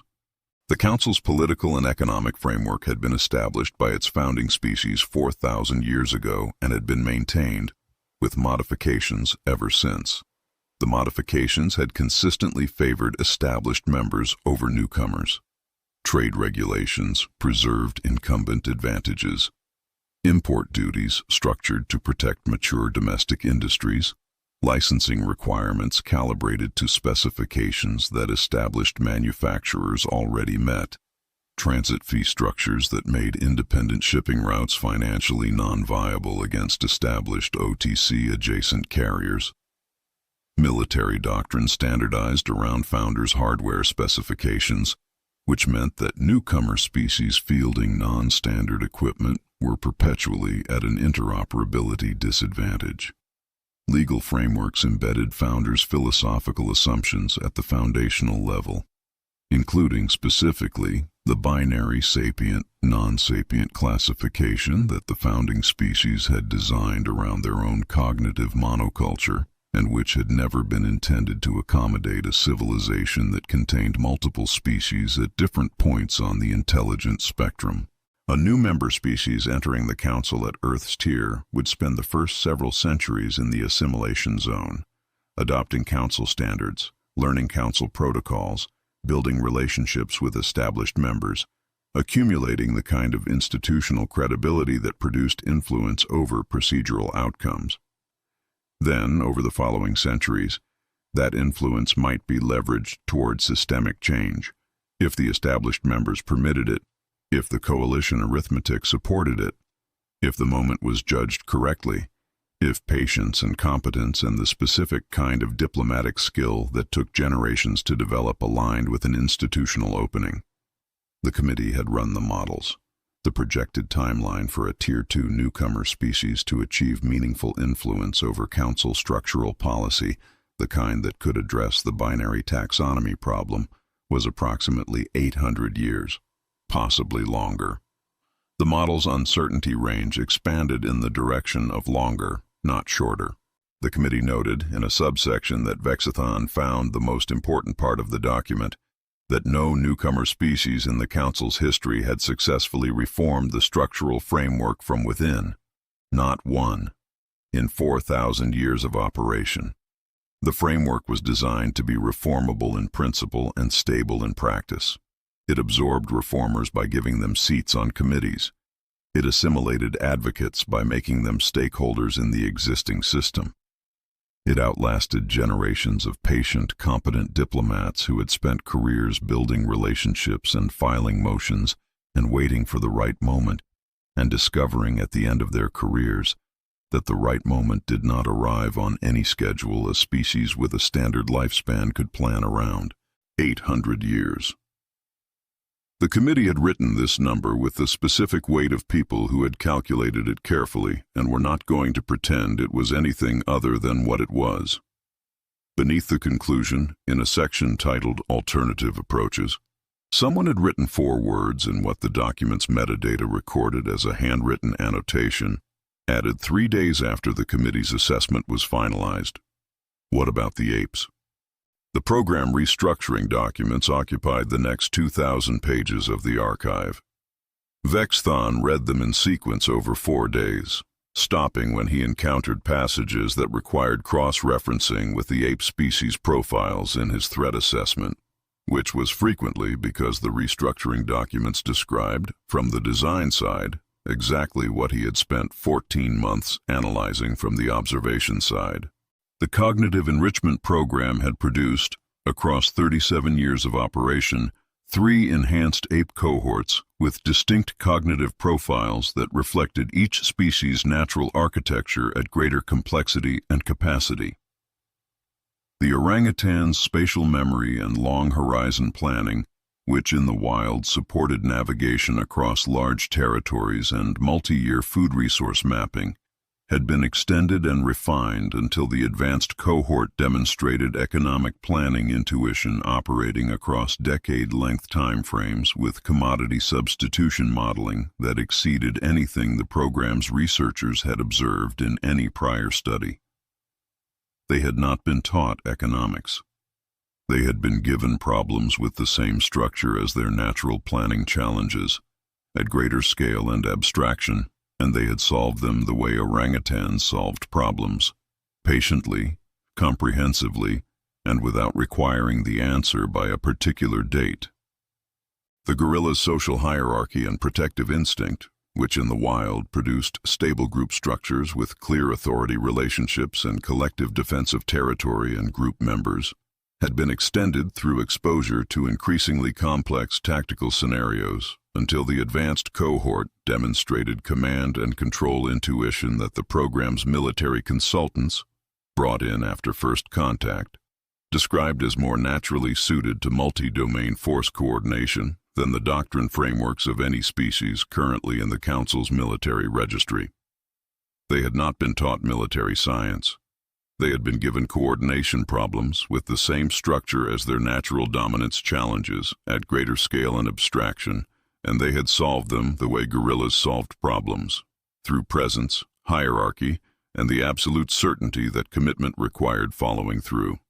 The chimpanzee's coalition politics and rule exploitation cognition, which in the wild produced social structures held together by constantly renegotiated alliances, strategic deception, and the identification of which rules could be violated by whom under what circumstances, had been extended through exposure to formal logical systems until the advanced cohort demonstrated legal reasoning that the program's researchers could not distinguish from expert-level legal analysis. They had not been taught law. They had been given rule systems with the same structure as their natural social navigation challenges at greater scale and formality, and they had solved them the way chimpanzees solved problems, by finding every contradiction, every exception, every point at which the system's stated rules diverged from its operational reality, and mapping the gap with precision. The program did not make them human. It made them more themselves and aimed those enhanced capabilities at the specific niches in the galactic order that the committee had identified as structurally critical: trade infrastructure, security operations, and legal architecture. 3 species. 3 niches. 1 coordinated insertion into the Council's regulatory blind spot. The classified code name was assigned in the restructuring document's final section, in a header above the program's operational charter. 2 words: the Primate Directive. The program's principal architect was identified in the restructuring documents on the first page, and in every subsequent document in the archive. Dr. Ellen Nakamura, xenobiologist, conservation geneticist, author of the Alternative Approaches annotation that had redirected the committee's work. She had spent the remaining 33 years of her career, from the program's restructuring to her death 11 years before Vexthon began his investigation, building the infrastructure whose output he had been documenting for 14 months. She had not lived to see the Tannhauser arbitration. She had not lived to see the Nexus crisis. She had written, in her final archived assessment, a sentence that Vexthon read 3 times before he continued. I believe I will not be present for the conclusion. I am at peace with this. The system does not require my presence to run. That was always the design. He came to the strategic assessment on the 7th day. It was dated 33 years ago, 6 years before Dr. Nakamura's death, 4 years before the first Borneo Holdings Incorporation filing in Delaware, 2 years before Colonel Bantu enrolled in the Terran Military Academy. It was the program's final public-facing document before the operational phase began. He read her conclusion. The Council's taxonomic framework is built on the assumption that sapience is binary. An entity is either sapient or it isn't. Earth's great apes will demonstrate that this assumption is catastrophically wrong. By the time the Council understands what they're dealing with, the structural integration will be too deep to dismantle without dismantling the Council itself. He sat with this for a time. The archive's reading room was quiet in the way that spaces designated for document review were quiet, designed for concentration, free of ambient distraction. He was aware that he was the second intelligence analyst in the Council's history to have read this document, the first being whoever had pulled it from the Earth Diplomatic Archive through Zorath's channels before transmitting it to him. He was aware that the document described in precise terms exactly what he had watched happen in 14 months of investigation, and that it had been written 7 years before the operational phase began, and that every prediction it contained had been accurate. 70 years. This was planned before we even knew what the Council was. While our diplomats were learning which fork to use at state dinners, a woman in a laboratory on Earth was building a machine designed to take the galaxy apart from the inside. She didn't use weapons. She didn't use spaceships. She used orangutans, gorillas, and chimpanzees, and the instruction manual was the Council's own legal code. He wrote this in his threat assessment. He kept it in the private section, because submitting it to Zorath was not something he was prepared to do until he had reviewed the classification header at the bottom of Nakamura's strategic assessment. The header was standard. Distribution restricted. Authorized readers listed. The scientific team, 14 names, all deceased. 1 additional authorized reader outside the scientific team. The designation for that reader was not a name. It was a title. Ambassador Designate, Terran Diplomatic Mission. He looked up the current holder of that position. He had known the answer since Chapter 8 of his investigation, since a warm voice in a session chamber had paused at the precise weight-bearing moment and delivered 4 words that were either nothing or everything. He had filed it under the conductor for 11 months. He was looking at the confirmation on a 70-year-old classification stamp in a document that had been designated for 1 reader outside the scientific team, and the designation had followed the title rather than the name, because the program's designers had planned for succession, had known that the operational phase would outlast any individual, that the reading authorization needed to be structural rather than personal, that the Primate Directive would require a conductor for as long as it was running.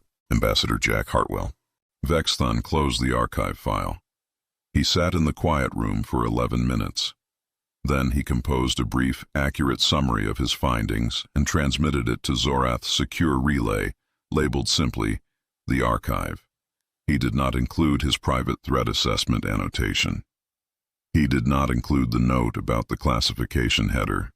He included the facts, the program's origin, the restructuring after first contact, the 3-species channeling design, the code name, and Nakamura's conclusion.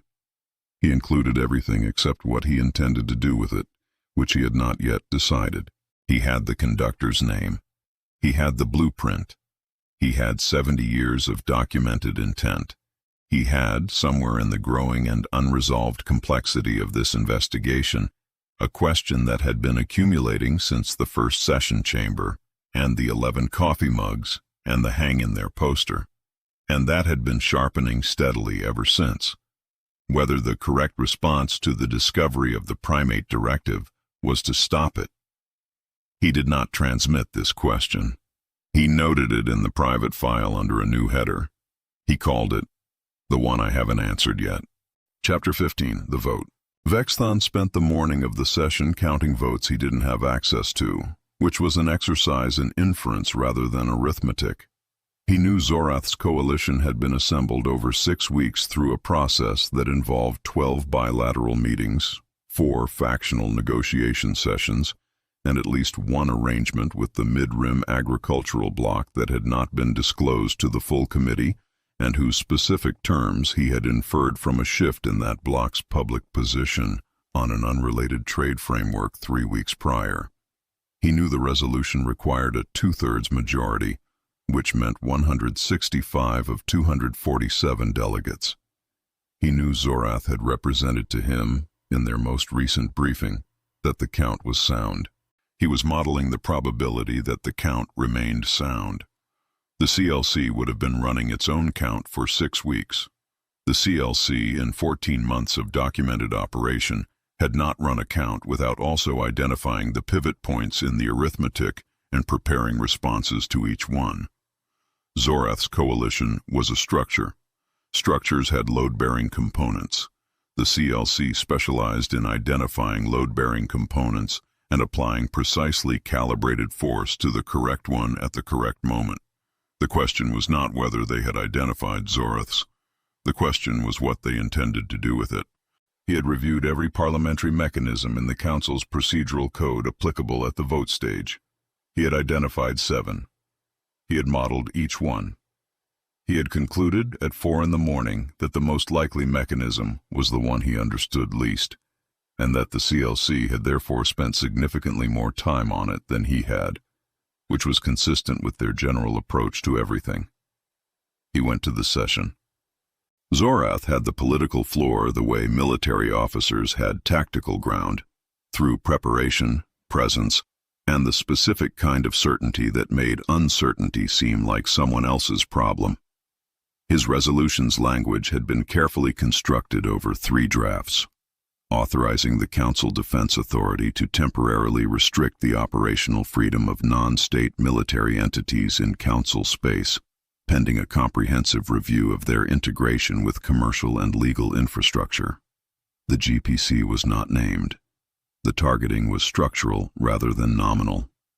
The legal team had reviewed all 7 parliamentary challenge mechanisms Vexthon had identified and concluded the language survived each one. Vexthon had reviewed the legal team's work and noted that their analysis was thorough and that thoroughness was not the same as comprehensiveness. The debate ran for 2 hours. Hawks argued the strategic necessity with the conviction of people who had watched the Nexus crisis and the Velkari developments and concluded that the time for cautious assessment had definitively passed. Doves argued for continued dialogue, for the cultural heritage petitions pending adjudication, for a diplomatic process that respected the integrated relationships the 3 species had built across 40 years. The Drevnok argued for reclassification again. Several delegates who had voted 203 to 41 to dismiss Vexthon's original threat assessment 8 months ago now argued for the resolution with the specific conviction of people who believed their current position represented original thinking. The vote count climbed through the preliminary tally. 140, 150, 158. Vexthon watched the display and watched the observer gallery and noted that Ambassador Hartwell was not present. Hartwell had attended every significant council session since the emergency convening 6 months ago. Every full session, every emergency proceeding, always in the same gallery seat, always with the data pad and the mild expression. The seat was empty. The data pad was absent. He noted it and did not know what to do with the notation. 162. Advocate Mara stood at 163. Vexthon had not seen her enter the chamber. She was at the public respondent station, the floor-level podium designated for non-delegate parties withstanding before the council, and she was standing with the specific stillness that he had learned, across 4 documented appearances, preceded a legal argument of significant consequence. She did not request recognition. The session chair acknowledged her because she was there and because she had standing. She did not argue the resolution's merits. She did not address the strategic analysis, the coalition's reasoning, or the 3 hours of debate that had preceded her appearance. She addressed the council in her flat synthetic voice with one sentence. Under Council Parliamentary Procedure Rule 47, subsection C, any resolution that disproportionately impacts a protected class of entities requires an extended deliberation period of 1 galactic standard year before a vote may be held. The Gorilla Peacekeeping Corps is composed of protected non-sapient fauna. This resolution disproportionately impacts them. The vote cannot proceed today. The chamber was quiet. The vote tally froze at 163. 163 was not 165. The session chair looked at the parliamentarian. The parliamentarian pulled Rule 47, subsection C, and read it. He read it again. He looked at the resolution's language. He looked at the GPC's classification status.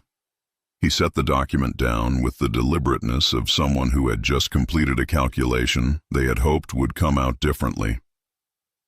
He confirmed Mara's invocation. The vote could not proceed. Extended deliberation. 1 galactic standard year. Mara returned to her seat. She had spoken 47 words. She had been standing for approximately 30 seconds. The vote that Zorath had spent 6 weeks and 12 bilateral negotiations to construct could not be held for 1 year. She sat down and showed no sign of having done anything in particular. The chamber produced the specific kind of noise that followed a ruling nobody was prepared for. Zorath was on his feet. He addressed the chair with the compressed precision of a man who had prepared responses for 6 of the 7 mechanisms and had prepared nothing for this one, and was now attempting to construct a counter-argument in real time against a parliamentary rule that had existed in the Council's procedural code for 400 years and had never been invoked against a military authorization resolution because no one had thought to do so. He invoked the emergency provisions. He cited the Council's security mandate. He argued that non-state military entities were not a protected class in the context of a security review because the review applied to their operations, not their persons. The parliamentarian consulted the procedural code. He confirmed that Rule 47, subsection C, did not distinguish between operational restrictions and personal restrictions when the operational restrictions were imposed on the basis of the entity's protected classification status. Zorath's argument was structurally coherent. It was also wrong. He had made the same error the coalition's legal team had made, which was thoroughness without comprehensiveness. He had identified the argument, but the CLC had mapped all the arguments and their counters 3 years ago and had selected the one that survived all of them. The chair confirmed the parliamentarian's ruling. Mara had not moved from her seat during the exchange. Vexthon looked at her and noted that she was reviewing a document on her datapad with the focused attention of someone who had already moved on to the next item. Zorath sat down. He looked at nothing in particular for a moment. Then he looked at Vexthon with an expression that had nothing left in it but a single calculation narrowing toward 1 year. Vexthon ran the analysis on the transit back to his workspace and completed it before he reached his floor. He had done a partial version at 4 in the morning, modeling what the CLC might be trying to preserve if they invoked a delay mechanism. Now he ran the full version. In 1 year, the OTC would complete its acquisition of the Velkari Corridor's shipping infrastructure. Vexthon had been tracking the acquisition through commercial registry filings for 3 months. Each subsidiary purchase, each infrastructure contract, each maintenance agreement that converted a council-adjacent route into an OTC-dependent one. The corridor had been 63% integrated when the Nexus crisis began. At the documented acquisition pace, 1 year would complete it. After completion, any military operation requiring transit through the Valkyrie corridor would require OTC cooperation. The corridor was not a choke point the CDA could route around. It was the primary approach vector to 8 of the GPC's most significant operational zones. In 1 year, the GPC would finish embedding deployment modules across 40 additional trade routes. He had the deployment calendar. He had been tracking the embedding schedule against OTC shipping manifests for 11 months. In 1 year, the GPC would have its anywhere in council space capability extended across the remaining gap. There would be no region of council space that could be accessed faster by the council's own forces than by the GPC. In 1 year, the CLC would file approximately 200 additional precedent-building cases at their standard annual pace. Each case would add another layer to the legal fortress. The fortress was already indistinguishable in practice from the Council's constitutional framework. In 1 year, it would be indistinguishable in theory. In 1 year, Zorath's coalition would collapse. Political coalitions built around a single vote could not sustain themselves across a year of changed circumstances, competing priorities, and the erosion that came from being publicly seen to have failed at the first significant attempt. The delegates who had calculated the coalition's benefit would recalculate. The mid-rim agricultural blocks arrangement would expire. The vote would never happen. The chimps had not delayed a vote. They had ended a military option using a parliamentary procedure written to protect minorities from institutional majorities. It had cost 47 words and 30 seconds. He reached his workspace. He sat. He thought about the consent paradox and its logical inversion. The argument that non-sapient entities could not give informed consent by definition, therefore the consent requirement was void, therefore reclassification was unilaterally available. He had found this argument at 4 a.m. He had looked at it. He had put it aside. Forced reclassification was wrong. Not legally wrong. Morally wrong. The thing the apes had built deserved a better question than the one the Council's taxonomy currently allowed. He filed the argument under the one I haven't answered yet, and did not add it to any document Zorath could access. Ambassador Hartwell was not smiling. This was the first thing Vexthon registered, the absence of the smile that had been present in every interaction across 14 months, in every session chamber, every gallery observation, every warm and circuitous diplomatic exchange. The face was the same face. The posture was the same posture. The smile was absent, and without the smile the man was entirely different. His eyes were direct. His expression was neutral in the specific way of someone who had removed all performance from it and left only information. He was standing alone in the corridor outside Vexthon's office, with no datapad, and no preparatory social preamble. He spoke without preamble. His sentences were short. "Counselor," he said, "I want to be very clear about something. Everything you've discovered is true. Everything you suspect is correct." Vexthon said nothing. He was processing the register. The same voice, different cadence. No idiom. No meandering clause that lost its point and recovered it somewhere else. The sentences were the length of sentences that contained nothing but their meaning, and there was something specifically disorienting about hearing the instrument without the performance. "And I am going to give you a piece of advice that I hope you're smart enough to take," Hartwell said. "Stop helping Admiral Zorath, because the Admiral's plan ends with a war he cannot win, and when it fails, the people he dragged into it will go down with him." He paused for exactly 1 beat. This is not a threat. This is a professional courtesy from one bureaucrat to another. The Primate Directive is already complete. The only question left is whether the transition is peaceful or isn't. I'd prefer peaceful. I think you would too. Vexthon looked at him. He thought about the anonymous data packet and its scrubbed metadata and its accurate model of his schedule and his habits. He thought about 70 years of documented intent in a classified archive and the classification stamp that had been following a title rather than a name for 30 years. He thought about the word complete and the particular weight it carried in the mouth of the person responsible for the timeline. "You've been watching my investigation," he said. "Since the day you got the posting," Hartwell said. He was not apologetic about it. It was a fact he was conveying, not a confession he was making. "You were the first analyst they'd assigned to Terran monitoring in 11 years who actually looked at the files. I thought you deserved to know where they led." A pause. "I was also watching to see what you'd do when you got there. And now you know." "I have a reasonable hypothesis," Hartwell said. He looked at Vexthon with an expression that had nothing diplomatic in it at all, only attention, the kind that came from 30 years of reading institutions and the people inside them. "You're not going to try to stop it. You're going to try to find a better path than the Admiral's, which exists.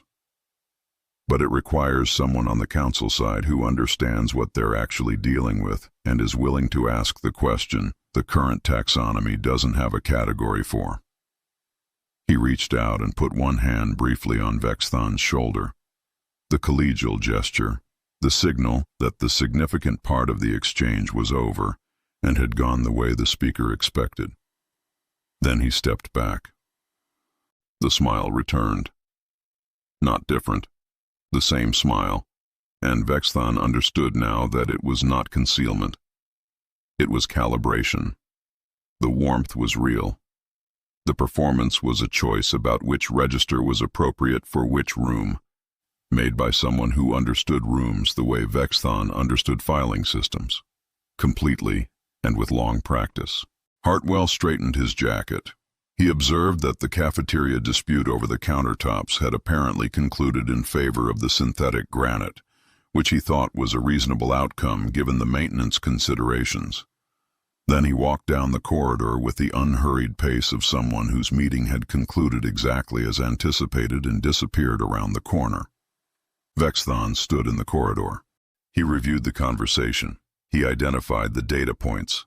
He thought about a note in his private file from 8 months ago, documented after the briefing session, after a night of replay analysis, after a warm smile and 4 words delivered to a room of 247 delegates who had voted to file it under cultural studies. When he's lying, he's charming. When he's telling the truth, he's quiet. Ambassador Hartwell had been quiet. Chapter 16, Ambassador Hartwell's Confession. The note had been 3 sentences. Vexthon had written it on actual paper, a material he had sourced from the council complex's archival supply room, where it was used for ceremonial filings that required physical substrate, using a pen he had borrowed from the SCTBA's decommissioned stationery cabinet and had not returned.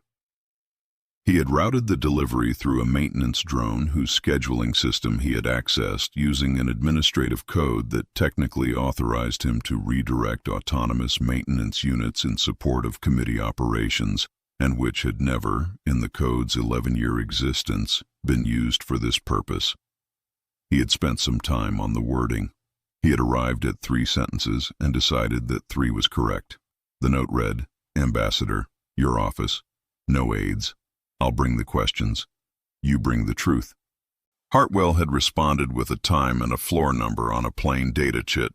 No text, no diplomatic heading, no signature. Just the information.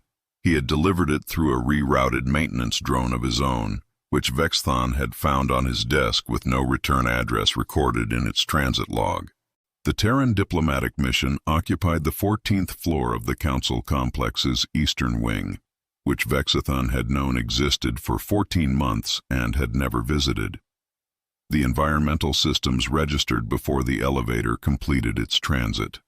Heavier air, warmer temperature, the specific quality of atmospheric calibration that human quarters used when they were maintained for people who had grown up in Earth gravity and found council standards slightly too light, slightly too cool. Not uncomfortable, just the ambient sense of being in someone else's home. The door was unlocked.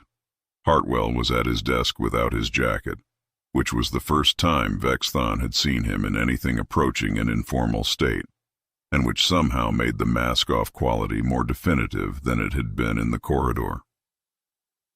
The jacket, Vexthon decided, was a diplomatic tool. A man in his office in his shirt sleeves was not currently performing for anyone. The wall to his left was the one the archive briefing documents had described. Photographs. Frames arranged from floor to ceiling with the specific care of an installation rather than decoration. The sequence was clear once you saw it. Forest, dense canopy, orangutans in the high branches, the elevated perches specific patients made compositionally deliberate. Savanna, open plain, gorillas in the mid-ground grass, their stillness carrying the quality he had spent 6 months analyzing as stage 1 of the Silverback Doctrine without understanding that it was simply a gorilla being still in open terrain. Dense woodland, chimpanzees, their faces carrying the focused attention he recognized from courtroom footage but had never previously traced to its origin. Then, cities. Then, something that resolved, when he looked closely, as the curved surface of a space station, with figures in the viewport that were not human. The photographs weren't arranged by species. They were arranged by trajectory. It was a timeline of Earth's primates ascending, together, presented as a family portrait. He stood in front of it for a moment before sitting down. Hartwell poured 2 cups of tea from a ceramic pot and placed one in front of the chair across from his desk. "Terran leaf water," he said. "You won't like it. You should drink it anyway." Vexthon sat. He picked up the cup. The tea was, as Hartwell had indicated, terrible. A bitter hot liquid with an aftertaste that he suspected was considered pleasant by its intended audience. He drank it because the gesture was clear to him, and because refusing it felt like the wrong way to begin a conversation he had been working toward for 14 months. "You had questions," Hartwell said. "One," Vexthon said. "I have one question. The others are all versions of it." Hartwell looked at him with the direct attention that was the corridor version of his face, the one that had set down the performance and was working only with what remained underneath. He said nothing, which was the indication to continue. "Why?" Vexthon said. "Did you think you had the right?" Hartwell was quiet for a moment. Not the strategic pause of a diplomat identifying the most effective next move, the pause of a man gathering something he had been carrying for a long time and trying to set it down accurately. "The Council," he said, "is not a democracy. It's not an alliance. It's a cartel." He said it without heat, as a classification. The founding species established the legal and economic frameworks 4,000 years ago, not to govern the galaxy fairly, to govern it in a way that preserved what they had. Trade regulations structured to protect mature industries from disruptive newcomers. Military doctrine calibrated around their hardware specifications, which means every newcomer species fields non-standard equipment and operates at a permanent interoperability disadvantage. Legal frameworks built on their philosophical assumptions, including specifically the assumption that intelligence is binary, that a thing is either sapient or it isn't, that one planet produces one civilization, and that civilization either meets the threshold or it doesn't. He paused. Every species admitted since the founding has been slotted into that framework, not by malice, by inertia, which is more powerful than malice and considerably less visible. The framework absorbs newcomers before they accumulate the institutional weight to change it. We ran the models, the timeline for a Tier 2 newcomer to achieve meaningful structural influence, 800 years. The uncertainty range ran long, not short. Earth didn't have 800 years, Vexthon said. Earth didn't have the patience for 800 years, Hartwell said. Which is different. We're a young species. We count in centuries. Our diplomats do their best work in decades, not generations. We would have entered the assimilation zone, built relationships, filed motions, built more relationships, waited for the right moment, and died before it arrived. The framework ensures that newcomers invest in it before they can change it, and by the time they've invested enough to change it, they've become stakeholders in its continuance. No reformer species has escaped this. Not one in 4,000 years. He set down his tea. Dr. Nakamura saw the trap before we walked into it. She spent 30 years building a way around it, by using species that didn't have a political choice in the matter. By offering species that had been enhanced with our assistance an opportunity to apply their capabilities in a larger arena. He said this precisely, without deflection. I am aware those two descriptions are not identical. They are not intended to be. The distinction is where your question lives. Vexthon looked at the photographs. He looked at the orangutan in the canopy and the gorilla on the savanna and the chimpanzee with the tool, and he thought about compound interest and deployment modules and 400 pages filed in under 19 hours. And he tried to find the line between the two descriptions Hartwell had offered and determine which side of it the truth occupied. We didn't break your laws, Hartwell said. He was looking at the same photographs. We completed them. Your legal code was written for a universe where sapience is binary, and every civilization is a monoculture. Earth is neither. Earth produces complexity.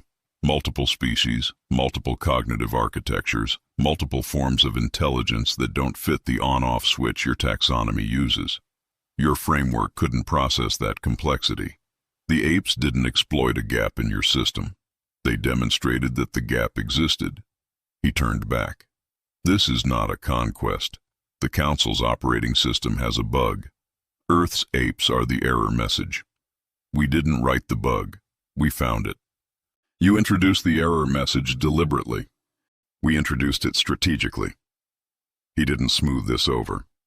Yes, we identified the vulnerability, we built the tools, and we deployed them with intent. I'm not going to describe that as an accident. He picked up his tea again. But I will describe it as the least harmful available response to a political trap that would have taken 800 years to dismantle from the inside.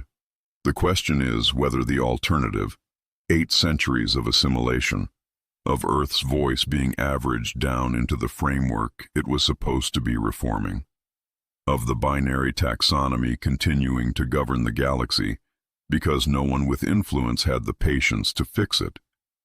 The question is whether that alternative was more ethical. I don't think it was. I'm aware that conclusion is convenient for me. Vexthon looked at him. Did they choose this? He said. The apes. Did they choose it, or did you choose it for them? Hartwell stopped. Not the tactical stop, a genuine one. The first real pause Vexthon had observed across 14 months in every version of this man he had encountered. He set down the cup. He looked at the photographs, the canopy, the savanna, the woodland, the stars. He stayed there for long enough that the silence had weight. Both, he said. He was quiet for a moment longer, and in that silence Vexthon understood that the answer was not incomplete. It was the complete answer, and Hartwell was deciding how to explain it without reducing it. The enhancement gave them capacity they wouldn't have developed independently on the timeline we were working with. The information gave them context. They knew what the Council was, what the framework was, what niche they were being prepared for. The choices were theirs. The orangutans wanted to trade. That's not something we taught them. They were already building long-horizon resource networks in the wild, mapping fruiting cycles across territories spanning hundreds of square kilometers, holding that information across years without external records. We gave them scale and a market, and they took it in a direction we didn't anticipate. The gorillas wanted to protect. Not doctrine we installed, Gorilla social architecture, the silverback's certainty about who falls under his protection, given a larger territory and better tools. The chimpanzees. He stopped again, and this time there was something in his expression that Vexthon read as genuine affection, uncomplicated by strategy. The chimpanzees wanted to win. We gave them the Council's legal code as a puzzle. In 5 years they had found more structural contradictions than your Law Reform Commission had found in 50. They were not following instructions. They were doing what chimpanzees do, at scale, with access to the most complex rule system in the known galaxy. He looked at Vexthon.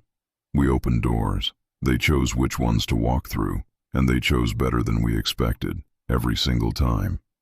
The room held the silence of a space where something true had just been said.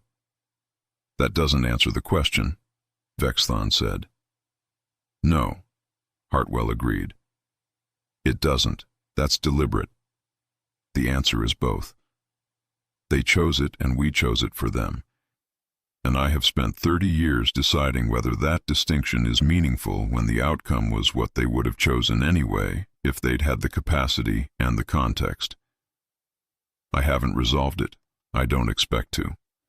He looked at the photographs again. I've decided that the resolution is theirs to arrive at, not mine. Vexthon looked at the final photograph on the wall, the one at the far end of the stellar sequence, the one with the space station viewport and the figures he couldn't quite resolve. He looked at it for a moment and understood that he had been looking at it wrong. He had been trying to identify the species. The species wasn't the point.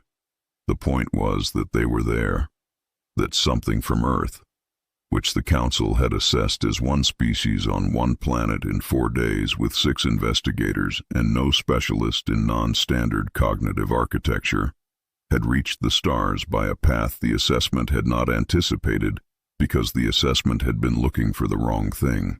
What comes next? He said. Hartwell set down his cup. His expression did something Vexthon recognized after a moment as relief. The specific relief of a man who has been holding something classified for a long time and has been waiting for the room to be right to set it down. The Primate Directive isn't finished, he said. The orangutans, gorillas, and chimpanzees are Phase 1. 3 species in 3 unguarded domains. He paused. The bonobos are in Phase 2 training, conflict mediation, interstellar dispute resolution, the bonobo cognitive architecture, coalition maintenance, tension de-escalation, the specific social intelligence that allows them to maintain group cohesion under sustained pressure, translates into mediation capability at a level your existing diplomatic corps has never demonstrated, because your existing diplomatic corps evolved from species whose survival strategy was competitive rather than cooperative.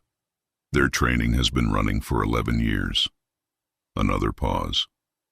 3 Council member states have already quietly contracted their services. Preliminary engagements, nothing on record. Vexthon looked at him and said nothing.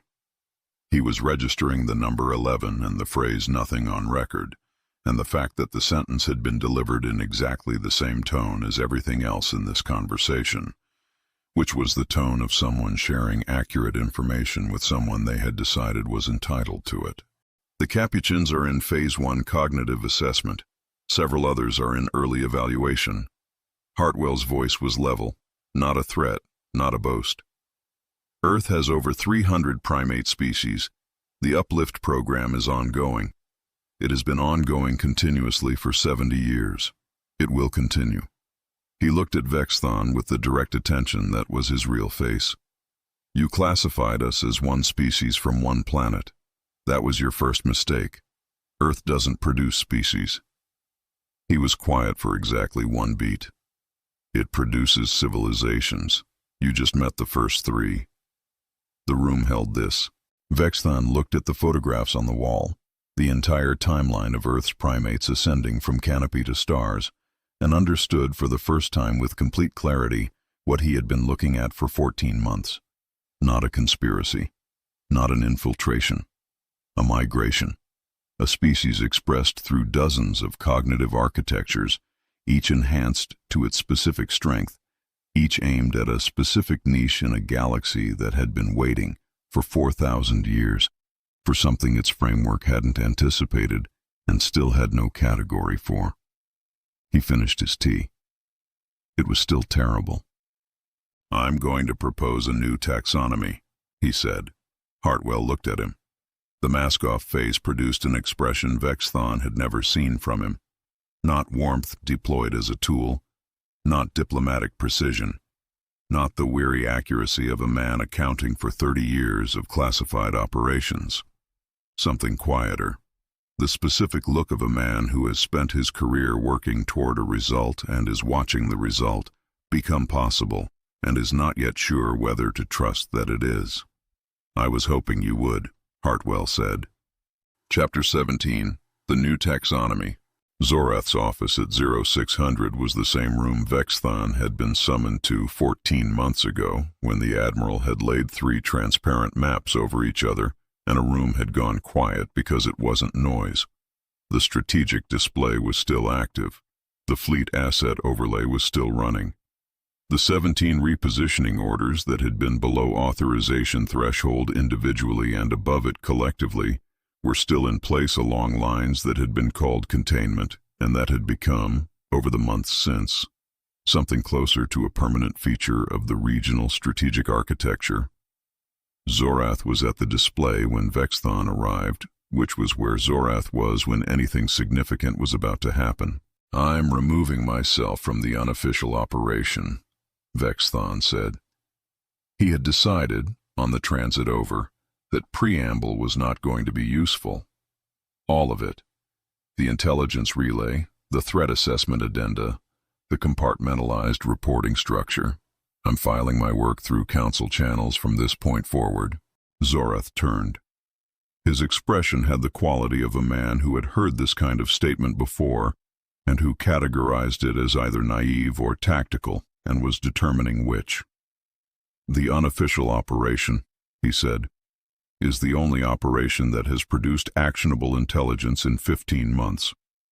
The unofficial operation," Vexthon said, "is about to authorize a preemptive military action against legally protected non-sapient entities using intelligence gathered through covert surveillance of a civilian organization, with no council record, no oversight authorization, and no legal cover.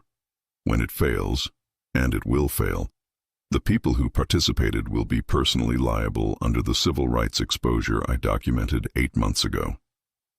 He kept his voice level. He had written this out as well and reviewed it twice, and unlike the objection to the surveillance authorization, he intended this one to land. "You have been building toward a military option for 15 months. I have been documenting why it won't work for 15 months. You have the capability. You do not have the authority. And the chimps have been preparing the response to this operation since before you authorized the surveillance." Zorath looked at him. The expression had resolved, not naive then. "You're certain of that?" "I'm certain they have a response prepared for every option in this room."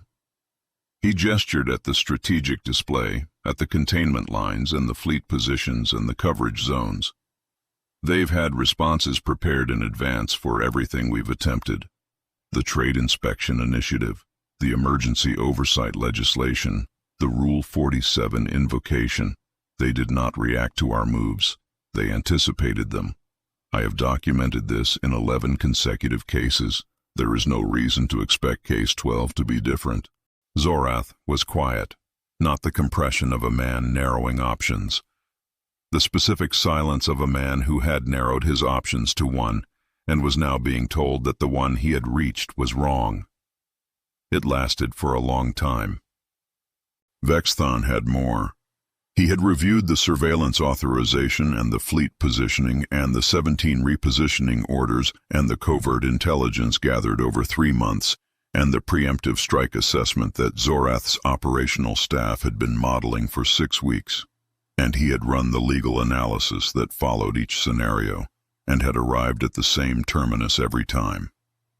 He delivered it now, standing in the room where he had first watched 3 transparent maps become a circuit diagram, facing the man who had read the circuit diagram, and concluded the correct response was force. "You would win the battle, Admiral," Vexthon said, "and you would lose the galaxy, not to the apes, to yourself. Because the moment the Council fires on a group of legally protected non-sapient entities who have never broken a law, we become exactly what Hartwell said we are. A system that can't handle complexity, so it destroys it instead." He let that land.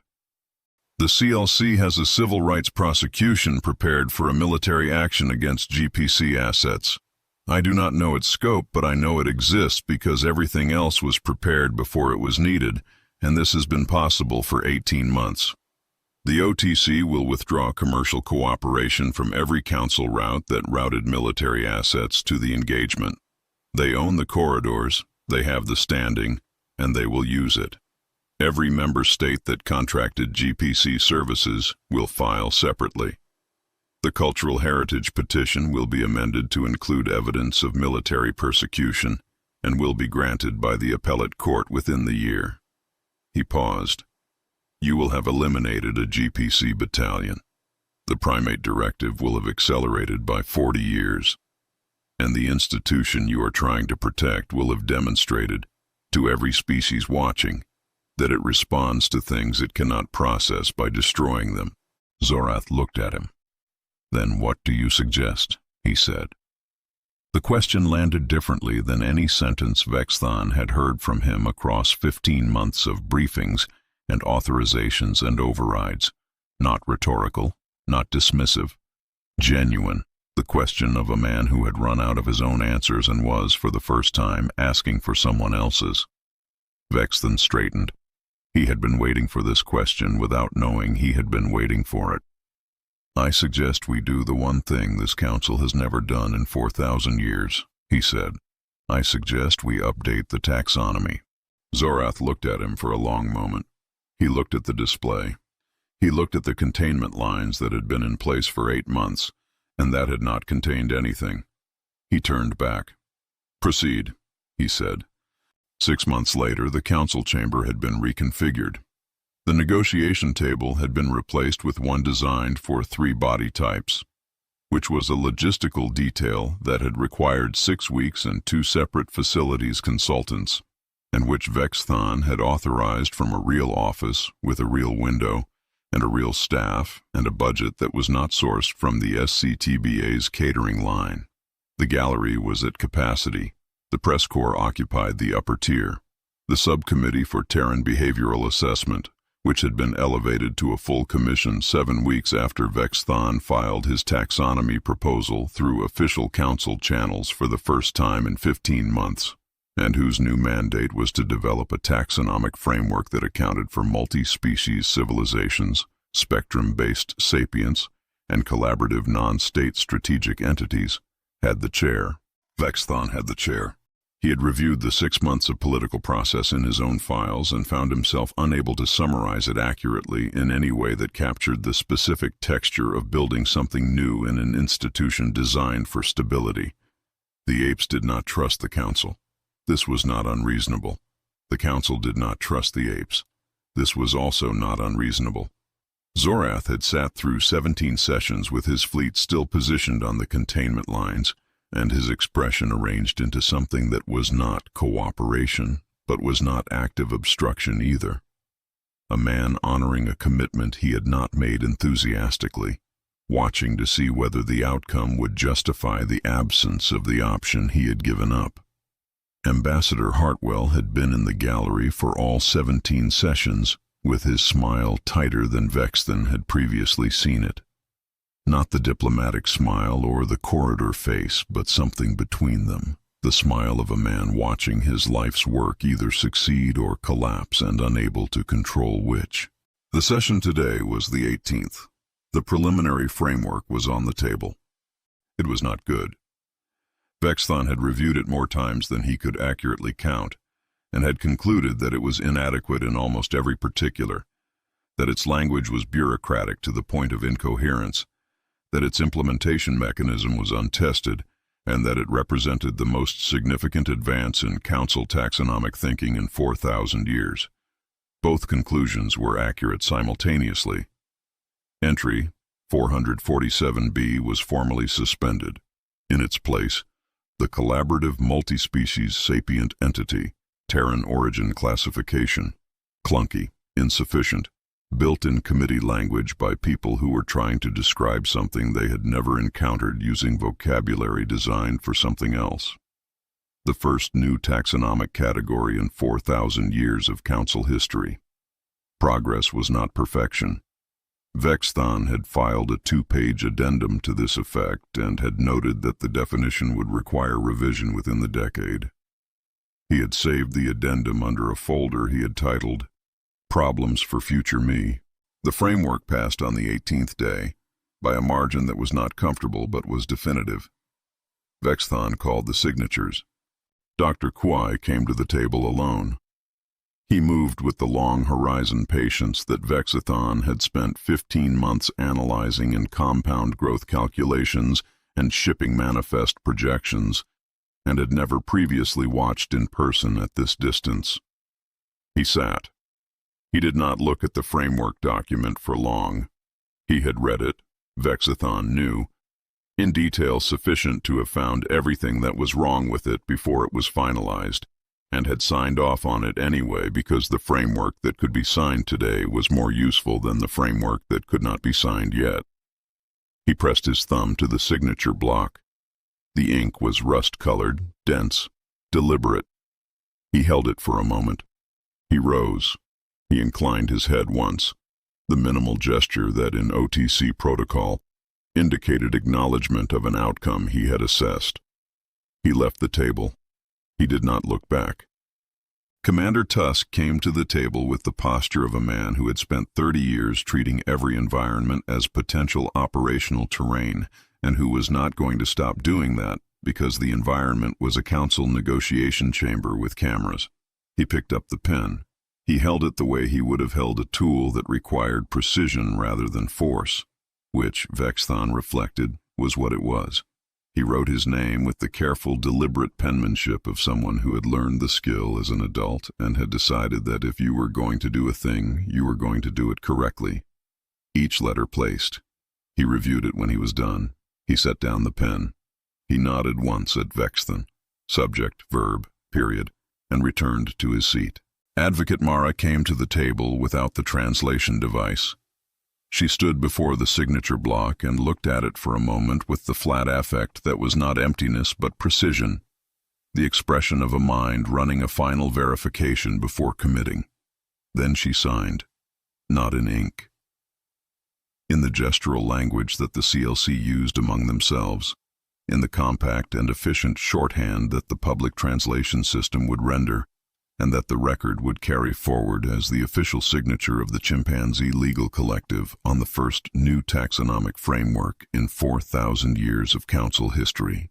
The translator rendered it, accepted, subject to review, will be watching. Vexthon looked up at the gallery. Hartwell was in the second row, in the seat he had occupied for 17 sessions. He was not taking notes. He was not smiling. Not the diplomatic smile. Not the corridor face. He was watching. When Vexthon's eyes found his, Hartwell gave one small nod. Not the warm acknowledgement that preceded a circuitous clause. Not the collegial shoulder touch of the corridor. Smaller than both. The specific nod of one person to another who has done something difficult together and has come out the other side of it and does not need to say anything more about what it cost. Vexthon returned the nod. He banged the gavel once. He called the session complete. His office was on the Commission's new floor, a real office which still required a moment of adjustment each time he entered, because the closet with the 11 coffee mugs and the hang-in-there poster had been his professional context for long enough that the window and the staff and the budget felt intermittently like someone else's furniture. His old file structure had been migrated to the new system. The private section had migrated with it. The pending categorization folder, the escalation indicators, the conductor, the one I haven't answered yet. 14 months of things that had no category until they did. He sat at his desk. The datapad displayed tomorrow's agenda. He reviewed it in the way he reviewed everything, top to bottom, looking for the item that was going to require a new folder. It was the first item. Preliminary Hearing, Bonobo Mediation Initiative. Status Review, 3 contracted member states. He opened the file. He closed his eyes. He held the image in his mind for a moment. Not the bonobos, not the 3 contracted member states, not the Phase 2 timeline, but the photograph on Hartwell's wall, the entire ascent from forest to stars, and the specific understanding that the photograph had more frames than he had counted, and that most of them were not yet visible from where he was standing. He opened a new document. He typed, Threat Assessment, Addendum. 2. Bonobo Mediation Initiative. He paused. He looked at the words, Threat Assessment. He looked at them for a long moment. The same 2 words he had typed on his first morning in a closet office, before he found the light switch, before he reviewed a single file, before he knew that the alert he had dismissed as spam was the beginning of something that was going to take him 15 months to document and 4,000 years to name correctly. He deleted the word threat. He typed opportunity. He saved it. He opened it again. He moved the cursor to the subtitle line. He thought about 300 primate species on one planet and 11 years of bonobo training and 3 council member states who had already contracted services they had not publicly disclosed. He thought about a woman in a laboratory who had built a machine designed to take the galaxy apart from the inside and who had not lived to see it work. He thought about the pending categorization folder and everything in it that had found a category eventually. He typed, the extended family. He saved it. He looked at it. Outside his window, the council complex's administrative tower was lit against whatever passed for a night sky here. The same institutional architecture that had surrounded him since his first day in a posting designed to end careers. The same building in which a woman named Dr. Ellen Nakamura had been classified as an authorized reader 33 years ago, and in which her instruction manual had finally, after 70 years, found the institution it was written for. He closed the file. He sat in the quiet. He thought about the hang in there poster, which had been left in the closet when the facilities team cleared it for renovation, and which he had taken and put in the 3rd drawer of his new desk where he could find it if he needed to. He did not need to tonight.